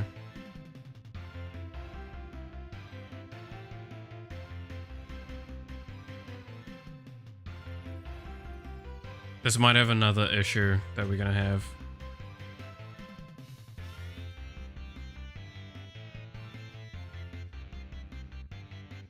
That's it.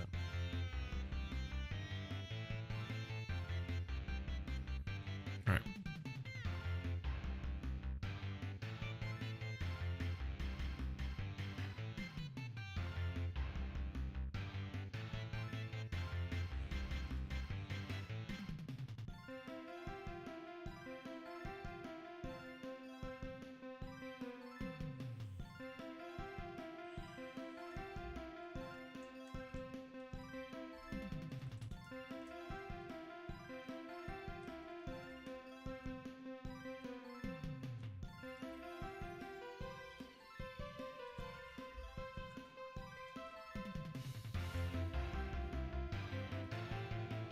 Boom.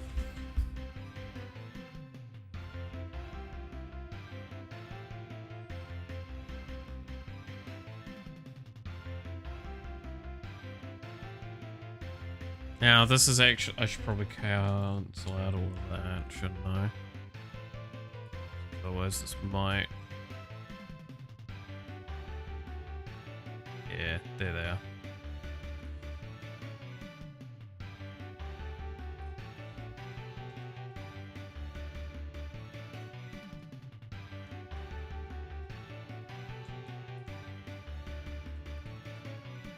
Very strange code this is.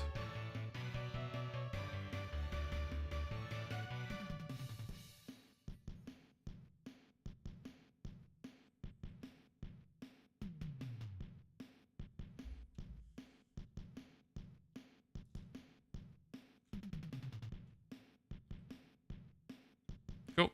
No longer there.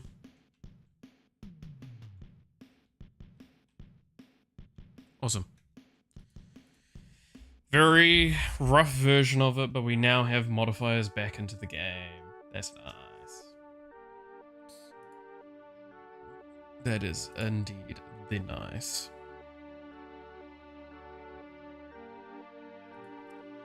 Alright. Outside of this, what are the things that need to be done still? The only things I can think of left to be getting done is collision better collision with the player and like NPCs. Which that's not hard. That's just creating. I mean, the simple way is to just add a new mesh. Like have a because okay, we've done this with the player. I actually should probably explain this here. And this is kind of cool.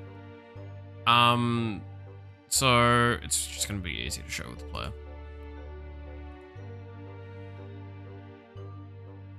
Is there? Where is the thing for it? I wonder. Is it under here? No.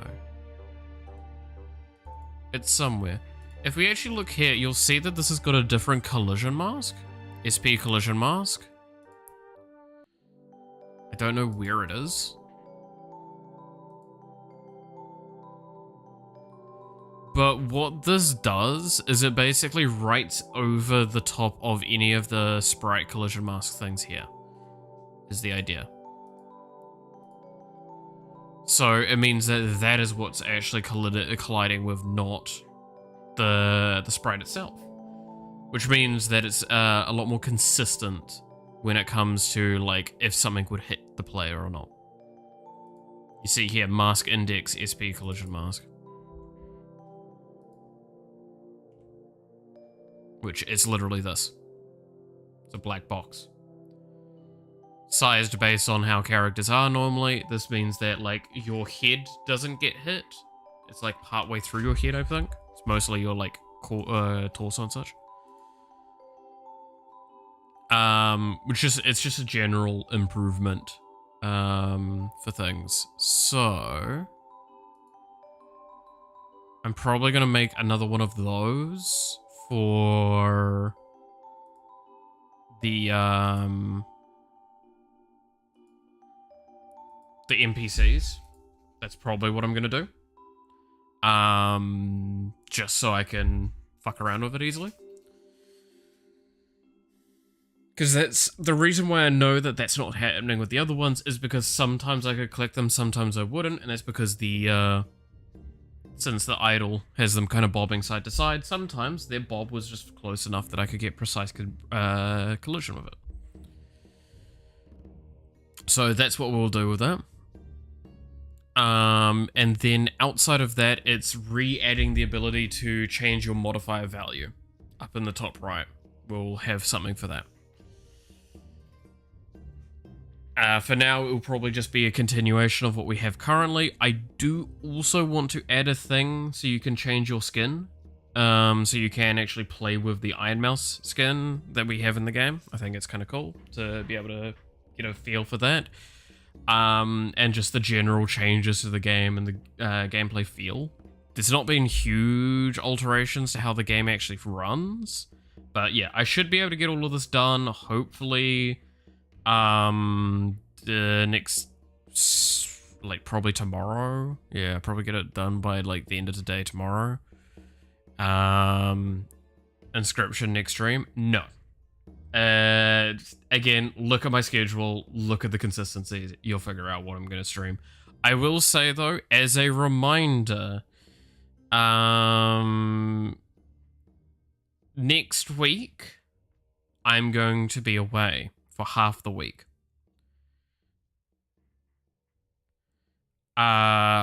So what does this mean? I'm not going to pull up the exact things, but I'm going to double check with the person that I'm going on my trip with when he's turning up on Wednesday. But he's going to turn up on Wednesday. I'm going to, based on that decision, stream on Wednesday or not. It might just be for a short time, potentially.